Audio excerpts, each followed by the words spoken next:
Good afternoon, dear colleagues. Can I ask you to take your seats?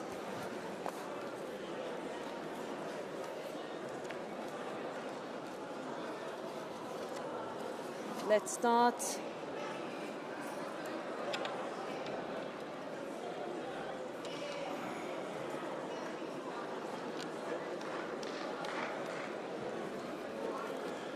Dear colleagues, can I ask you to take your seats? Let's start our plenary session. So first of all,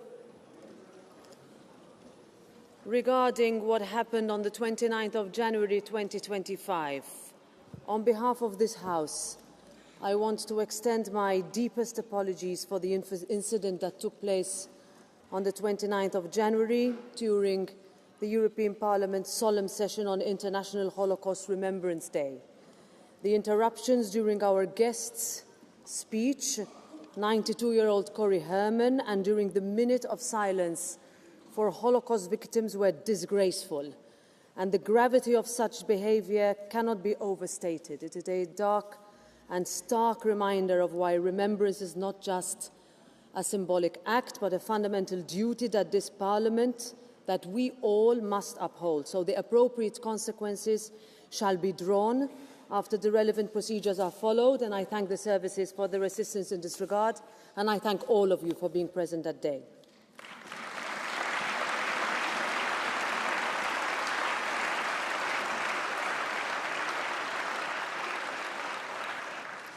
Now, dear colleagues, this month marks 3 years since Russia launched its unprovoked, unjustified and illegal full-scale invasion of Ukraine.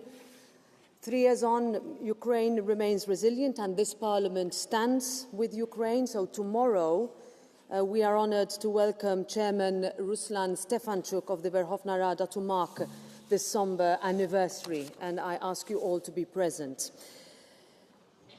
Also, dear colleagues, last Tuesday we were devastated to hear of the horrific mass shooting at Risbergska school in Örebro, the worst in Sweden's history. This was a senseless act of violence that claimed innocent lives, shattering families and scarring communities. Europe mourns with those who have been lost, and our thoughts are with their loved ones, with all those who have been injured, and with the people of Sweden in this moment of profound sorrow. Hatred and violence have no place in Europe. The value that unites us, peace, democracy, and the dignity of human life will always prevail. So can I now invite you to join me in observing 1 minute of silence in memory of the victims.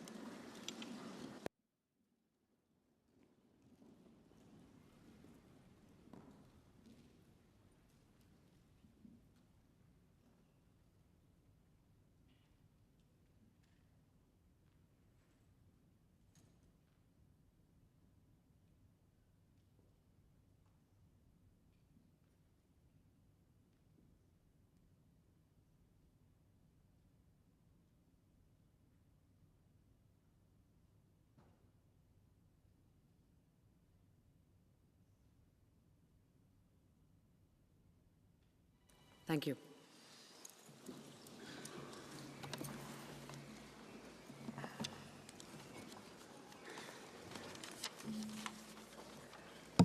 So the session adjourned on the 29th of January is reopened. The minutes and the text adopted of the sittings of the 23rd of January and 29th of January are available.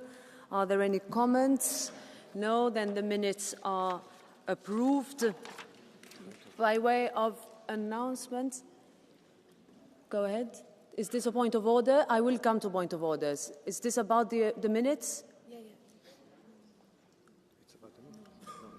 Can you wait until I call you for the point of order? Because I still have a few issues to announce. So first of all, pursuant to Rules 10 and 183 of the Rules of Procedure, and after taking into account the observations of the member concerned, I have decided to impose a penalty on Gregor Brown at the sitting of 27th of November 2024.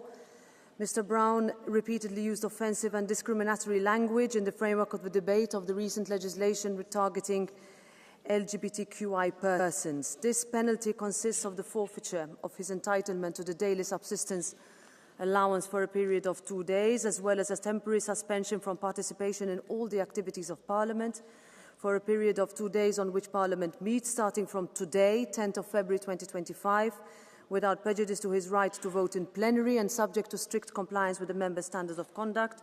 The member concerned has been notified of these decisions and has not launched an internal appeal with the Bureau pursuant to Rule 184. The penalties are therefore final. The ECR, Greens, EFA and ESN groups and the non-attached members have notified me of decisions relating to changes to appointment within committees and delegations. These decisions will be set out in the minutes of today's sitting and take effect on the date of the announcement. The AFET and Budge committees have jointly decided to enter interinstitutional negotiations pursuant to Rule 72, paragraph 1 of the Rules of Procedure. The report, which constitutes the mandate for the negotiations, is available on the plenary webpage, and its title will be published in the minutes of the sitting. Pursuant to Rule 72, paragraph 2, members or political groups reaching at least the medium threshold may request in writing by tomorrow, Tuesday 11th February at midnight, that the decision be put to the vote. If no request for a vote in Parliament is made within the deadline, the committees may start negotiations. The IMCO committee has decided to enter interinstitutional negotiations ahead of Council's first reading pursuant to Rule 73 of the Rules of Procedure. The position adopted by Parliament at first reading, which constitute the mandate for these negotiations, is available on the plenary webpage, and its title will be published in the minutes of the sitting. I would like to inform you that together with the President of the Council, I shall on Tuesday sign one act adopted under the ordinary legislative procedure in accordance with Rule 81 of Parliament's Rules of Procedure. The title of the act will be published in the minutes of the sitting. I would also like to inform the House that I have received requests for points of order. 3 have been received, so I give the floor in the order that we have received them. First with Mr. Petras Austrevicius. Please quote the rule under which you are making the point of order. Madam President, dear colleagues, taking the floor under the Rule 164, and while appreciating our Wednesday's debate on the need for targeted support to EU regions bordering Russia, Belarus and Ukraine, let me to draw your attention to the great action which happened over the weekend.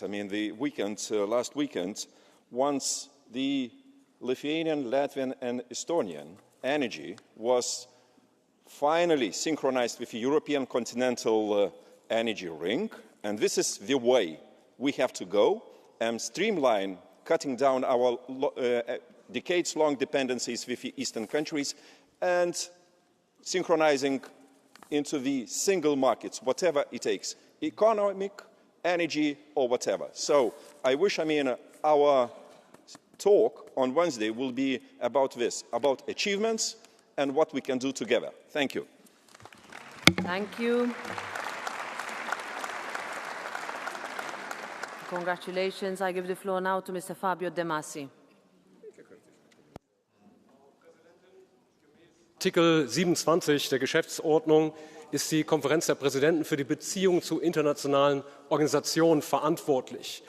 Wir befassen uns nunmehr jede Woche mit dem furchtbaren Krieg in der Ukraine, auch wenn wir unterschiedliche Sichtweisen auf die Lösung dieses Konflikts haben. Und das ist ja auch angemessen. Aber wir haben jetzt den Präsidenten der Vereinigten Staaten, Donald Trump, der westlichen Führungsmacht, der angekündigt hat, in Gaza Grenzen zu verschieben und die Palästinenser, die so sehr gelitten haben in den letzten Monaten, ethnisch zu säubern, zu vertreiben. Und deswegen möchte ich hier anregen, dass wir den UN-Generalsekretär in dieses Haus einladen, damit wir ein deutliches Zeichen setzen, dass das Völkerrecht auch für Donald Trump gilt. Vielen Dank für Ihre Aufmerksamkeit. Thank you, Mr. De Masi. Adesso do la parola al signor onorevole Cavedania.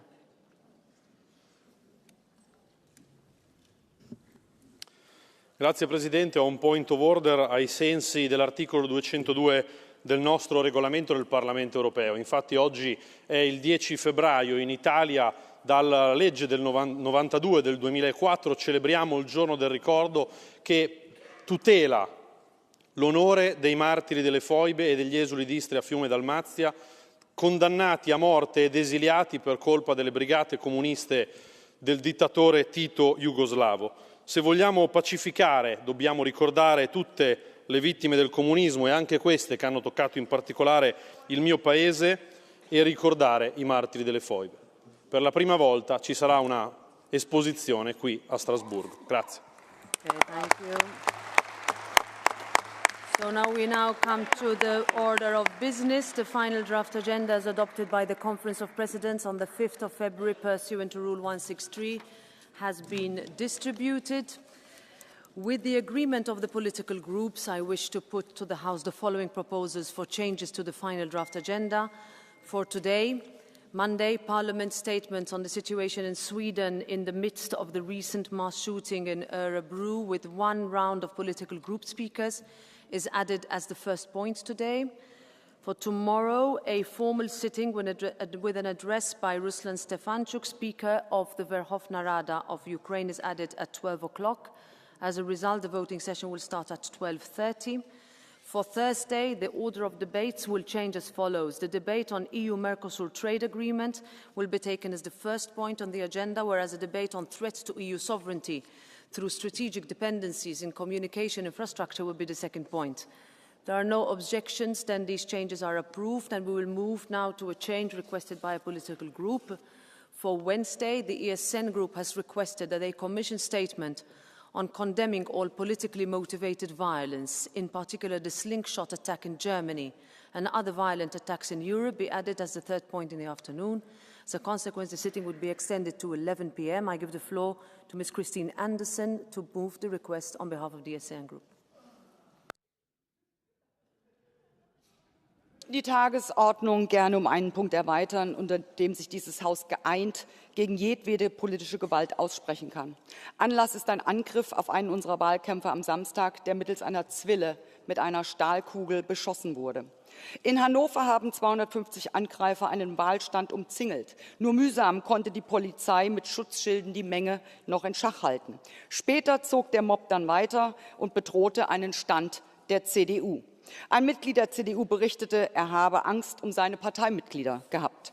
Liebe Kollegen, Gewalt im Wahlkampf dürfen wir nicht tolerieren.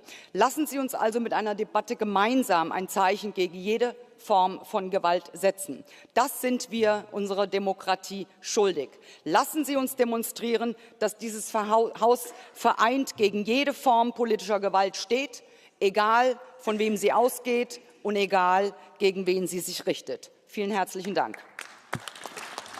Thank you. So I give the floor to any colleague that would like to speak against this proposal. No, otherwise we go straight to the vote by roll call. The request is open and the vote is open.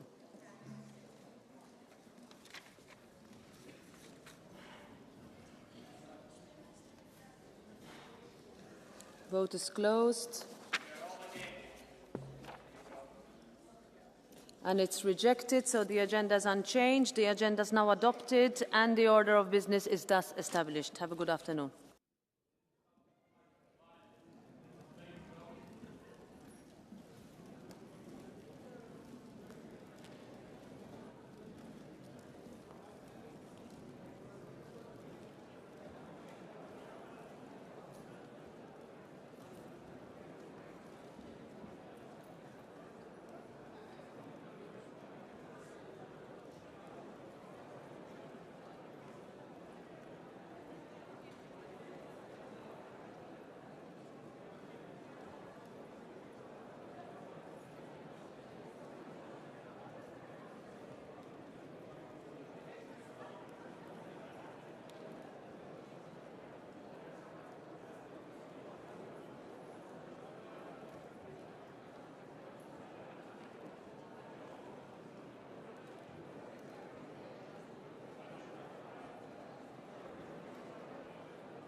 Mes chers collègues, je vous remercie de bien vouloir quitter la salle en silence pour que nous puissions continuer les débats.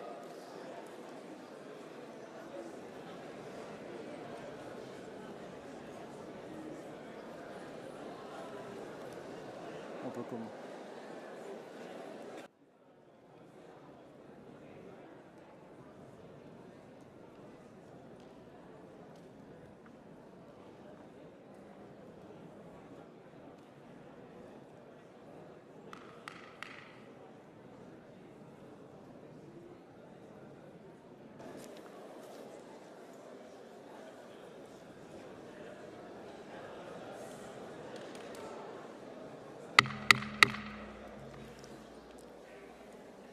Pour ceux qui ne prennent pas part au débat, je vous remercie de bien vouloir quitter la salle en silence pour que nous puissions continuer dans les meilleures conditions. L'ordre du jour appelle à présent la déclaration du Parlement sur la situation en Suède à la suite de la tuerie de masse récente à Örebro. J'attire votre attention, mes chers collègues, sur le fait qu'il n'y aura qu'un tour de parole des orateurs des groupes politiques pour ce débat. Il n'y a par conséquent pas de procédure d'intervention à la demande et aucun carton bleu ne sera accepté. Si le silence est revenu, j'appelle Thomas Tobé pour le groupe PPE.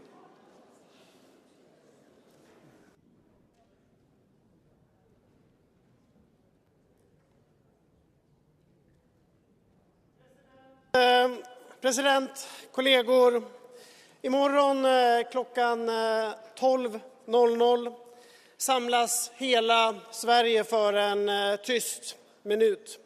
För vi är fortfarande ett land i sorg efter att 10 personer blev brutalt mördade i den värsta masskjutningen i svensk historia.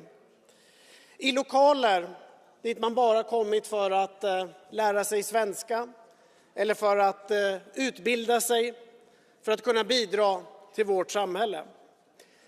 Vittnesmålen från Örebro är svåra, omöjliga att ta in. Men havet av ljus och blommor utanför skolan är däremot fint att ta till sig. Det berättar såklart om stor sorg och saknad, men också om den medmänsklighet och den empati som finns i vårt fina Sverige. Kollegor, tack för att ni har hedrat offren och det stöd som ni har visat Sverige. Tillsammans sörjer vi och tillsammans ska vi ta oss igenom mörkret. Tack. Merci beaucoup, chers collègues. Hélène Fritzon pour le groupe socialiste. Herr talman, kära kollegor. En vanlig tisdag på en vanlig skola i Sverige, ett utbildningscenter för vuxna, så förvandlas denna vanliga dag till en av de mörkaste dagarna i Sveriges historia. En svensk ung man skjuter besinningslöst inne på en skola. Han dödar 10 människor, flera av dem med utländsk bakgrund. Idag, efter detta massmord, är det många med annan bakgrund i Sverige som känner rädsla och otrygghet. Och det är ett misslyckande för vårt samhälle i Sverige, i Europa och i världen när våld och splittring släcker människors liv. Eller som vår drottning i Sverige, drottning Silvia, uttryckte det när hon var i Örebro. Var tog det fina Sverige vägen? Och ord spelar roll, det måste vi veta, inte minst i den offentliga debatten. Vi har alla ett ansvar. Hat och hot hör inte hemma här.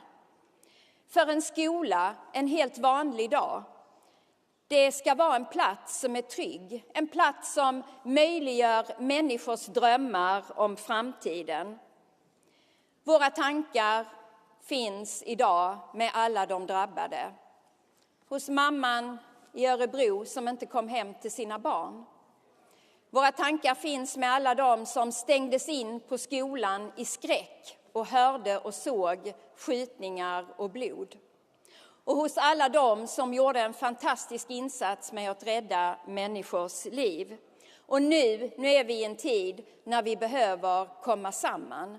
Så stort tack till alla er som står tillsammans med oss i Sverige i vår sorg. Tack. Merci beaucoup, chers collègues.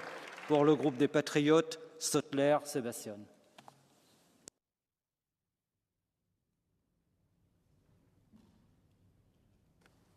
Thank you, Chair. Dear colleagues, the recent tragic mass shooting in Örebro, Sweden has left us all in mourning. 11 lives taken in an act of senseless violence that left many others injured remind us of the fragility of peace in our societies. This incident is not just a Swedish issue, it's a European one. It underscores the urgent need for comprehensive security measures, vigilant community involvement, and a reassessment of our policies on public safety. We must stand with Sweden, offering our solidarity and support, but also demand accountability and action.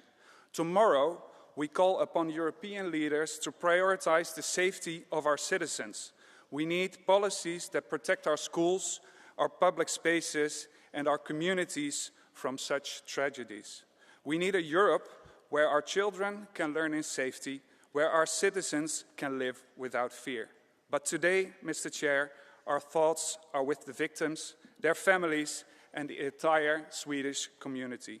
Today, we mourn with Sweden. Thank you. Merci. Pour le groupe ECR, Charlie Weimsmers.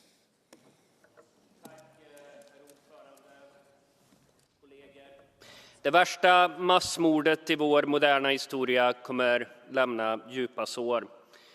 Gärningsmannen tog 11 liv och många sörjer idag en familjemedlem, vän, kamrat eller kollega. De tvingas leva vidare med det här traumat. Familjer och släktingar till Camilla, Eva-Lena och Salim, för att nämna några av offren. Många känner sorg, många känner ilska och många känner frustration. Frustration över att ingen har agerat i tid. Frustration över att gärningsmannen aldrig kommer att ställas till svars. Och frustration över att vi kanske aldrig kommer få klarhet i vad som faktiskt skedde. Våldsvågen som sveper in över vårt land är resultatet av decennier av politik som inte prioriterat trygghet. Skolan har tappat greppet, psykiatrin och polisen är underdimensionerad. Nu betalar vi priset. Mina barn kommer aldrig få växa upp i det Sverige jag en gång kände, där trygghet var en självklarhet. Det är någonting vi aldrig får acceptera. Otryggheten får inte bli vårt arv till kommande generationer. Att ta tillbaka den trygghet som gått förlorad, det är allas vårt gemensamma ansvar. Tack. Merci beaucoup, chers collègues. Pour le groupe Renew, Abir Al-Salani.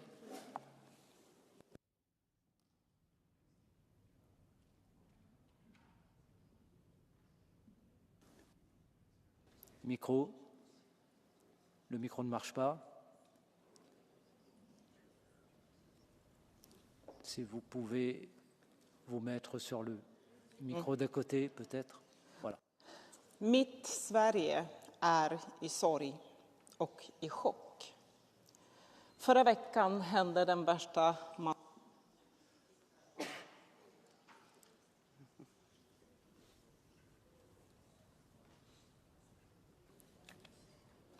Jag försöker igen då. Förra veckan hände den värsta masskjutningen i svensk historia. 10 människor fick sätta livet till. En lärare vars dröm var att hjälpa andra att uppnå sina drömmar.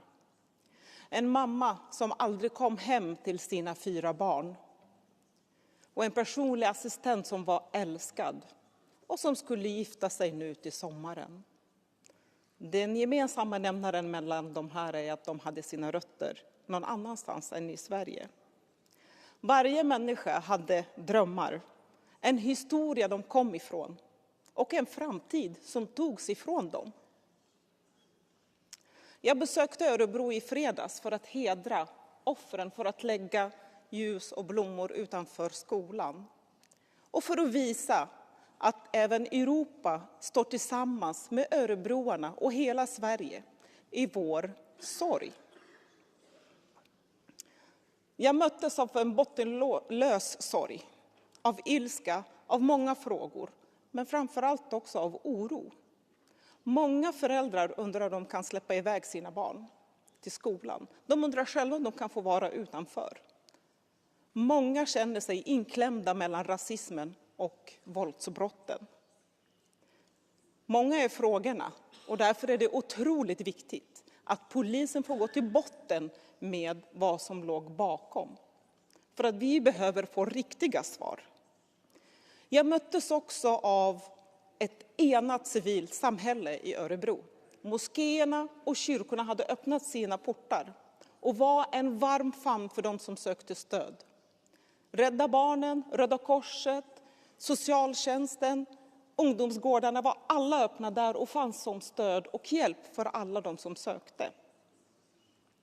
Jag vill rikta ett innerligt och varmt tack till polis, räddningstjänst, vårdpersonal som var där på plats och som är fortfarande där och hanterar situationen. Jag är ganska omskakad själv. För att det här kunde ha varit mina föräldrar som hade varit där på plats. Det är exakt de här människorna det här våldet berör. Men vi har en utmanande och svår tid framför oss i Sverige. Och vi kan använda den för att tillsammans bygga Sverige. Ett Sverige för alla. Tack för ordet. Merci beaucoup, chers collègues. Alice Kuhnke pour le groupe des Verts à l'E. Tack, herr talman.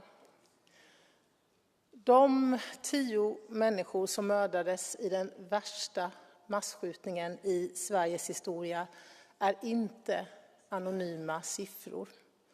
Det var systrar och bröder med drömmar och ambitioner. De älskade sina barn. De var förälskade.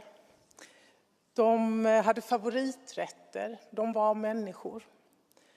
Läraren Aziza, boendestödjaren och 5-barnsmamman Elsa, bagaren Bassam, Salim som skulle gifta sig, Nilofar, Ali och de 4 andra offren som vi ännu inte vet vad de heter. Vi minns er och vi hedrar er och vi sörjer er. Och kom ihåg, det är en motståndshandling att inte låta rasismen böja sig, gömma sig bakom anonyma siffror och vackra ord som aldrig omsätts i handling. Tack.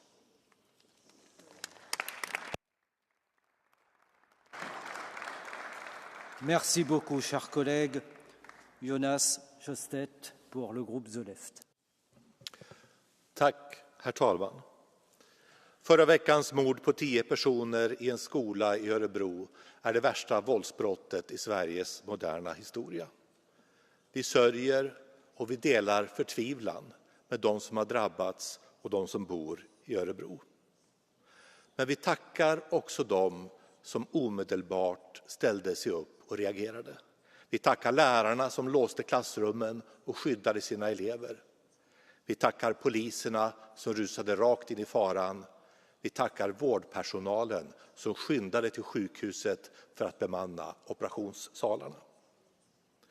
Vi är ännu inte säkra på mördarens motiv.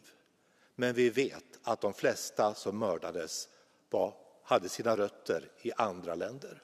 Och vi vet att många invandrare i Sverige är rädda. De undrar, är vi säkra?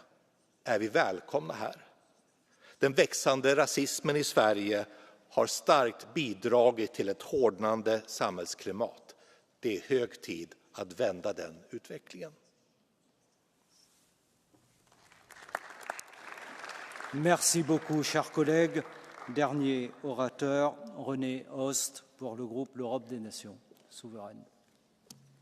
Sehr geehrter Herr Präsident, meine sehr geehrten Damen und Herren! Ich möchte in dieser schwierigen Stunde den Angehörigen mein Beileid ausdrücken und garantieren und versichern, dass wir in dieser schwierigen Stunde dem schwedischen Volk an seiner Seite stehen und unsere Solidarität aussprechen möchten. Ich möchte dankbar sein für diejenigen, die in den ersten Minuten mutig waren, in diese Schule gegangen sind als Polizisten und versucht haben, Schlimmeres zu verhindern, und natürlich den Rettungskräften, die unmittelbar den Verletzten geholfen haben, damit es nicht noch mehr Opfer gab. Ich kann nur hoffen, dass alle Hintergründe dieser Tat aufgeklärt werden und dass mögliche Mitwisser auch dafür bestraft werden, falls es welche geben sollte.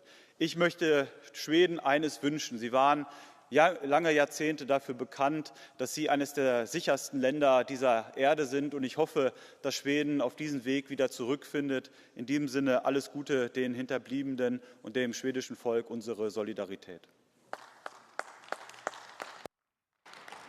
Merci beaucoup. Je remercie l'ensemble des collègues pour la très grande dignité de cette discussion et la charge émotionnelle très forte qui dit combien nous sommes en solidarité avec tout le peuple suédois. Nous passons à présent au point suivant de l'ordre du jour, qui appelle le rapport de Madame Van Brugge concernant le rapport de la Banque centrale européenne, rapport annuel 2024. Et j'ai le plaisir d'accueillir Madame la Présidente Christine Lagarde, Présidente de la Banque centrale européenne. Madame la Présidente, soyez la bienvenue.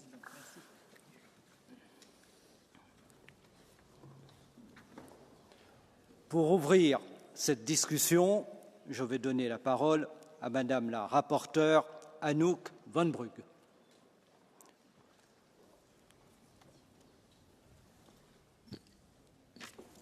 Voorzitter, mevrouw Lagarde. Europa was ooit een continent van stabiliteit, waar hard werken werd beloond, waar je spaargeld groeide en waar je plannen kon maken voor de toekomst. Je kon iedere maand een deel van je salaris opzij zetten voor een groter doel. Een huis, een pensioen of een welverdiende vakantie. En dankzij een fatsoenlijke rente kwam dat doel stap voor stap dichterbij. Maar die zekerheid is verdwenen. Steeds meer mensen kunnen niet meer rondkomen. Niet omdat ze niet hard werken, maar omdat het leven onbetaalbaar wordt. Waar sparen voelt als een luxe, terwijl het voorheen een vanzelfsprekendheid was. Geld dat opzij werd gezet, verdampt. Want terwijl lonen achterblijven, stijgen de prijzen van boodschappen, energie en woningen tot onhoudbare hoogte. De Europese Centrale Bank had als belangrijkste taak prijsstabiliteit te bewaken. Maar toch werden we de afgelopen jaren verrast door torenhoge inflaties. Hoe kon dit gebeuren? Wat ging er mis? Ja, de Russische invasie in Oekraïne heeft een grote rol gespeeld. Opeens werden energieprijzen onvoorspelbaar, raakten leveringsketens verstoord en schoten voedselprijzen omhoog. Maar deze crisis was niet de eerste schok voor onze economie. En het zal ook niet de laatste zijn. Voorzitter, ik zeg niet dat de ECB stil heeft gezeten, maar de vraag is, waren we wel voorbereid? Terwijl de ECB druk bezig was met het onderzoek naar klimaat en duurzaamheid, belangrijke thema's, zonder twijfel, maar er werden andere risico's onderschat, vooral geopolitiek, oorlog en conflict. En ik vraag u, mevrouw Lagarde, waarom had de ECB geen scenario's klaar liggen voor een geopolitieke schok als deze? Waarom stonden we niet paraat om de gevolgen voor inflatie en de economie te verzachten? Dit is namelijk geen hypothetische discussie. Vandaag is het oorlog in Oekraïne die de economie onder druk zet. Maar wat is het morgen? Morgen kan het zomaar iets anders zijn. Want wat als de spanningen rond Taiwan escaleren en de wereldwijde chipleveranties opdrogen? Of wat als de Verenigde Staten binnenkort nieuwe handelsbeperkingen opleggen aan de Europese bedrijven? Wat als de energieprijzen opnieuw omhoog schieten door geopolitieke instabiliteit in het Midden-Oosten? De ECB moet niet alleen reageren op crisis, maar die moet ze voor zijn. We kunnen het ons niet veroorloven om keer op keer verrast te worden, terwijl de inflatie opnieuw door het dak schiet en miljoenen Europeanen daar de prijs voor betalen. Want laten we niet vergeten wie de uiteindelijke rekening betaalt. Dat zijn de gewone mensen thuis. De hardwerkende Nederlander, de jonge Europeaan die hun eerste huis proberen te kopen. Of de gepensioneerden die hun spaargeld langzaam zien verdampen. Zij verwachten leiderschap. Zij verwachten dat wij als beleidsmakers en u vanuit de ECB vooruitdenken en niet achter de feiten aanlopen. Dus ik vraag u, mevrouw Lagarde, om geopolitieke risico's net zo serieus te nemen als klimaatverandering. Om scenario's te ontwikkelen, om voorbereid te zijn op de volgende economische schok. Zodat we niet opnieuw verrast worden. Zodat we niet opnieuw onze koopkracht laten wegslippen. Want uiteindelijk gaat dit niet over cijfers, rentepercentages of inflatie. Dit gaat over mensen. Dit gaat over hun dromen en dit gaat over hun toekomst. Voorzitter, Europa moet weer een continent worden waar mensen vol vertrouwen vooruit kunnen kijken. Waar hard werken weer loont, waar sparen opnieuw mogelijk is en waar je plannen kunt maken en die ook echt kunt waarmaken. Dat is de opdracht, dat is de verantwoordelijkheid en de tijd om die verantwoordelijkheid te nemen, die is nu. Dank u wel. Merci beaucoup, Madame la rapporteure. De nouveau, je remercie Madame la Présidente Lagarde d'être parmi nous et je vous donne immédiatement la parole.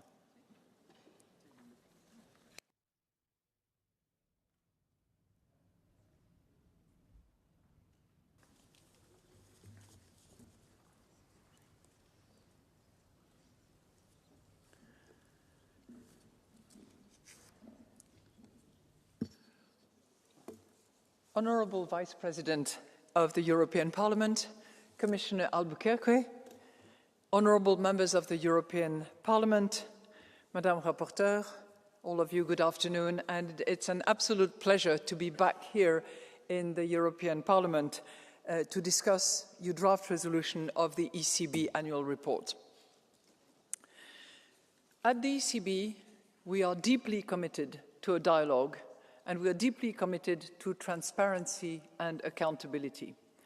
And in particular, we are very keen on how we communicate with the people of Europe that we consider very highly and that we treat very seriously in their aspirations. And we are also, obviously, because you are representatives of the European people, we are very keen to make sure that we communicate with all of you as much as possible. In fact, in the last parliamentary term, for those of you who were members of parliament in the last parliamentary term, we interacted with this parliament more frequently than in previous terms, the record shows. At the same time, it's not just about us being accountable to you, it's also the opportunity to hear your views and through you, the views of European members and European people. Debate, your resolution are an important pillar of the ECB accountability framework and a key channel for you to share your views with us. And I can assure you that we listen and we pay great attention. For instance, next week will mark the 10th anniversary since the ECB started publishing the accounts of the Governing Council's monetary policy meeting, and that was a major step in order to enhance our monetary policy communication, and one that you, Parliament, had advocated 10 years ago. We have done that ever since, and we were followed through by other central banks around the world as a result. This year's draft resolution covers key issues that are central to the ECB's mandate and the future of the euro area, including our response to inflation, the digital euro, and the ECB's role in supporting the EU's broader economic policies. It also reflects the dynamic challenges we face in Europe today. And I look forward to hearing your thoughts on all of these issues and having a constructive dialogue with you. But before we do that, let me first outline our view about the current economic situation, explain what our monetary policy stance is, and also address the broader economic challenges we are facing and what implications they have for our monetary policy. When I look at the euro area economy today, I can attest that it grew, but it grew modestly in 2024. While output stagnated in the fourth quarter of 24, it was still last quarter of 23 compared with last quarter of 24 plus 0.9%. Surveys indicate that manufacturing continues to contract while services activity is expanding. Consumer confidence, you will hear more about that, is still fragile, and despite rising real incomes, households are hesitant to spend more. And yet the conditions for a recovery remain in place.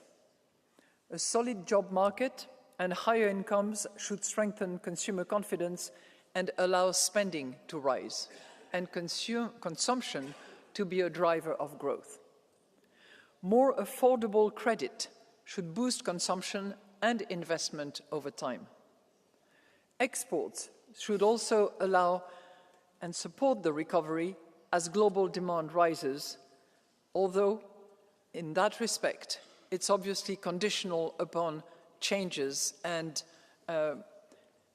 developments that we will observe in international trade policies.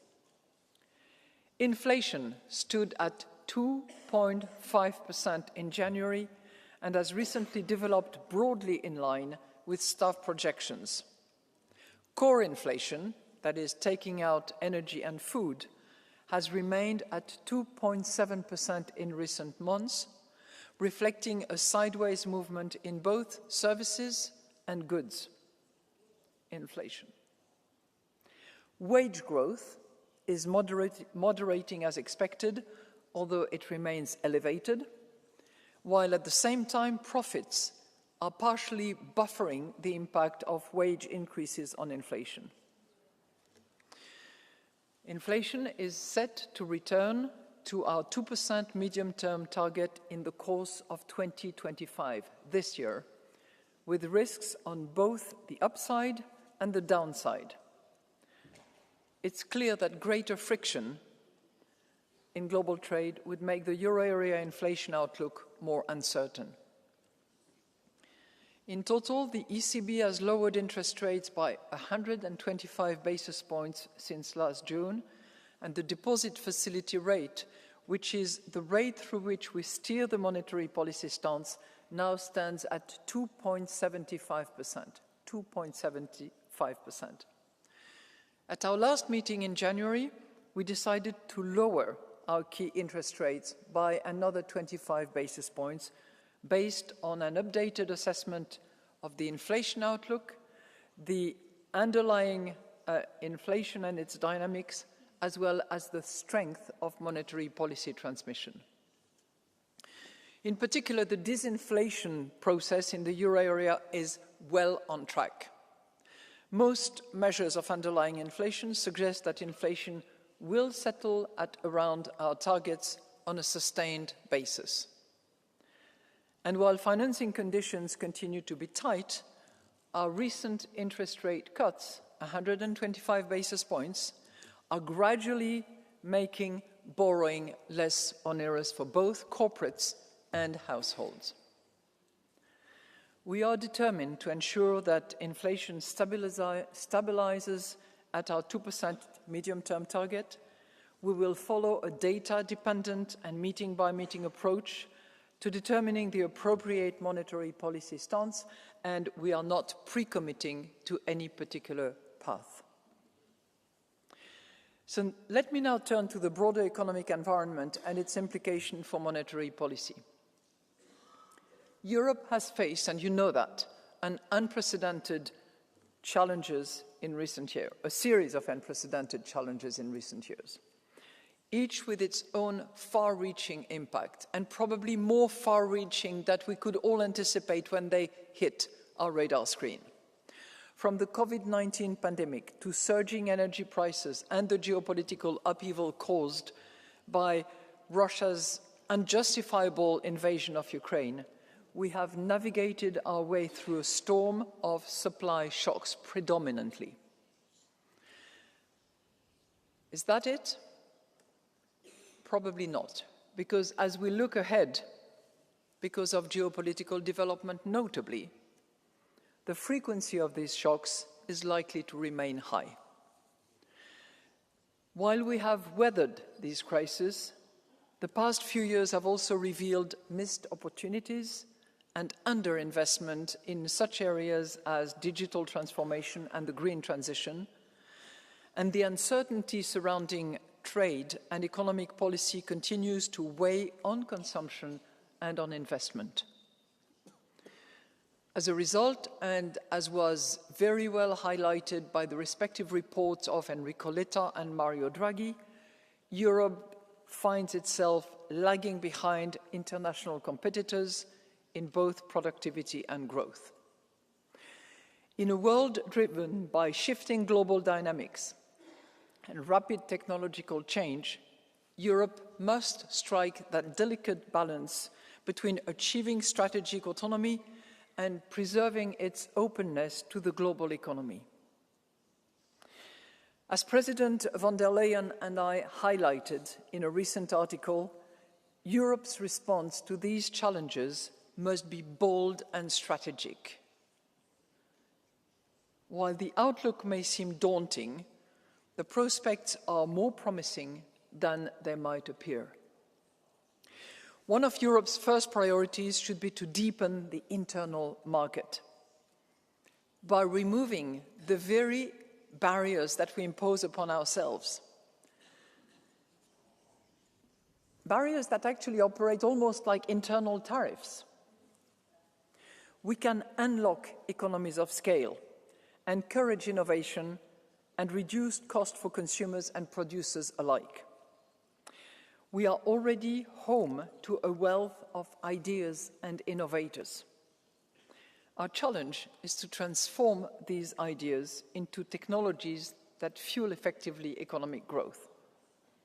To do so, we need to reduce administrative unnecessary burdens and foster an innovation-friendly environment. Another critical area is enhancing Europe's autonomy in payments. Payments which form the backbone of our economy and our single currency. At present, a few foreign providers dominate Europe's payments landscape. Yes, there are a few member states that have their own respective payment system, but overall, it is dominated by foreign players, leaving us vulnerable to external pressures. As we face an increasingly digital future, we must prepare the ground for a digital euro. This will ensure the resilience and public good nature of our payment systems. It will also provide a platform for private innovation in digital payment. Private innovation that banks can take the initiative of. With substantial savings at its disposal, Europe must channel more resources into private investment and scale up financing to support its innovators. A genuine capital market union designed for citizens and businesses alike will be instrumental in that respect. I have advocated that for years, and so have you. But we need to make sure that it comes through as a reality, not as an aspiration. More broadly, investment must be the cornerstone of Europe's economic transformation. The focus must be on investing in physical and digital infrastructure, research and development, and green technologies. These are not optional, but essential investments required to drive productivity and guarantee Europe's competitiveness on the global stage. In addition, they will address our energy dependence and help us meet our climate goal, both pressing imperatives. And in this regard, we welcome the European Commission Competitiveness Compass as a concrete roadmap for action, which will also support the ECB in maintaining price stability by reducing Europe's susceptibility to supply shocks. Having said that, the European Central Bank is not standing still. We are committed to learning from the experiences of recent years. As part of the ongoing assessment of our monetary policy strategy, we are preparing for the risk of an increasingly volatile future. We are taking stock of a changed inflation environment and economic context. We are also focusing on the implication for monetary policy, our experiences with our evolving policy toolkit, our reaction function, and how to better deal with risk and uncertainty in policy setting and communication. While the ECB continuously evaluates and adapts its economic models, a topic raised in your resolution, I know that, assessing new analytical needs will be one component of this assessment. So in conclusion, the challenges facing Europe are immense, but solutions are within our reach. Our opportunity lies in more and better Europe. As Konrad Adenauer said 70 years ago, European unity was the dream of a few. It became the hope for many. Today, it is a necessity for all of us. This sentiment, and I quoted him, rings true today more than ever. To jointly tackle Europe's challenges, I'm counting on the Parliament's commitment. Within its mandate, the ECB will play its part. Ever since the introduction of the euro, the ECB has continuously adapted to changing economic environments to fulfill its mandate. And we will remain fully committed to delivering on this very mandate. We are equally committed to maintaining our active and meaningful dialogue with all of you as members of the European Parliament. And I thank you for your attention. Merci beaucoup, Madame la Présidente Lagarde. Nous avons le plaisir d'accueillir également Madame la Commissaire Albuquerque María Luis, à qui je donne la parole au nom de la Commission européenne.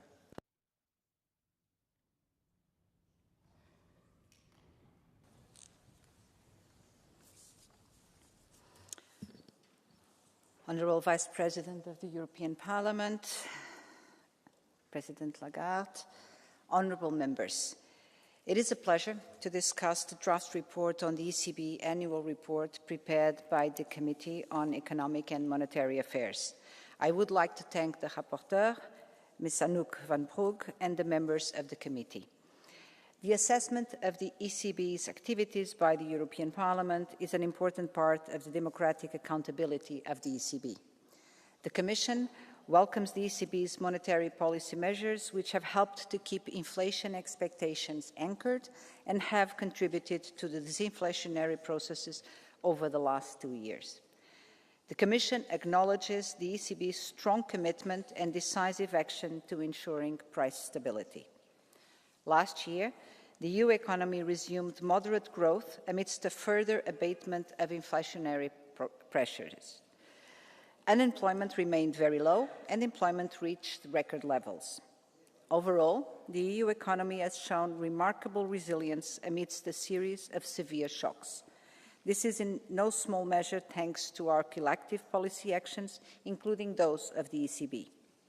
Looking ahead, and in line with the ECB, the Commission expects inflation to return to around 2% in the course of the year.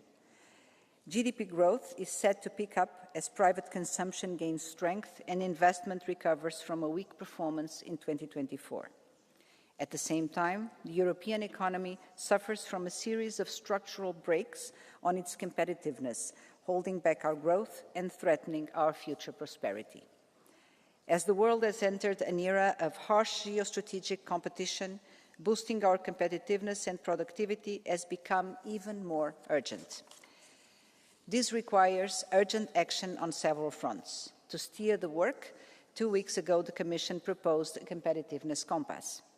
It is centered on 3 transformational imperatives: closing the innovation gap, a joint roadmap for decarbonization and competitiveness, and reducing excessive dependencies and increasing security. These enablers are complemented by action on horizontal enablers, such as completion of the single market, simplification, promotion of skills and quality jobs, better coordination of policies and financing.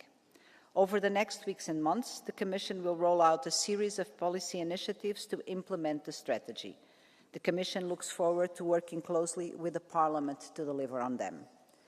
A key foundation for a competitive economy is economic stability. Therefore, in line with the calls in your report to ensure sound fiscal policies, we have proceeded swiftly with the implementation of the new economic governance framework. We approved the medium-term plans for 21 member states. Those plans contain commitments for prudent fiscal policies, as well as reforms and investments in line with our EU priorities. Now, the time for delivery has come to bring deficits and debt down where they are too high. Overall, the implementation of the EU member states' plans will result into a slightly contractionary fiscal stance in 2025, which is appropriate following a long period of expansion. Honourable members, our challenges are numerous. The actions we need to take are ambitious and urgent. Together, with the support of this House and underpinned by the crucial policies of the ECB, we will be able to improve our competitiveness, secure our social market economy, and build our future prosperity. Thank you. Merci beaucoup, Madame la Commissaire. Nous ouvrons la discussion avec les orateurs pour les groupes politiques et pour commencer, Markus Ferber pour le groupe PPE. Vielen Dank, Herr Präsident, Frau Kommissarin, Frau Präsidentin, liebe Christine Lagarde. In der Vergangenheit war der Jahresbericht zur Europäischen Zentralbank oft ein hartes Stück Arbeit, und in schwierigen Verhandlungen ist manchmal auch die klare Linie abhanden gekommen. Dieses Mal ist es anders, und dafür möchte ich auch im Namen unseres Verhandlungsführers Marco Falcone, der Berichterstatterin und dem gesamten Verhandlungsteam ganz herzlich danken. Der Bericht gibt ein klares Bekenntnis zum Ziel der Preisstabilität, das immer der Fixstern des Handelns für die EZB sein sollte. Daraus folgen die Kernprinzipien wie das der monetären Dominanz und der Marktneutralität. Der Aspekt der Marktneutralität ist für uns als EVP-Fraktion von ganz besonderer Bedeutung, denn für uns ist entscheidend, dass die Europäische Zentralbank in ihren geldpolitischen Entscheidungen den Wettbewerb und die Marktmechanismen nicht verzerrt. Das mag hier in diesem Haus nicht jedem gefallen, denn so mancher will die EZB gern für politische Ziele einspannen, aber das ist nicht ihre Aufgabe. Im Sinne eines fairen Wettbewerbs und einer effizienten Kapitalallokation sollten wir deswegen der Versuchung widerstehen. Deswegen ist das Prinzip der Marktneutralität so entscheidend. Und ich freue mich, dass wir dieses Mal endlich einen Text gefunden haben, der hoffentlich alle Seiten entsprechend berücksichtigt. Neben der Geldpolitik haben wir uns auch mit dem digitalen Euro beschäftigt. Hier liegen zwar Vorschläge auf dem Tisch, aber diese Vorschläge lassen noch viele Fragen offen.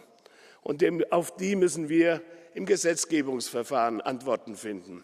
Wir sollten auch in diesem Jahresbericht keine Vorfestlegungen treffen. Das gilt aber auch für die Europäische Zentralbank, die akzeptieren muss, dass momentan der Gesetzgeber der Herr des Verfahrens ist und nicht die Europäische Zentralbank.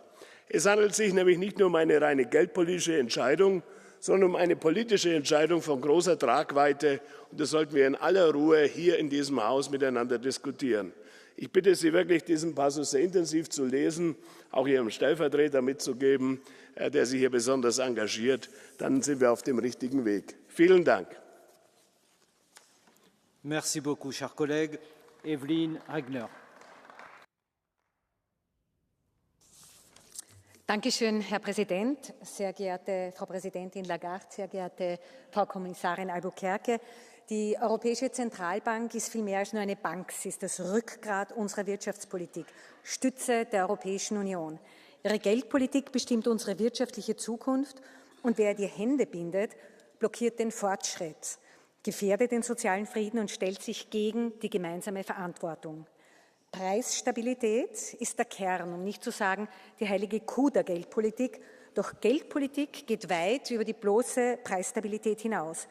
Daher hat die Europäische Zentralbank auch 2 Mandate und das zweite Mandat umfasst die Verantwortung für den Wohlstand der Menschen, für Arbeitsplätze, Innovation und auch für Chancengleichheit. In einer Zeit, in der der Klimawandel und soziale Ungleichheit immer mehr auf die Menschen niederprasseln, ist das zweite Mandat der Europäischen Zentralbank dadurch dringlicher denn je. Wir Sozialdemokratinnen und Sozialdemokraten stehen fest an der Seite der EZB, denn ihre Rolle ist unverzichtbar, auch im Kampf gegen den Klimawandel. Tatsächlich, Preisstabilität und Klimaschutz sind untrennbar miteinander verbunden. Denn die Klimakrise bedroht Menschen, bedroht unseren Planeten und die Wirtschaft gleichermaßen. Und wer das nicht begreift, der lebt in einer Illusion. Leider gibt es noch immer Kräfte in diesem Haus, die die EZB auf eine marktneutrale Linie zwingen wollen, als ob dies ein untastbares Dogma wäre. Aber wir wissen, Marktneutralität ist kein Naturgesetz, sondern maximal ein von Menschen erdachtes Konzept, das uns im Klimakampf im Stich lässt. Diese Politik der Marktneutralität würde die Probleme der Menschen und des Planeten verschärfen, statt Lösungen zu bringen. Die Erkenntnis also, dass Klimawandel, soziale Gerechtigkeit und Preisstabilität eng miteinander verknüpft sind, muss uns den Leitfaden geben, wie Geldpolitik zu gestalten ist. Denn nur eine nachhaltige und gerechte Wirtschaft kann langfristige Stabilität für uns alle gewährleisten. Merci beaucoup, cher collègue. Sebastian Stadler.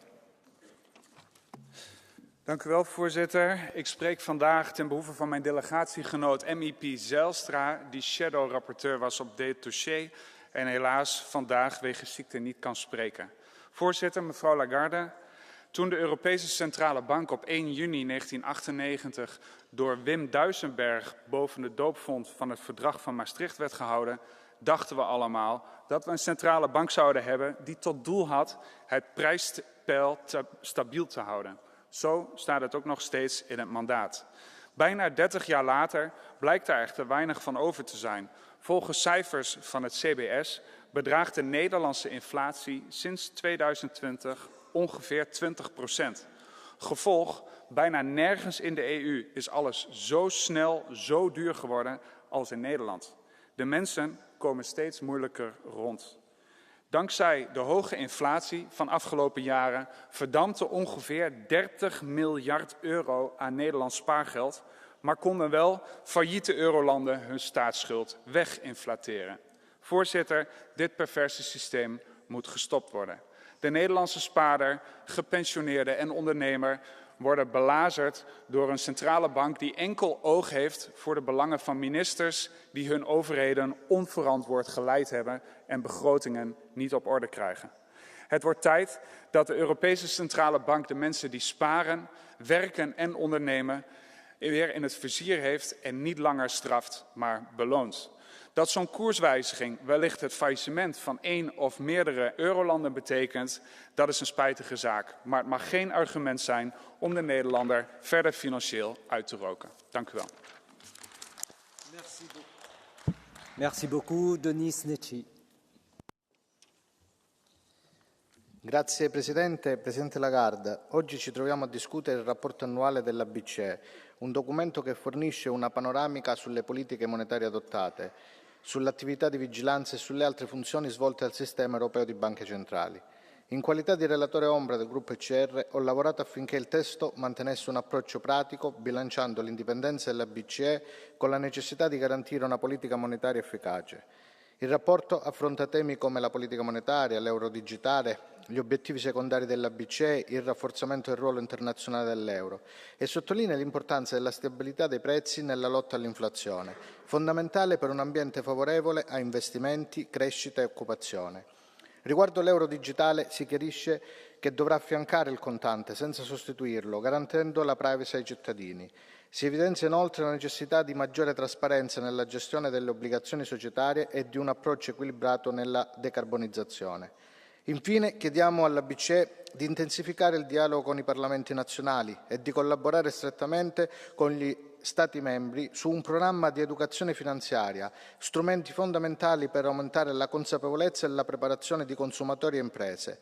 È cruciale che la BCE adotti un approccio più pragmatico e improntato al buonsenso, sempre con l'obiettivo di salvaguardare le famiglie, le imprese e i consumatori. Solo con politiche che riflettono una comprensione concreta delle sfide quotidiane, la BCE potrà rafforzare ulteriormente la fiducia nell'euro e migliorare l'efficacia delle sue azioni, promuovendo un equilibrio tra stabilità economica e il benessere dei nostri cittadini. Grazie. Merci beaucoup, cher collègue. Gilles Boyer. Merci, Monsieur le Président, Madame la Commissaire, Madame la Rapporteure. Merci, Madame la Présidente Lagarde, pour votre présence et pour vos propos. Nous pensons que la Banque centrale européenne doit pouvoir réagir avec la souplesse nécessaire, en respectant évidemment le mandat qui est établi par les traités, pour assurer la stabilité monétaire au sein de notre Union. Le principe de neutralité de marché a donc toute sa place dans la politique monétaire de la Banque centrale européenne, mais nous devons l'appliquer avec intelligence et avec flexibilité, comme tout ce que nous faisons. Il faut permettre à la Banque centrale européenne de réagir aux changements économiques et sociétaux, a fortiori lorsqu'ils sont systémiques, comme c'est souvent le cas en ce moment. La réalité s'impose à nous.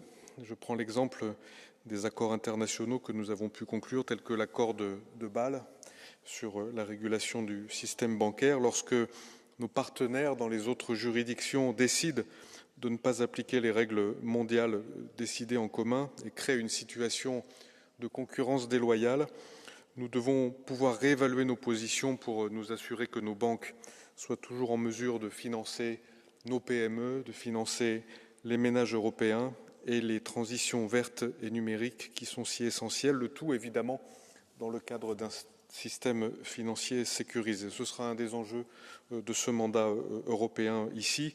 Notre Union européenne s'est beaucoup tournée vers elle-même, et à juste titre, par le passé. Elle doit à présent regarder davantage vers l'extérieur. Je vous remercie. Merci beaucoup. Rasmus Andresen. Die geldpolitische Debatte in diesem Haus ist in Teilen unehrlich und auch durch Widersprüche geprägt. Finanzstabilität ist 2025 etwas anderes als in den 90ern oder in den 2000ern. Deshalb muss sich auch die Arbeit der Zentralbanken weiterentwickeln. Wer zum Beispiel möchte, dass die Inflation sinkt und dass die Preise bezahlbar werden, muss sich mit den Ursachen auseinandersetzen. Und die Ursachen für die hohe Inflation in den letzten Jahren, zumindest in der Europäischen Union, in der Eurozone, sind die hohen Energiepreise und zum Teil auch die Profitgier, denn einige Konzerne haben die Energiepreisexplosion ausgenutzt und während wir über Sanktionen gegenüber Russland beraten haben, ganz gut Kasse gemacht. Wer möchte, dass unsere Währung und unsere Wirtschaft stabil bleibt, der kann die Augen vor der Klimakrise nicht verschließen. Und wer möchte, dass wir in moderne Infrastruktur investieren, kann nicht ignorieren, dass auch hohe Zinssätze dafür einen Effekt haben. Es ist sehr schade, dass der aktuelle EZB-Bericht, über den wir morgen abstimmen, alle diese Fragen nicht befriedigend beantwortet, sondern im Gegenteil vor einem Großteil der Probleme die Augen verschließt. Es ist gut, dass die EZB in diesen Fragen viel weiter ist als einige Abgeordnete hier im Haus, denn es ist dringend notwendig. Und es wäre auch notwendig, sich damit auseinanderzusetzen, welche Rolle eigentlich die USA auch für die Geldpolitik in den nächsten Jahren spielen wird. Trump macht Geldpolitik, die vor allem im Interesse von Kryptomilliardären ist. Das sollten wir nicht auch tun. Deshalb ist es wichtig, dass wir eine eigene Geldpolitik formulieren und dass wir uns über diese Fragen auseinandersetzen. Dazu sind wir Grüne bereit und wir freuen uns, Frau Lagarde, dass wir das auch in den nächsten Jahren mit Ihnen und Ihrem Team weiter tun werden. Vielen Dank. Merci beaucoup. Jussi. Arvoisa puheenjohtaja, jokaisesta ostoksestani menee siivu amerikkalaiselle kartellille. Suurin osa korttiostoksista kännykälläkin tehdyistä tehdään Visan ja Mastercardin kautta. Oikeaa kilpailua ei ole, vaikka yksityinen monopoli tai kartelli on kaikkein huonoin tapa järjestää pakolliset asiat. Miksi eurooppalaiset yrittäjät joutuvat tilittämään osan myynnistään yhdysvaltalaiselle duopolille, joka sanelee hinnat? Samalla Trump uhkaa meitä tulleilla, veronkierrolla, jopa sotilaallisella hyökkäyksellä. Yhteiskunnan perusjärjestelmät eivät voi olla arvaamattoman valtion hybridisodan uhan alla. Nyt on laitettava tavallisten eurooppalaisten kuluttajien ja pienyrittäjien etu pankkien ja Yhdysvaltain suurvaltapolitiikan edelle. Digieuro oikein tehtynä lisäisi Euroopan itsenäisyyttä parantamalla maksujärjestelmämme kestävyyttä ja palauttamalla julkisen vaihtoehdon maksamiseen. Vastustan käteisestä luopumista, mutta jos ja kun kauppiaat, pankit ja markkinat ajavat käteisen alas, on meillä oltava tulevaisuudessakin julkinen rahan muoto.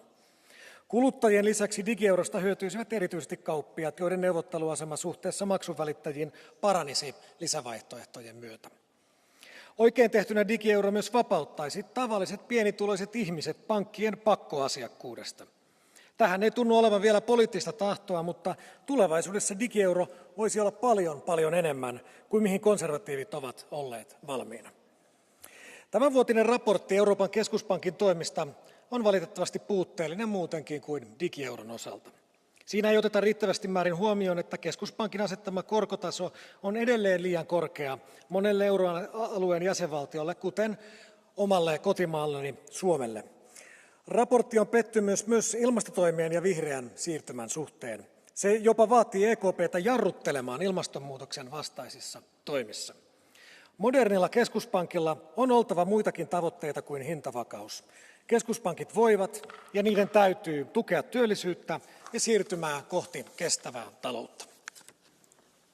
Merci beaucoup, cher collègue. René Aust.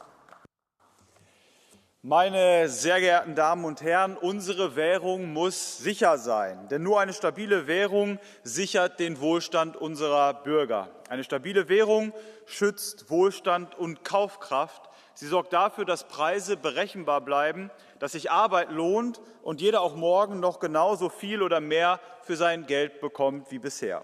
Die Europäische Zentralbank hätte den Auftrag, genau das zu gewährleisten. Doch seit Jahren verfolgt sie andere Ziele. Finanzierung von Staatsschulden. Sie griff in die Wirtschafts- und Sozialpolitik von Nationalstaaten in den Zeiten der Troika ein. Und jetzt macht sie sogar Klimapolitik. Die Folgen spüren wir alle. Ersparnisse schrumpfen, Investitionen gehen zurück. Landsleute und Bürger Europas. Wir brauchen keine Experimente der EZB mit unserem Geld.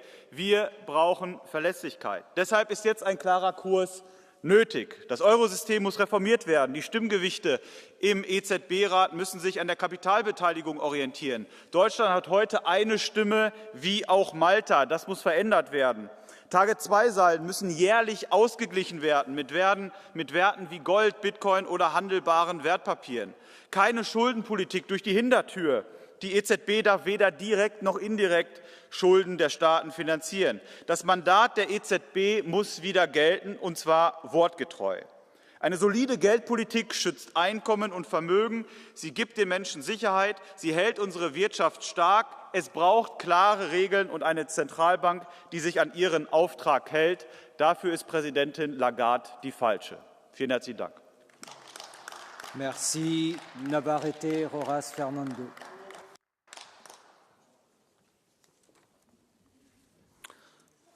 Commissioner, President Lagarde, I want to begin by recognizing the successful job the ECB has done under your leadership in ensuring price stability amid major shocks. A soft landing is now within reach. Well done.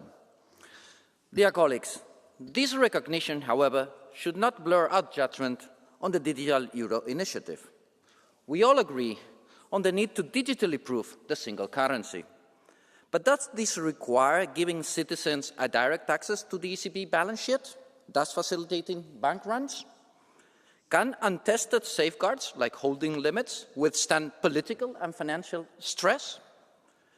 Should an innovation be led by the private sector? Is a digital euro based on central bank money the best solution to our dependencies in the payment area? Regardless of our answers, the potential issuance of a digital euro would be one of the most consequential decisions in financial policy. It will have far-reaching consequences beyond monetary policy in areas like financial stability, innovation in payments, and citizens' privacy, just to name a few. Dear colleagues, regardless of our standing on the substance, the only thing we cannot do as parliamentarians is to relinquish our duty by a massive delegation of power in these domains. Don't you think it is for us, co-legislators, to co-decide if and when the conditions for the issuance of a digital euro are met? I do think so, not least because I truly believe in central bank independence when conducting monetary policy. Thank you. Merci beaucoup, Jonas Fernandez.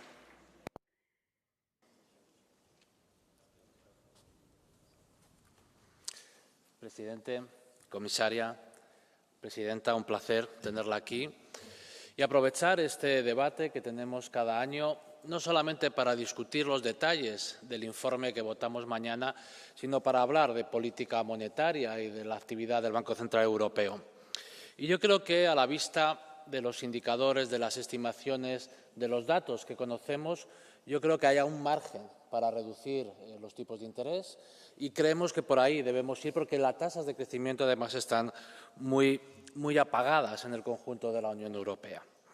Pero créanme que en ese marco de espacio para reducir tipos de intereses hay una notable incertidumbre. Hablaba usted de ella previamente y no es otra que la nueva administración de Donald Trump en Estados Unidos y la guerra arancelaria que parece que hemos iniciado. Yo creo que es importante ser contundente, creo que es importante que Europa refuerce su autonomía estratégica y responda con fuerza, y hay instrumentos para hacerlo que pueden no entrar en colisión con el objetivo de estabilidad de precios, y hay muchos. Pero hablando de autonomía estratégica, yo quiero decir también a la Comisión y al BCE que mi grupo, el Grupo de Socialistas y Demócratas, está preparado para negociar el euro digital y esperamos avanzar en los próximos meses y que además, si queremos mejorar la autonomía estratégica, tenemos que garantizar la seguridad de nuestro sistema bancario europeo. Y cuando otras jurisdicciones, como la americana, parece que retrasan sine die la implementación de Basilea, yo creo que en Europa tenemos que empezar a hablar de revisar los regímenes de equivalencia de los bancos americanos. No podemos compartir una carrera de reducción en la regulación y en la supervisión. Muchas gracias. Merci beaucoup, chers collègues. Pimpi-Pierre.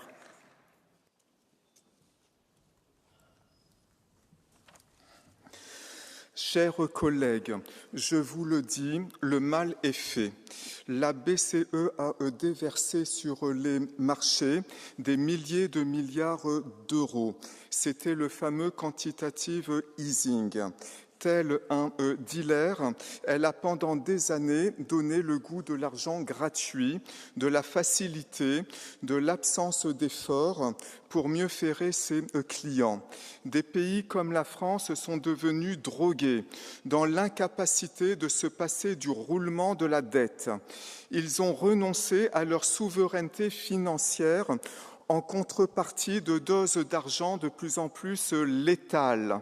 Désormais, la BCE cesse d'acheter les dettes souveraines sur le marché secondaire. Le sevrage risque de s'avérer critique. Le piège se referme. Les États sont devenus dépendants de la BCE. L'argent gratuit est devenu très cher. Et la crise financière s'annonce plausible, sinon probable, dans les prochains mois.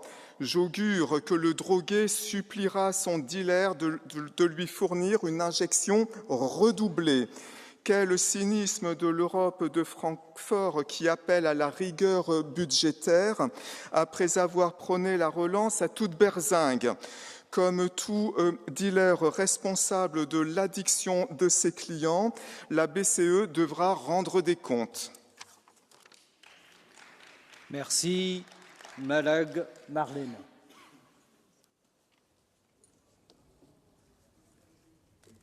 Szanowny Panie Przewodniczący, Szanowna Pani Prezes. Europejski Bank Centralny od lat działa w trudnych warunkach. Rozgrywki polityczne, sprzeczne interesy i naciski ideologiczne. Ale jego rola jest jasna. Walka z inflacją, stabilność gospodarek, bezpieczeństwo obywateli. Jest jednak kilka pytań. Czy Europejski Bank Centralny wygrał z inflacją? Jeszcze nie. Czy popełnił błędy w okresie pandemii? Zapewne tak. Czy są one odczuwalne do dziś? Oczywiście. Czy jest szansa na lepsze jutro? Tak, jest szansa. Widać przejawy rozsądku w dyskusji o polityce monetarnej. Pod jednym warunkiem. Europejski Bank Centralny nie może być narzędziem polityków, to strażnik stabilności finansowej, a nie zakładnik ideologii. Przed nami również sprawa cyfrowego euro.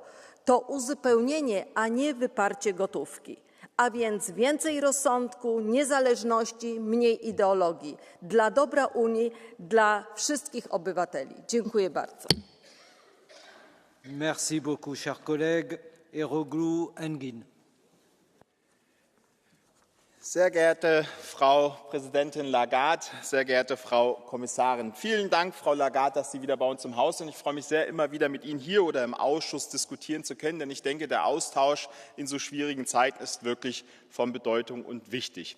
Ja, Frau Lagarde, ich möchte auf den aktuellen Bericht eingehen, aber das bezogen auf ein Interview von Ihnen, was ich in der Financial Times lesen durfte am 31. Januar. Herzlichen Glückwunsch zu diesem tollen Interview. Sie haben es gemeinsam geschrieben oder gegeben mit der Frau von der Leyen. Und da ist genau das Problem, Frau Lagarde. Sie hören es hier von vielen Kollegen. Die Marktneutralität, die Preisstabilität. Viele unserer Kollegen im Haus, die wirkliche Experten für Finanzen sind, haben das Gefühl, dass irgendwo die Neutralität unserer EZB verloren gegangen ist und dass sie eine gefährliche Nähe zur Kommission haben und zu Staatschefs haben. Und deswegen halte ich es wirklich für schwierig, dann ein gemeinsames Interview zu lesen, obwohl Sie, und da möchte ich Sie ausdrücklich loben, Frau Lagarde, die Punkte, die Sie in dem Interview benannt haben, sind genau richtig. Sie haben gesagt, wir müssen die Überregulierung im Bankensektor abbauen. Die Antwort ist sehr simpel. Hier in diesem Haus der große Fehler, Taxonomie und ESG, eine völlige Überregulierung des Bankensystems. Dann haben Sie zu Recht bemängelt,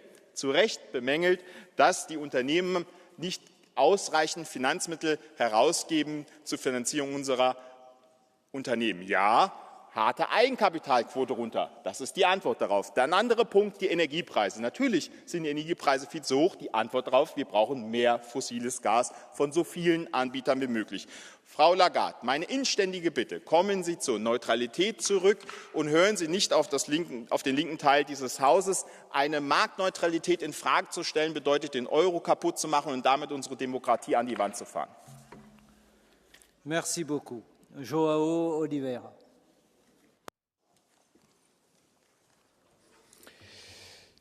Senhora Lagarde, a sua política de combate à inflação a partir do Banco Central Europeu é errada, é injusta e tem de ser alterada. É errada porque quer combater a inflação esmagando o poder de compra do povo em vez de intervir nos preços. É injusta porque arruína a vida dos trabalhadores e das pequenas e médias empresas, mas garante lucros escandalosos aos bancos e aos grupos económicos.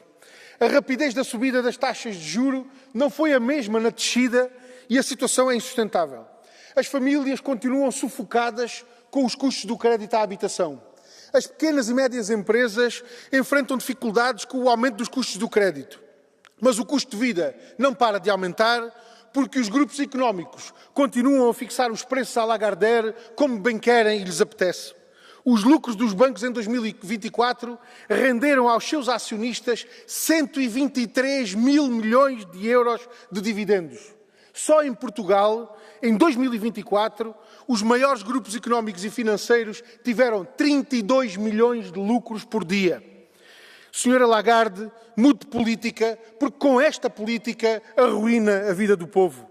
O caminho certo e justo é o da rápida descida das taxas de juro para aliviar as famílias e as pequenas e médias empresas.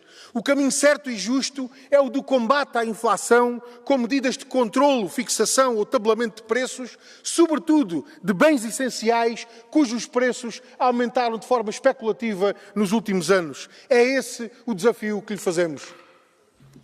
Merci beaucoup. Laikova Rada.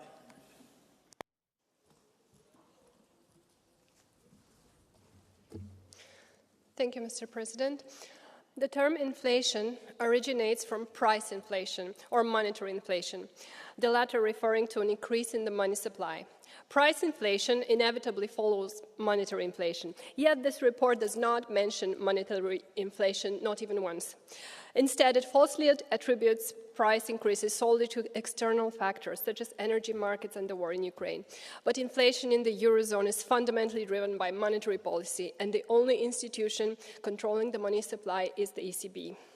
In the Econ Committee, we have observed continued support from some political groups for expansionist monetary policies, primarily to finance deficit spending. Instead of ensuring price stability, the ECB is now expected to counterbalance consequences of unsustainable EU economic policies by printing more money. This approach not only contradicts the ECB's statute, but also risks worsening the economic situation. The ECB was created with a single mandate, price stability, yet today it has expanded its role to include climate change, economic redistribution, and even global peace efforts. Can an institution struggling to fulfill its core responsibility effectively take on such additional tasks? Rather than relying on continuously monetary expansion, the EU should focus on addressing its economic policy failures, excessive regulations, and the unintended consequences of self-sanctioning. Europeans are increasingly aware of these issues, and they're questioning the policies that have led to economic uncertainty and the declining value of the euro. They understand exactly where the responsibility lies, within the ECB and this very institution. Thank you. Merci beaucoup, cher collègue. Lydia Pereira.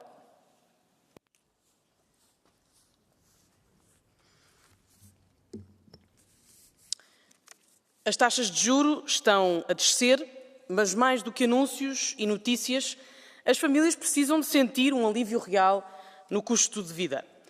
Há 2 anos, com taxas de inflação acima dos 10%, só podíamos estar apreensivos. Hoje, esse tempo parece longínquo, mas temos de evitar triunfalismos. A inflação estabilizou?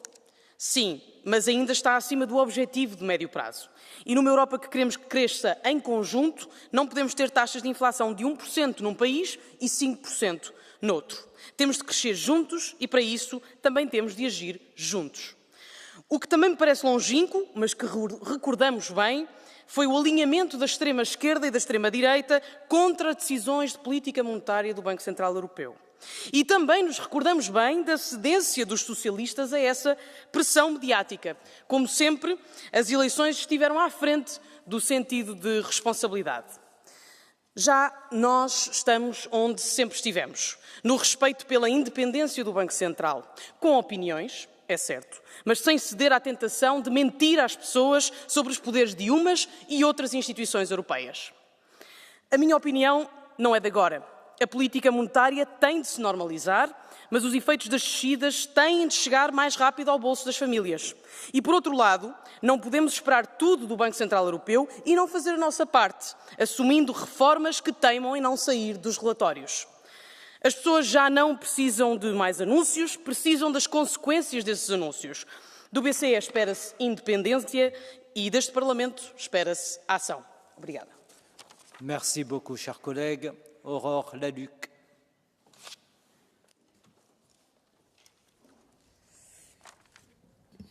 Monsieur le Président, Madame la Présidente, Madame la Commissaire, les moments de crise sont de vrais révélateurs, révélateurs de la qualité des personnes, de leur courage, de leur intégrité, de leur fiabilité ou non, révélateurs des lignes politiques et des valeurs profondes qui nous animent, des moments où les masques tombent et nous sommes exactement dans un de ces moments.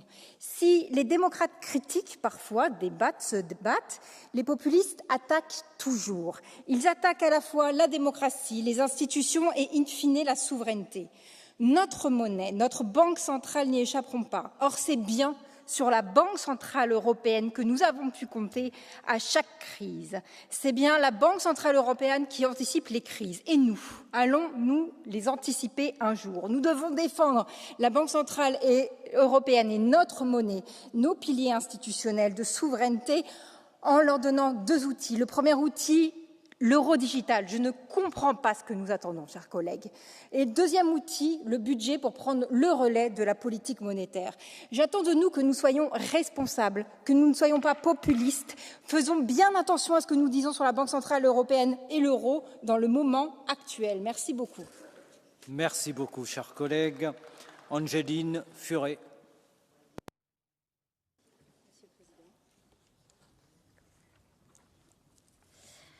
Madame Lagarde. Le rapport 2024 de la Banque centrale européenne confirme une réalité alarmante. Sous prétexte de résilience et de stabilité, la BCE a continué d'imposer des politiques monétaires qui étouffent nos économies nationales. Elle a persisté à maintenir des taux directeurs élevés, pénalisant nos PME et nos agriculteurs déjà fragilisés par des réglementations environnementales absurdes et un marché unique asphyxiant. Pire, ce rapport ignore l'essentiel, la souveraineté des États. La BCE, inféodée à la vision fédéraliste, instrumentalise la politique monétaire pour renforcer le pouvoir bruxellois au détriment des nations. Quand elle évoque une approche fondée sur les données, elle oublie les données humaines, chômage, désindustrialisation et détresse rurale qui frappent la France. Au nom de la transition verte, elle encourage des investissements pharaoniques dans des technologies inaccessibles à nos territoires, tandis que nos paysans croulent sous les normes et les coûts énergétiques. La compétitivité de l'Europe, un leurre, quand nos entreprises sont étouffées par des prix de l'énergie structurellement plus élevés qu'ailleurs. Nous devons refuser cette fuite en avant technocratique. La France a besoin de retrouver le contrôle de sa politique économique, de sa monnaie et de son destin. Plutôt que de suivre aveuglément les dogmes de Francfort, exigeons une BCE au service des peuples, pas des idéologies. Je vous remercie. Merci. Bogdan Żonka. Dziękuję bardzo, panie przewodniczący, pani prezes. W imieniu EKR-u chciałem bardzo jednoznacznie powiedzieć, że ten dokument, który przygotował Parlament, jest lepszy niż dokument z poprzednich latach. Jako EKR uważamy, że Europejski Bank Centralny powinien przede wszystkim brać pod uwagę podstawowe parametry gospodarcze poszczególnych państw. Wtedy jego interwencje będą bardziej wiarygodne. I jeśli jest coś nadzwyczajnego, to oczywiście tak EBC powinien pomagać.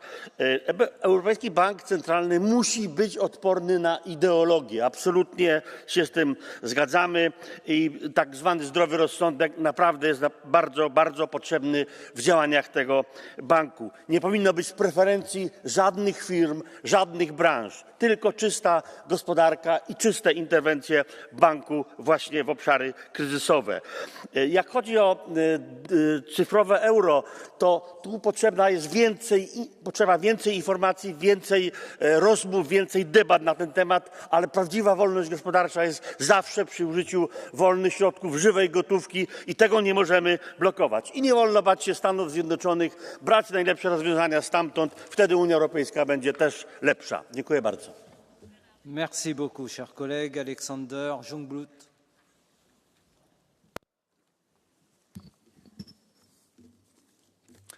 Herr Präsident, wenn man die Ausführungen heute hört, dann klingt das so ein bisschen, als hätte man ein Meisterwerk der Preisstabilität im EU-Währungsgebiet geschaffen.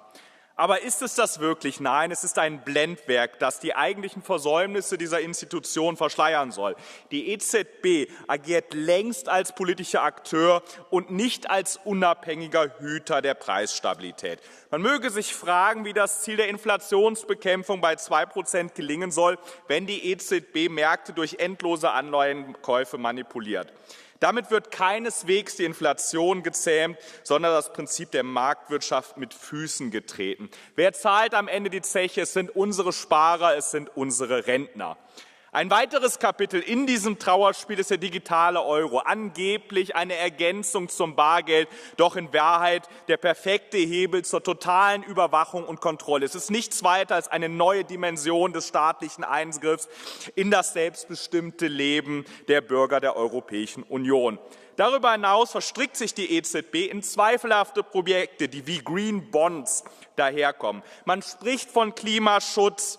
Doch was steckt wirklich dahinter? Ein versteckter Umverteilungsmechanismus, bei dem unsere Bürger die Kosten für unhaltbare Schulden anderer Länder tragen sollen. Es ist ein Bruch europäischer Verträge und es ist eine klare Beugung des geltenden Rechts. Vielen Dank. Merci beaucoup. Roting Direk. Dank u wel, voorzitter. Mevrouw de president, mevrouw de commissaris. De afgelopen jaren hebben mensen in heel Europa koopkracht ingeleverd door de ongekende inflatie. Covid, de Russische invasie, het hakt er allemaal heel hard in. In het spaargeld, pensioenen, de algemene bestaanszekerheid. Die merken mensen iedere dag door de hoge energieprijzen en de voedselprijzen. En deze inflatie in de eurozone is hardnekkig. Tegelijkertijd zie ik een Europese economie die niet vooruit te branden is. Door een tekort aan innovatie en een overschot aan detailwetgeving. En u noemde het al, de barrières op de interne markt die zijn nog veel te groot. Denk aan de territorial supply constraints, waardoor onze boodschappen iedere dag te duur zijn in de supermarkten. Daarbij komt vergrijzing. Ik vraag mij af, hoe gaan wij de zorgkosten en de pensioenen financieren in de komende jaren? Zeker in landen waar de pensioenen worden betaald uit de lopende begroting. Hoe houdbaar is dat op de lange termijn? En als klap op de vuurpijl hebben we Trump, die op het punt staat om een waanzinnige handelsoorlog te ontketenen, waardoor het dagelijks leven van honderden miljoenen mensen duurder kan worden. Dat zijn gewoon ordinaire Trump-belastingen. In deze cocktail van onzekerheid heeft de ECB een sleutelrol om de inflatie te beteugelen en de randvoorwaarden te scheppen voor stabiele economische groei. Dat is haar oorspronkelijke mandaat. En ik zou dan ook de ECB en ook de commissie willen oproepen om daar ook aan te hechten aan het oorspronkelijke mandaat. En ik wil graag collega Van Brugge complimenteren voor het degelijke rapport dat zij hierover heeft geschreven. Merci beaucoup, cher collègue. Matthias Ecke. Herr Präsident, Frau Präsidentin Lagarde, liebe Kolleginnen und Kollegen! Die Inflationsraten in der Eurozone sind gesunken, von einem Rekordhoch von 10,6% auf nun nahe 2%. Das ist erstmal ein wichtiges Signal der Stabilität in Europa und eine gute Nachricht für Millionen von Menschen. Denn gerade wer ein kleines oder mittleres Einkommen hat, der musste unter der Kostenexplosion der letzten Jahre besonders leiden. Inflation ist nicht nur eine ökonomische Frage, sondern auch eine soziale Frage. Und deswegen ist es richtig, den Kampf gegen die Inflation nicht allein der EZB zu überlassen. Die von Olaf Scholz geführte deutsche Bundesregierung zum Beispiel hat das erkannt und hat mehr gegen steigende Preise unternommen als alle anderen Regierungen in der EU mit Energiepreisbremsen, Entlastungspaketen und einem günstigen Deutschlandticket. Das war klug und richtig. Als Sozialdemokratie sagen wir auch deutlich, Preisstabilität ist wichtig, aber reicht allein nicht aus. Die EZB muss auch zur wirtschaftlichen und sozialen Entwicklung der EU beitragen. Umso mehr freue ich mich, dass unsere diesbezüglichen Forderungen jetzt Gehör gefunden haben und der Bericht entsprechend angepasst wurde, was den Bereich Secondary Mandate angeht. Mit Trumps Politik der Willkürzölle droht uns nun allerdings neue Preissteigerungen und Krisen. Wir erwarten, dass die EZB ihrer Verantwortung für Europas wirtschaftliche Entwicklung auch dabei gerecht wird. Vielen Dank. Merci beaucoup, cher Matthias Ecke. Yedis.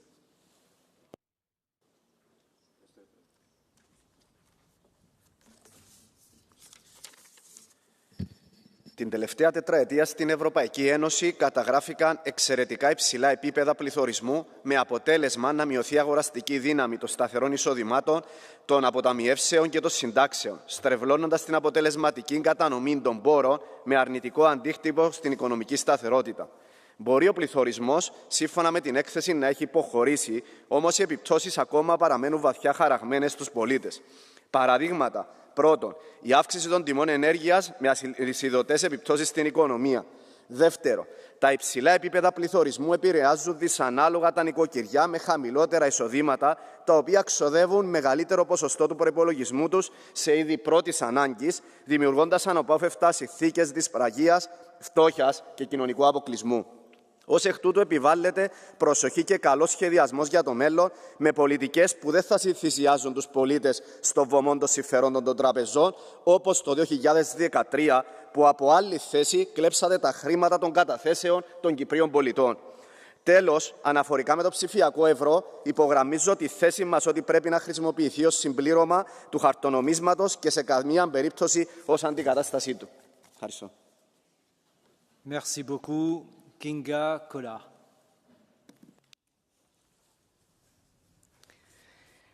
Örömmel olvasom az LKB jelentésben, hogy Európa visszatért az alacsony infláció világába.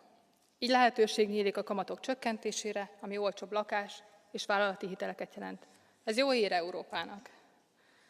Azonban ki kell jelenteni, hogy Magyarországon a különös gazdaságpolitika kudarcot vallott a válságok kezelésében. ennek az árát pedig az emberek fizették meg. 5 év alatt 81%-kal emelkedett az élelmiszerek ára, az inflációt csak 13%-os rekord alapkamattal sikerült valamelyest megfékezni. Miközben az állam évek óta rekordmagas hiány mellett működik, tolvonásra töröltek kritikus állami beruházásokat. Nem jut elég forrás kórházakra, az iskolákra, az utakra és vasútfejlesztésre. Az Orbán rezsim kegyeltjeinek persze továbbra is nyitva vannak az állami pénzcsapok. Így jutott például méregdrága irodaházakra. És a választási költekezés még csak most fog kezdődni Magyarországon. Pedig a túlköltekezés hatalmas kamatteherrel párosul. Csak tavaly a kormány 4000 milliárd forintot költött kamatokra, többet, mint a teljes egészségügyre. Ezért minden magyar ember érdekében és nevében felszólítom a magyar kormányt, hogy ne gyermekeink és unokáink terhére próbálják megtartani a hatalmukat. Megalázó szavazatvásárlás helyett a Tisza hazahozza az uniós forrásokat, és magyarok millióival együtt épít egy modern, békés és élhető Magyarországot. Merci beaucoup, cher collègue. Carla Tavares. Senhor Presidente, Senhora Presidente Lagarde, Senhora Comissária Maria Luísa Albuquerque, no artigo que assinou há 2 semanas no Financial Times com a Presidente Ursula von der Leyen, assegurou que está pronta para fazer tudo o que é necessário para trazer a Europa de volta. Essa foi a atitude que salvou o euro em 2010 e evitou uma crise financeira durante o Covid. Nessas crises, o BCE soube apoiar as políticas gerais da União, tal como está escrito no seu mandato secundário. É preciso desistir dos dogmas. Não podemos combater a inflação de forma cega ou deixar que a neutralidade de mercado seja um princípio escrito na pedra. Precisamos de ação e resultados. Por exemplo, ter uma coordenação mais próxima da política monetária e orçamental da União ou usar o mandato secundário para sermos mais ambiciosos nas políticas e instrumentos monetários. O atual clima de incerteza nos Estados Unidos abre também uma oportunidade para reforçarmos a promoção internacional do euro como uma alternativa credível ao dólar e avançarmos mais rapidamente no euro digital. Como refere no seu texto no Financial Times, em que me revejo, há muito em jogo. Não podemos mais desperdiçar as nossas forças com desvantagens autoimpostas. Muito obrigada. Merci beaucoup, Regina Doherty. Commissioner, President Lagarde, we're here today discussing the ECB annual report at times of enormous uncertainty. Following on from Canada, Mexico and China, President Trump is threatening the EU with steep new tariffs. Billions of euros of investments and thousands of jobs depend on the trade between Europe and the United States. And I have heard the concerns from people and businesses in Dublin about how America may soon be closed for business. European member states, including my own, have strong historic, cultural and huge economic links with the United States, and we need to do everything we can to preserve this and ensure that EU-US relationships remain functional. Yet there are those who would have us turn away from one of our closest historic allies, and this literally would be the definition of cutting off your own nose to spite your face. President Lagarde, I want to welcome your words in the Financial Times recently with President von der Leyen, where you highlighted the need for Europe to be better at helping businesses to grow and thrive. We need to see the reforms to boost competitiveness and innovation. And I also want to welcome the work that has taken place to bring down inflation by the ECB. This is why the ECB can now reduce our interest rates, which is very welcome. But for this to continue, all the Member States must be prudent. The time for talk is over and the time for action absolutely is now. Thank you. Merci beaucoup. Kostas Mavridis.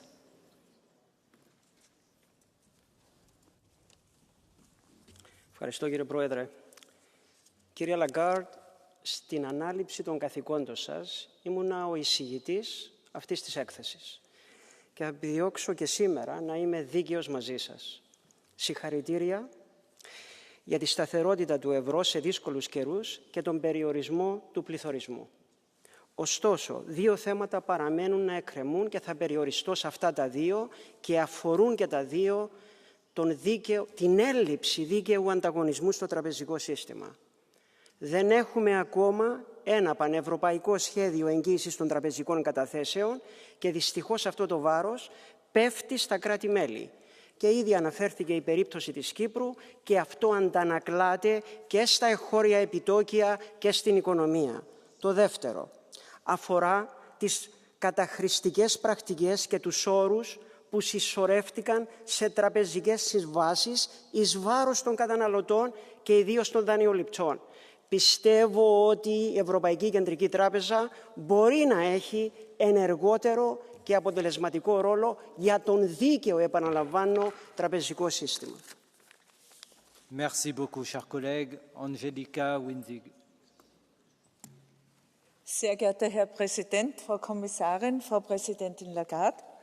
Ja, Krieg, Energiekrise, unzuverlässige Lieferketten und steigende Lebensmittelpreise haben in den letzten 3 Jahren für die Europäerinnen und Europäer zu einem massiven Kaufkraftverlust geführt. Und eines darf man auch nicht außer Acht lassen, auch in einigen Mitgliedstaaten zu politischen Veränderungen. Während die US-Notenbank frühzeitig gehandelt hat, hatte man den Eindruck, die EZB hat zu lange gezögert, mit spürbaren Folgen für die europäische Wirtschaft und für die Bürgerinnen und Bürger. Eine Währung ist nur so stark wie die Wirtschaft, die hinter ihr steht. Daher muss Europa seine Wettbewerbsfähigkeit steigern, um den Euro langfristig abzusichern.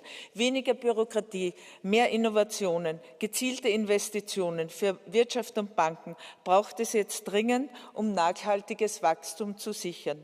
Und auch Sie, Frau Präsidentin, werden dazu einen entscheidenden Beitrag leisten. Nur mit echten Reformen sichern wir Europas wirtschaftliche Zukunft und sorgen dafür, dass Wohlstand nicht nur bei einem Versprechen bleibt, sondern für alle Europäerinnen und Europäer auch spürbar ist.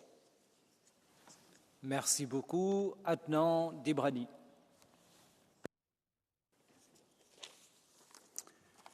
Tack, herr talman. Vi lever verkligen i konstiga tider.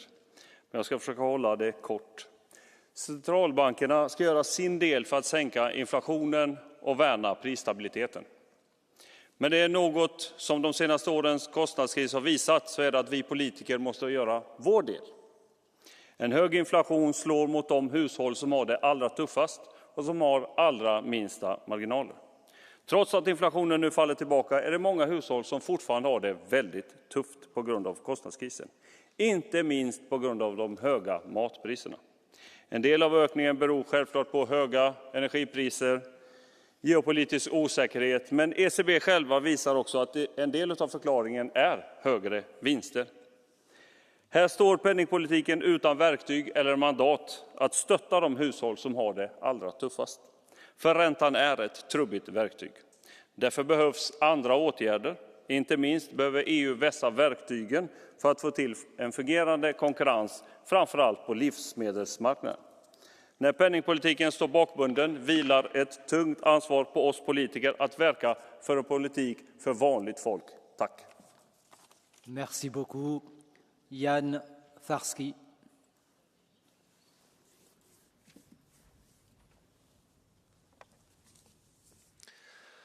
Jen 25% Čechů podporuje přijetí eura. V náhledu na společnou měnu jsme na tom nejhůř z celé Unie. A proč? Vždyť koruna neuchrání naši suverenitu. Neubrání nás ani před zásahem zvenčí.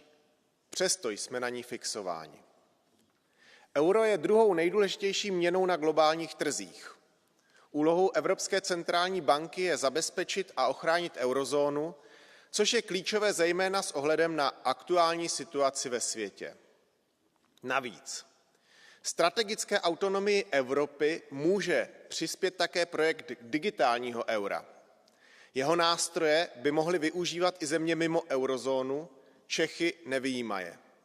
Chci věřit, že nejen tato zkušenost by pomohla oddémonizovat společnou evropskou měnu. Tento negativní postoj je jednou z našich nevýher. Česko je v Evropské unii přes 20 let. Doufám, že nám nebude trvat dalších 20 let, než budeme platit eurem. Váháním přicházíme o bezpečnostní kotvu, která nás může držet na západě, mimo spáry východu. Děkuji. Merci beaucoup, chers collègues. Nous arrivons au terme de cette discussion et nous allons ouvrir à présent la procédure Catch the Eye. Et pour commencer, je donne la parole à Maria Grappini. Mulțumesc, domnule președinte, doamna comisar, doamna Lagarde. Am văzut că ați fost felicitată de colegi și am fost foarte atentă la ce ați spus dumneavoastră. Între altele, ați criticat gospodăriile că nu cheltuie mai mult. Doamna Lagarde, știți câți oameni sunt în sărăcie? Cum să cheltuiască mai mult când nu știu ce se întâmplă, când n-au suficienți bani decât să-și plătească lumina, curentul? Deci, din punctul meu de vedere, BCE n-a făcut cât ar trebui să facă, din punct de vedere al politicii monetare, din punct de vedere al presiunii care e suportată de cei mai săraci, de fapt. Inflația, dobânzile, știți cât e dobânda în țara mea, în România? Cum? IMM-urile sunt spulberate. Deci, din punctul meu de vedere, dumneavoastră sunteți responsabili. Ați spus că veniți la întâlniri cu noi. Foarte bine, dar aveți niște specialiști pe salarii foarte mari acolo. Ei trebuie să facă politica monetară. Ei trebuie să ne asigure existența și rezistența în piața internă a economiei până la urmă pentru a putea să fim în competiție globală. Mulțumesc! Merci beaucoup. Andriukaitis Vitenis. Dėkuoju posėdžio pirmininkė, gerbiama Centrinio banko pirmininkė ponia Lagarde, komisarė. Suprantama, didelis pasiekimas, kad suvaldyta infliacija, be galo didelis pasiekimas, kad garantuotas euro stabilumas, be galo svarbu toliau atkreipti mums visiems labai dėmesį į be galo sudėtingą tarptautinę aplinką. Jungtinių Amerikos valstijų dabartinė administracija grasins tarifais. Komisija jau Žano Klodo Junkerio laikais jau turėjom patirtį, kaip atremti Trumpo tarifų karą. Dabar taip pat reikia galvoti apie tai, reikia būtinai galvoti apie kuo didesnės pastangas kurti bankų sąjungą Europos Sąjungai. Priešingų atveju mes labai nesuvaldysim bankų nesažiningos veiklos. Reikia paskatinti skaitmeninio euro įvedimą ir tai reikia daryti ypatingai greitai, nes šiuo atveju mes turime atremti mus gresiančias tikrai tarifų karų, kainų karų situacijas, o tuo tarpu bendros pastangos Europos Centrinio banko ir nacionalinių bankų turi būti stiprinamas. Ačiū. Merci beaucoup, cher collègue. Sebastian Tinkinen.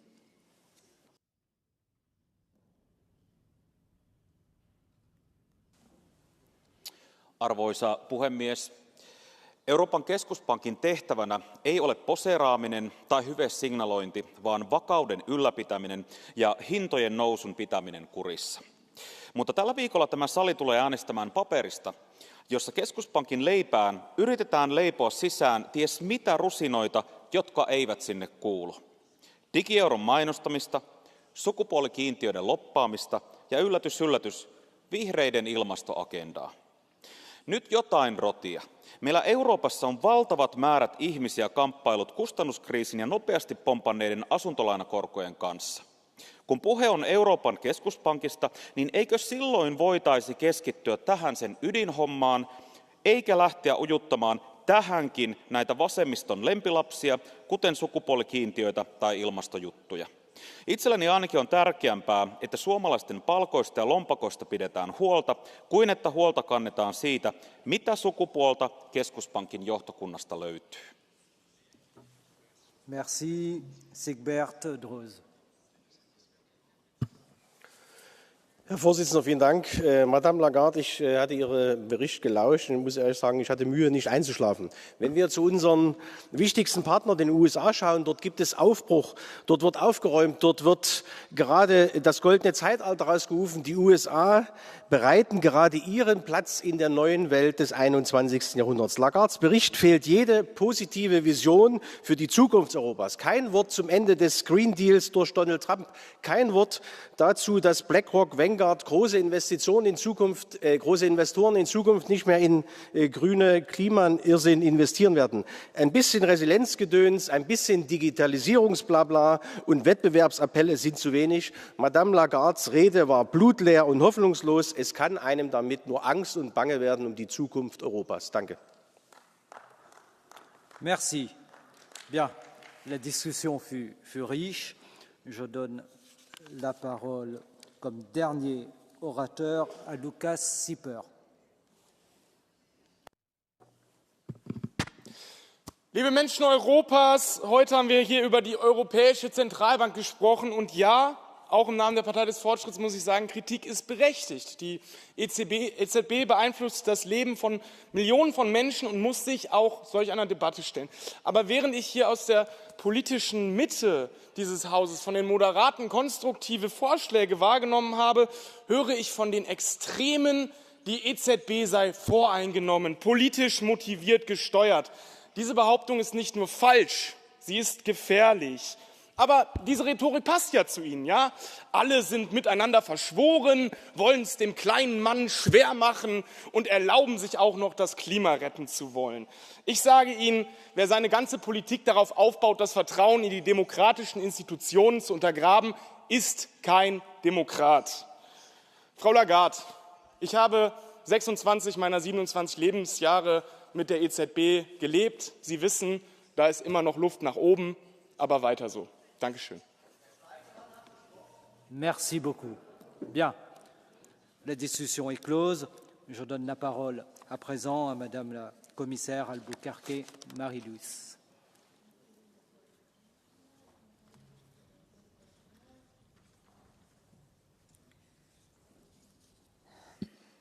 Honourable members, I am pleased to see that there is a significant convergence in the views of our three institutions on many aspects of the report. As already mentioned in my introductory remarks, the EU has high ambitions and urgently needs to regain competitiveness. This requires massive investments and hence financing. Open, deeper and more integrated capital markets will be key to improve the competitiveness of the EU economy. This is why we will present a Savings and Investments Union strategy in the coming weeks. The Savings and Investments Union will leverage the enormous wealth of European savers to create growth in Europe. Fundamentally, greater liquidity pools and EU markets operating at greater scale are absolutely necessary if we want to see stronger economic growth, compete internationally and to finance our political ambitions. There is simply no other way. As a last point, let me also recall the importance of making progress on the digital euro, given the challenges we face in terms of innovation and global competition. Today, Europeans increasingly pay digitally, and this trend will continue, reflecting the digitalization of our societies. But at this moment, we don't have a European offer that allows for digital payments across the EU and for all the use cases. In fact, Europeans mainly rely on a few non-European providers, as was mentioned here today. The Commission stands ready to support efforts to accelerate the negotiations. It is equally important to progress on the proposal for the legal tender of cash. This regulation will safeguard the acceptance and availability of cash for our citizens. Also here, the Commission stands ready to support the ongoing discussions on this so that we can make swift progress. Thank you. Merci beaucoup, Madame la Commissaire. Je disais que la discussion avait été très riche. Beaucoup de questions vous ont été posées, Madame la Présidente Lagarde. Et je vous donne la parole à présent pour y répondre. Merci beaucoup, Monsieur le Vice-président. Madame la Commissaire, on est en pris note de vos observations. Let me now move back to English. But I thought a little bit of French would not hurt because you are still around, Mr. Vice President, although you're leaving. That's okay. So let me tackle 3 points that I would like to address in response to your many, many questions, and with gratitude for some of your candid points, some of your documented points, but certainly some that you have expressed with great passion. And I'm very attentive and very sensitive to it. Let me just make a few points about the mandate under which we operate, say a little bit about how we took the fight against inflation, and finish with the digital euro. And I think that I will have tried to focus on those areas where you have really yourself tried to target your questions. So, on my first point, I am constantly reminded of the mandate that we have under Article 127 of the treaty. We know, and the European Central Bank at all levels of the institution We know that our primary objective is price stability. There is no debate about that. We also know that there is a second paragraph which refers to secondary objectives, which have to do with your economic objectives and how we can support those objectives. But this second article is very specific and starts with without prejudice to price stability. So it goes without saying that price stability is the driving force and that alternative options have to be without prejudice to that driving force of our action. And price stability is what is guiding us. Now, I would like to just mention, because this has been also raised, and many of you have actually raised it, this issue of market neutrality. And you, Madame Rapporteur, focused some of the remarks and some of the points in the resolution on this aspect, and I'm delighted that you could reach a consensus as to exactly what the report would say.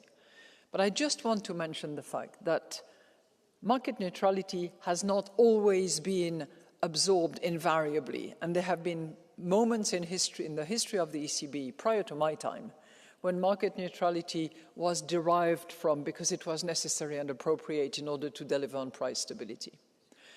What we are doing when we pay attention in particular to the externality of the risk of climate change is that we are looking after and securing the balance sheet of the ECB to make sure that the risks which are not otherwise reflected by market mechanisms can actually be embedded into our management of the portfolio.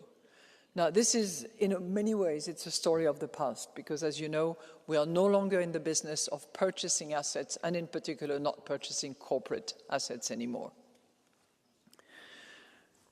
A few points about the fight against inflation, because many of you have actually mentioned this, and most of you to say you have, well, one of you actually said that we had done a good job, and I was, you know, those are moments when you enjoy the minute and a half that was given to, I think it was Mr. Navarrete, who actually said that he was satisfied with the work that we had done. And yes, we did take the fight against inflation, and as your resolution report indicates, we could have started earlier.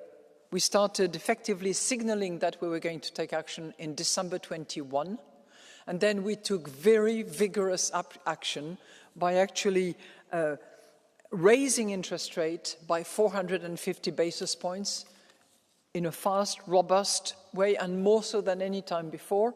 And we have now seen the result of it. One of you mentioned that we went from a high of 10.6% in October 22, which was the highest reading that we had on an average basis, not on a per country basis, I know, because some member states have much higher and have had much higher inflation.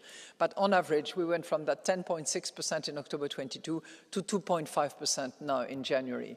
So I'm not saying that the fight is over, because we need to get to the target that we have, but we have closed the gap significantly by taking robust and rapid measures. And you cannot compare one central bank to the other. The circumstances are different, the fundamentals of the economy are different, the rate of inflation suffered by different countries are different, and the tools that are available are different as well. But, you know, I don't take huge satisfaction about what we have done, but I think that for all European compatriots, certainly there has been a difference. Does it mean to say that prices have gone down? No. And the level of price is something that is very different from inflation. Prices have gone up, their level has stayed high, and the inflation that we are now trying to keep under control, hopefully at 2% in the course of 25, that is the measure by which the level continues to go up in a relatively modest way, and the one that we have defined as our price stability objectives. Now, let me now touch on a point that many of you have addressed, and that is the issue of the digital euro. And let me preface that with the fact that digital euro is not intended to replace cash. Absolutely not. Cash is around, will be around, no question about it. And so much so that we are currently, as you may have seen, working on the new face of our European banknotes, so that the euro will have a more relatable aspect to it, so that European using, and non-European for that matter, using the euro will actually appreciate the aspects that embody Europe, whether it is by way of reference to culture or by way of reference to natures. The jury is still out as to what it will end up being, but certainly cash will be around. Now, some of you have mentioned that the digital euro is a tool of our European sovereignty. And I would beg you to keep that in the back of your mind when you have that debate in Parliament. Many of you have called for that debate. I heard Honourable Member of Parliament Ferber mention that. I have heard Honourable Member Navarrete refer to the debate and calling for it, actually. I've heard many other members ask for that debate to take place. So please, as quickly as is possible, let us have that debate, because the digital euro is a necessary tool of this sovereignty. It's not the only one. It needs to operate at retail level, at wholesale level, and it needs to be combined so that we have solidity of payment infrastructure, as well as the tool that will enable us to effect payment on a cross-border basis. The issue that has been referred to as issue to be debated, financial stability, innovation, privacy, threshold, all of that needs to be debated. And do not assume that it is something that the European Central Bank will decide from the main building sitting on the River of Main in Frankfurt. No, we are waiting for you. And the ball is in your camp. And I very much hope that the honourable rapporteur will actually mandate as many goodwill around the table as possible in order to move that debate. I would very much dislike to see myself in this position in a year's time, still arguing that the digital euro is an instrument of our sovereignty. A lot of things are going to happen between now and a year from now. We should not underestimate the geopolitical movements, fractures, cracks and divides that we might be seeing in the future. And for that, we should be equipped with a digital currency that will help the defense of our sovereignty, just as we, and I turn to you who didn't find me very passionate about the future, but you're not listening to me really, doesn't matter. I passionately believe that we have internally in Europe barriers that we have imposed upon ourselves that we can remove, whether it is in the goods circulation, equivalent of 40% custom duties that we impose on ourselves as opposed to 15% inside the United States, or 110% equivalent of custom duties that we impose on ourselves on services.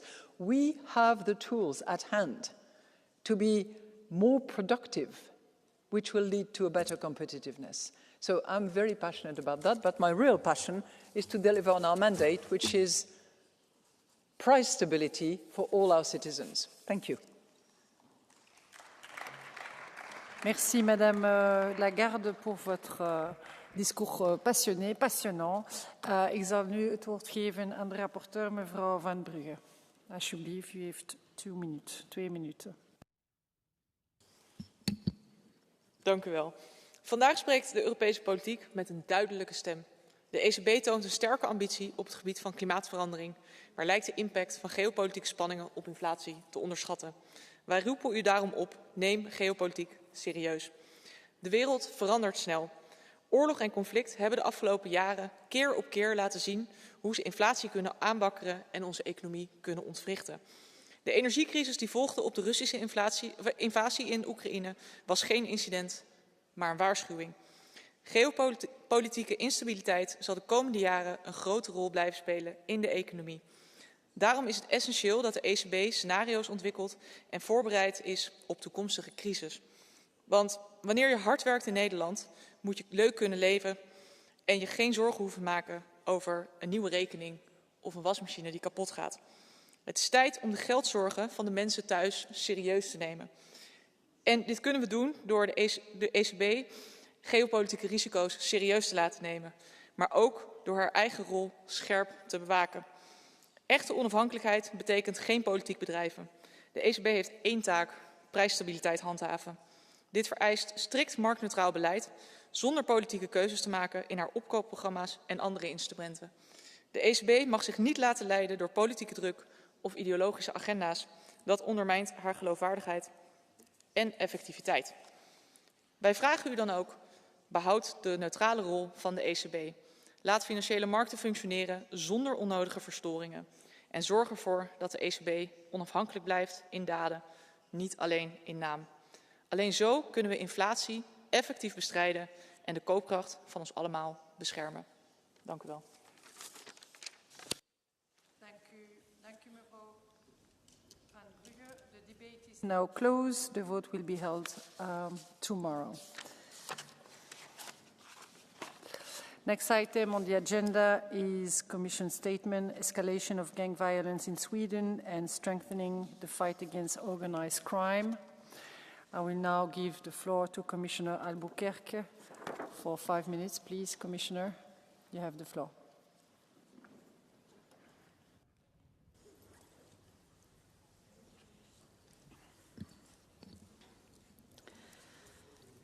Madam President, honourable members, the horrendous attack in Örebro, one of the worst attacks in Swedish history, has shocked us all to the core.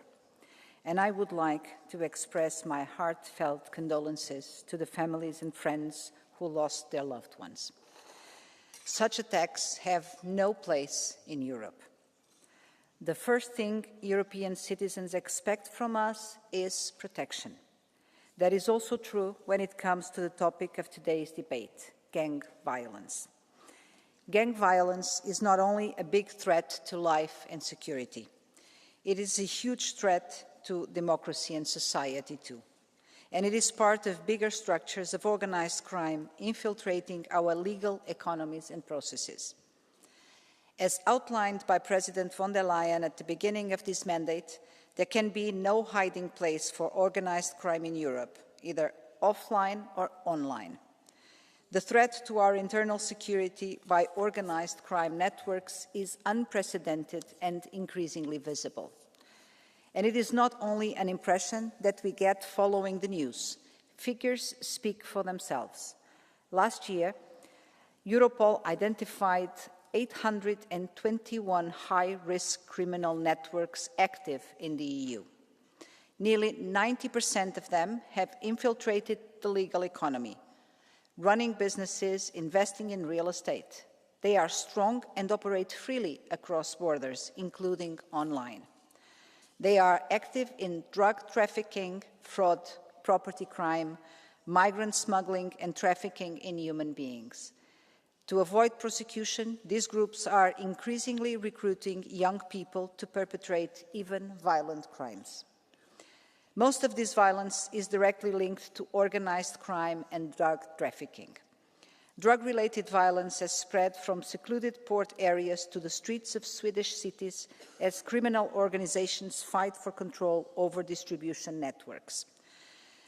Innocent bystanders are often caught in this violence, underscoring the urgency of action. We see similar patterns across Europe: drug markets in Brussels streets, gang wars in Germany and France, threats to port workers in the Netherlands, drug-related killings in Spain and the Western Balkans. This is a global phenomenon that needs to be tackled through stronger cross-border cooperation within the EU and with third countries. Drugs are now Europe's most lucrative criminal market, worth 31 billion euros annually. And 70% of organized crime groups use corruption to enable their crimes. The Commission will put forward an EU strategy against corruption. Money is the lifeblood that drives and sustains all these criminal activities. Our response to organized crime must be clear: disrupt their finances, take down their bankers and brokers, tackle the infiltration in legal economy, and disrupt their corrupt networks. Since last spring, we have new confiscation rules to eliminate the profits of criminal groups. We need to follow the money to get to those who are behind these crimes. Any investigation should pursue arrests and asset recovery as two sides of the same coin. With Eurojust, we need to enhance judicial cooperation within the Union and beyond its borders. The rapid transposition of the new Asset Recovery Directive will provide stronger tools to confiscate illicit profits. It will also strengthen the asset recovery offices to identify, trace, and freeze criminal assets. The Commission will step up the fight against serious and organised crime with the forthcoming European Internal Security Strategy. The strategy will cover all forms of organised crime, online and offline. We plan to involve all stakeholders in a whole-of-society approach to be more effective in dismantling high-risk criminal networks and their ringleaders. We will propose to revise the rules to fight organised crime, starting with an updated definition of organised crime and strong investigative tools.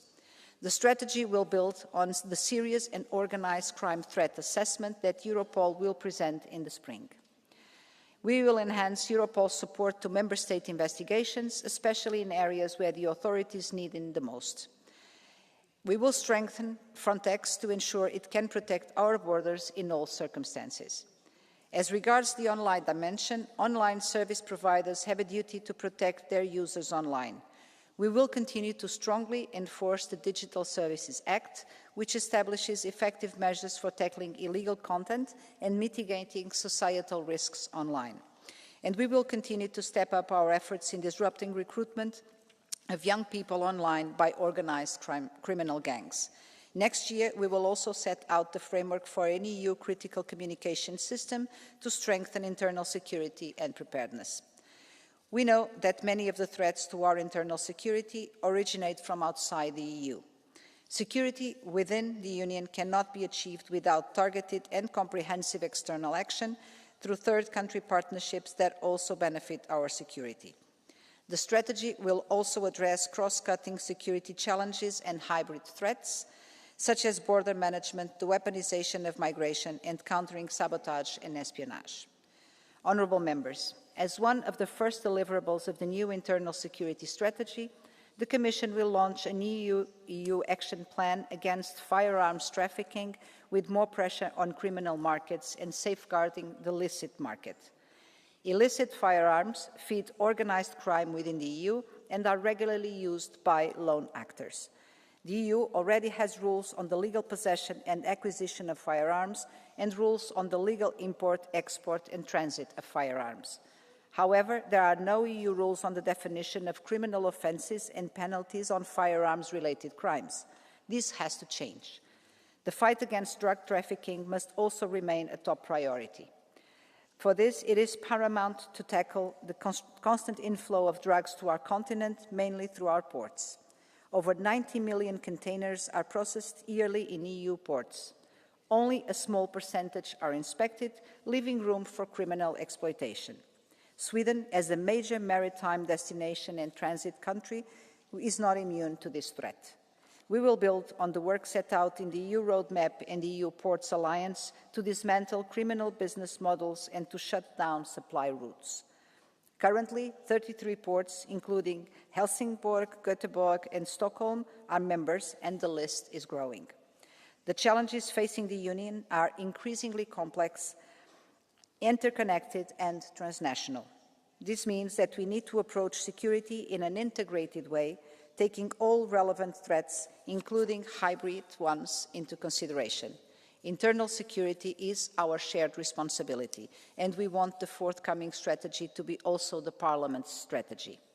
We count on your cooperation to make rapid progress on our common agenda. Thank you for your attention. Thank you very much, Commissioner. I will now give the floor to... var utfört av en enskild gärningsman. Men Sverige är också utsatt för en våldsvåg av sällan skådat slag. Bombningar av hedliga människors bostadshus, närmast dag efter dag.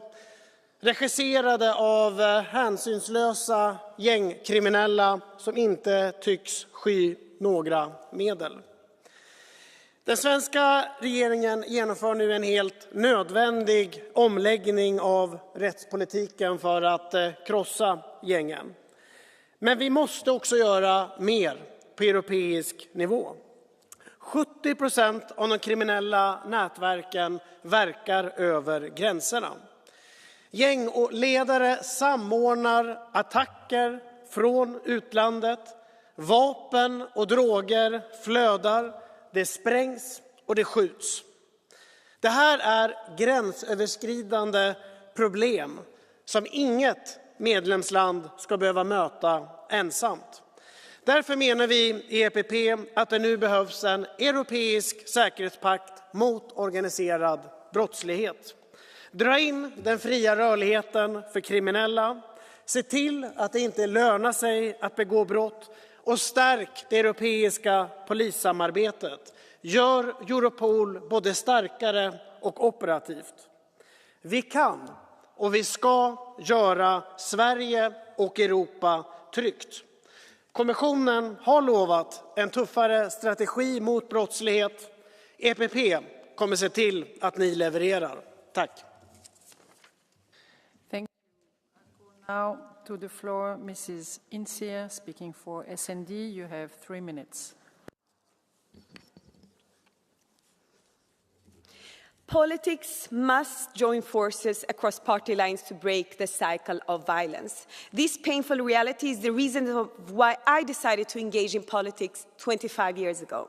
Since then, the situation has unfortunately only worsened. More children have become both victims and perpetrators to violence. Last year alone, 44 people lost their lives to shootings, and alarmingly, the number of children under 15 suspected of involvement in murder cases surged by 200% in comparison to the year before in Sweden. Just in the first month of this year, we witnessed 33 bombings. The perpetrators are nowadays so young that the term child soldiers has become a buzzword. Gang violence is creeping down in age, instilling fear in our neighborhoods and robbing children of their childhood. No one should wake up to a sound of a bomb instead of a gentle ring of a clock. And let's be clear, no one is born a child soldier. Our actions as lawmakers matters. The current Swedish right-wing and far-right government looks to Denmark's hard gang laws like visitation zones and harsh penalties, but neglects the essential ingredient of Denmark's success: social investments in school and communities. A school that provides every child with the opportunity to succeed is our most powerful weapon against gang recruitment. It is also absurd that criminals 2025 can start businesses and exploit the Swedish welfare system while the parties in government and their supporters in Sweden Democrats are watching. Where is the crisis commissions that we have asked for? Also, the EU has an important role in putting an end to the cross-border gang crime, which poses a serious threat to all our member states. According to Europol, 70% of gangs in the EU operate in at least 3 countries simultaneously. I'm glad that the Conservative EPP group has woken up and realized the importance of acting, but yet they have only presented what they call European Security Pact against organized crime, which is more or less a copy-paste of former Commissioner Ylva Johansson's EU roadmap to fight organized crime and drug trafficking. Instead of creating new titles on existing measures, we Social Democrats demand a specific strategy against recruitment with a coordinator working alongside European authorities such as Europol and Eurojust to prevent children and young people from falling into the claws of the gangs. Politics must unite across party lines, and so must other parts of the society as the social media platforms. We therefore need an EU anti-organized crime law, including addressing the social media platforms' responsibilities. It is unacceptable that these platforms are exploited for recruiting child soldiers.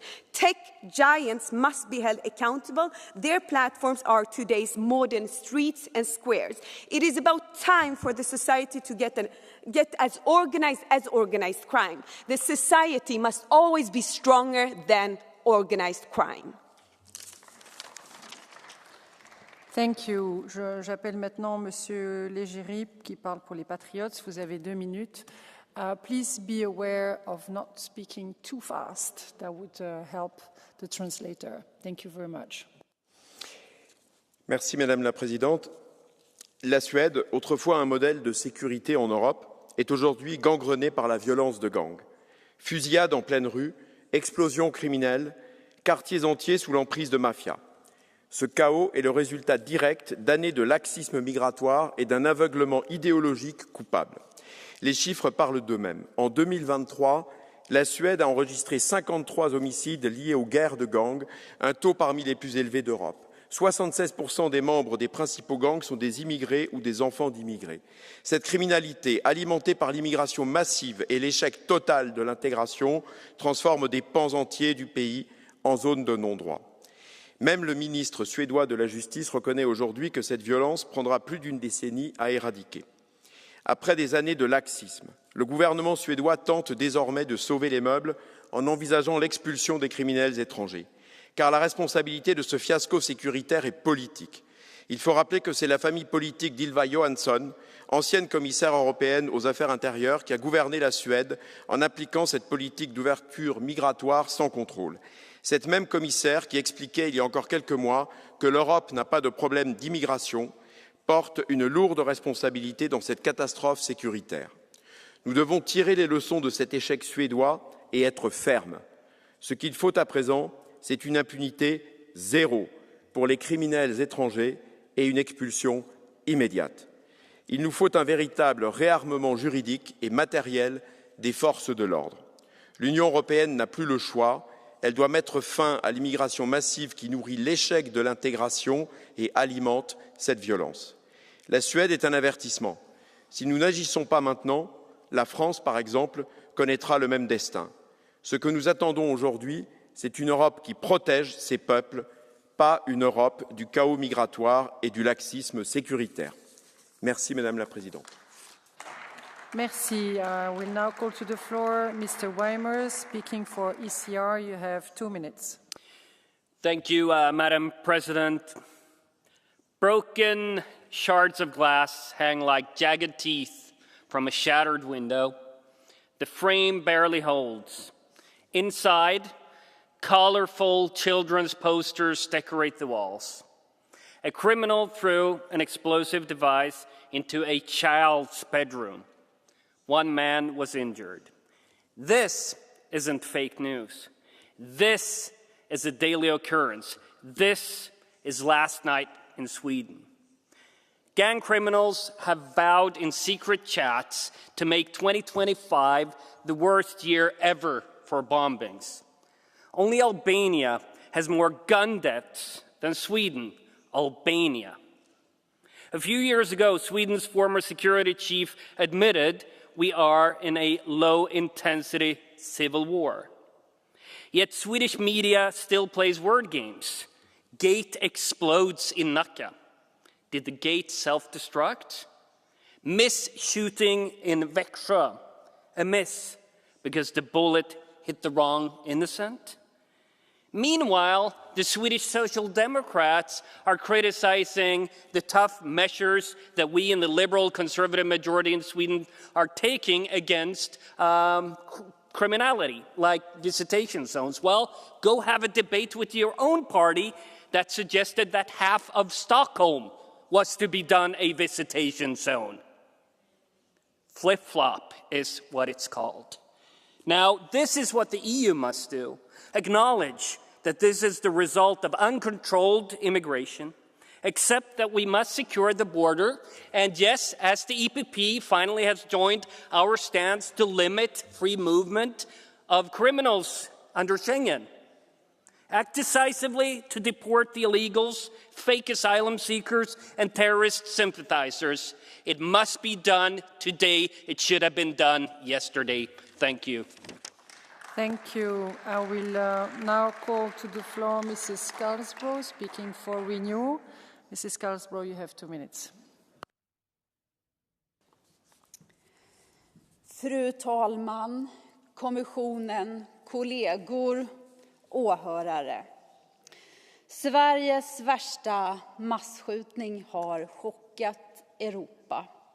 Mina tankar är i Örebro, hos de mördade, hos er som är skadade och er som sörjer. Den allra grövsta brottsligheten kan ha olika ansikten. Men oavsett så drabbar den skoningslöst helt oskyldiga människor. Den släcker liv, sprider skräck, den hotar grunden för vårt öppna samhälle. Den grova organiserade brottsligheten sprider sig nu i Europa som ett rotsystem. Liberalerna vill att EU ska terrorstämpla det kriminella nätverket Foxtrot för att kunna bekämpa och agera tuffare tillsammans. De flesta, 70% av de grovt kriminella, är verksamma i minst 3 EU-länder samtidigt. Kopplingar till utländsk makt är ett faktum. Ska vi få bukt med gängkriminalitetens terror i Sverige och Europa krävs en kraftfull uppgradering av EUs brottsbekämpande samarbete. Därför vill vi ha en Europapolis med mandat att agera. Svenska gängkriminella ska inte kunna slappa på Solkusten. Vi behöver inrätta ett europeiskt brottsregister och en underrättelsetjänst. Vi måste ge vittnen skydd i andra EU-länder. Och vi måste ha specialåklagare för att jaga brottsvinster. Den grova organiserade brottsligheten attackerar vår frihet, trygghet och tillit. Att våga ta i med hårda nyper för mjuka värden, det är nödvändigt. Tack. Thank you. I will now call to the floor Mrs. Gunke for speaking for Green. You have 2 minutes. Tack, fru talman. I många områden i Sverige är våldet numera en skrämmande vardag. Politiskt eftersatta områden där samhället har lämnat walkover till de kriminella gängen. Vi är alla medvetna om problemen. Och alla vet vad som är verktygen för att komma åt problemen. Det är samma verktyg som polisen, socialtjänsten och skolan har ropat efter i många, många år. Det vill säga långsiktigt förebyggande och omfattande åtgärder som steg för steg kommer få slut på gängens framfart. SD-regeringens ovetenskapliga och populistiska kamp om vem som föreslår de tuffaste åtgärderna kommer aldrig att komma åt våldet. Inte långsiktigt och inte på riktigt. Istället så borde vi lyssna på experterna i just socialtjänsten, i skolan och inom polisen. Och sen göra det som de säger. Hur långt ska det behöva gå innan vi gör det? Tack. Thank you. Now calling to the floor Mr. Sjöstedt, speaking for the left. You have 1 minute and a half. Tack så mycket, fru talman. Sverige har stora problem med gängvåld, skjutningar och sprängningar. Ofta kopplade till narkotikahandel. Det kräver mer resurser till polis och rättsväsende och ibland också hårdare straff. Vapenlagarna behöver skärpas. Kriminaliteten har bitit sig fast i stadsdelar med låga inkomster, trångboddhet och sociala problem. Och det finns ett tydligt samband mellan misslyckanden i skolan och kriminalitet. Barn rekryteras till kriminella gäng. För att bryta den utvecklingen måste utsatta stadsdelar lyftas med investeringar. Det behövs fler vuxna i skolan. Det är ingen slump att svenska städer som saknar utsatta stadsdelar och arbetar förebyggande har lägre kriminalitet. Det kräver en aktiv politik som den nuvarande svenska regeringen tyvärr saknar. Aningslösa privatiseringar i välfärden har öppnat nya möjligheter för kriminella att få intäkter. Denna utveckling måste brytas. Samhället måste återta kontrollen. Sveriges riksdag har haft högermajoritet i mer än 17 år. Idag har vi en regering styrd av ett rasistiskt parti. Vi behöver en ny regering med en helhetspolitik för ökad jämlikhet, investeringar i förorter, satsningar på skolan, bekämpning av kriminalitet och för att öka tryggheten i samhället. Tack fru talman. Thank you, Mr. Sell. Speaking for ESN, you have 1 minute, please. Schießereien, Vergewaltigungen, Bombenterror. Wer das Ergebnis linker Politik sehen möchte, muss nach Schweden schauen. Jeden Tag Bombenanschläge durch afrikanische Banden, jedes Jahr 10.000 schwedische Frauen vergewaltigt, Malmö gefährlicher als Bagdad. Die Gewalt in Schweden ist das Ergebnis linker Migrationspolitik. Das haben die Wähler dort begriffen und unseren Kollegen von den Schwedendemokraten in die Regierung gewählt. Trotz jahrelanger Beschimpfung durch Politik und Medien, die Propaganda wirkt nicht mehr, die schwedischen Wähler haben den Ernst der Lage erkannt, aus Schaden wird man klug. In der Regierung setzen die Schwedendemokraten jetzt das Programm um, für das in Deutschland nur die AfD steht. Grenzkontrollen, Sachleistungen, Remigration. Und zwar in Koalition mit der CDU, mit den Christdemokraten.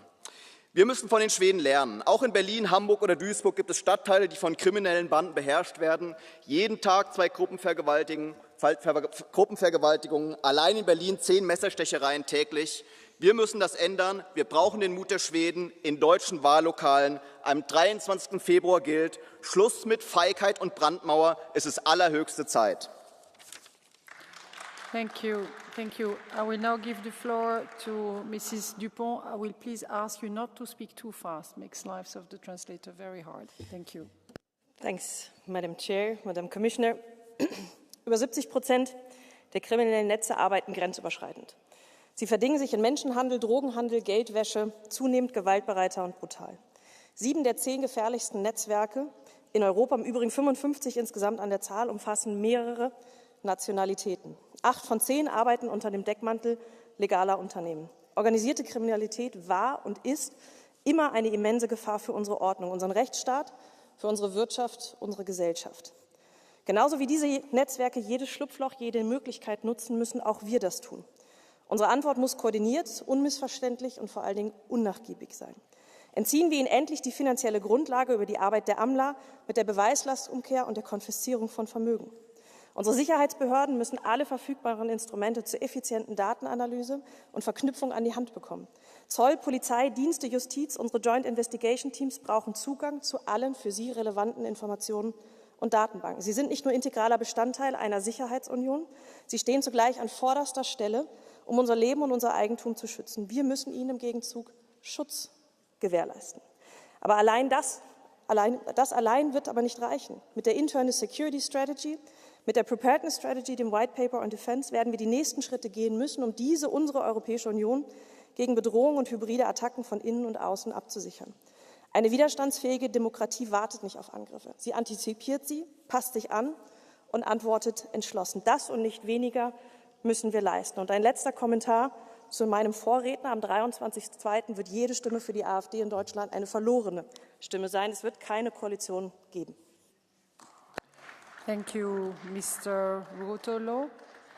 You have 1 minute.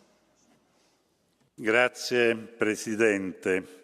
Nel scorso mese in Svezia c'è stata in media un'esplosione al giorno, ma non è un caso isolato, è un campanello d'allarme per tutta l'Europa.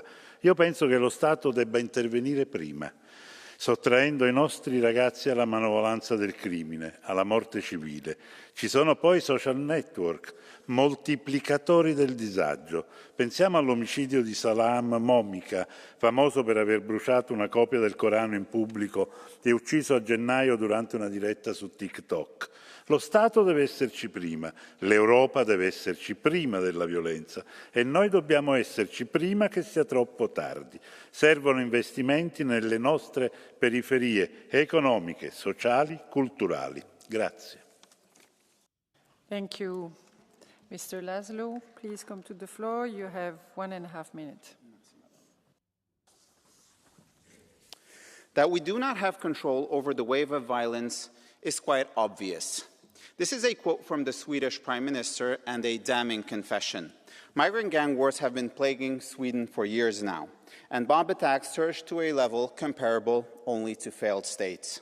Citizens are scared and outraged for a reason. Who is to blame? The current government's responsibility is limited in this mess.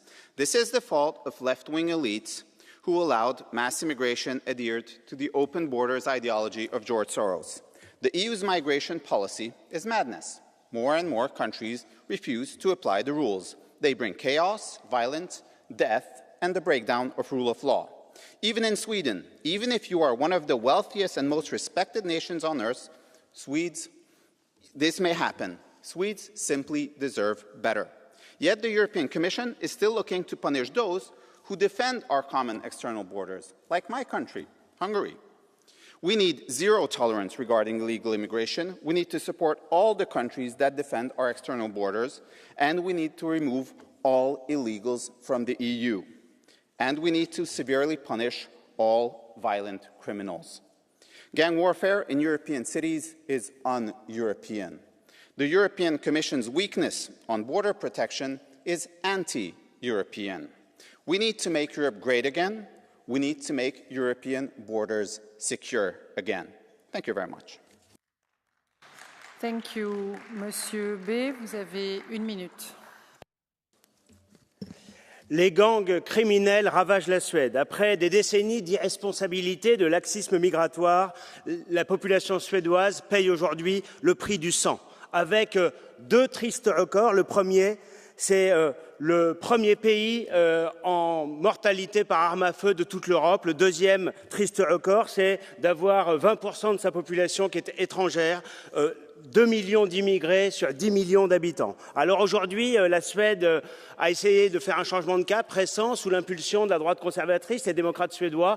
Enfin, on a un changement de cap et désormais, on a le plus faible nombre d'asiles depuis 40 ans en Suède. Mais évidemment, la situation est dramatique et la situation de la France n'est d'ailleurs pas meilleure que celle de la Suède.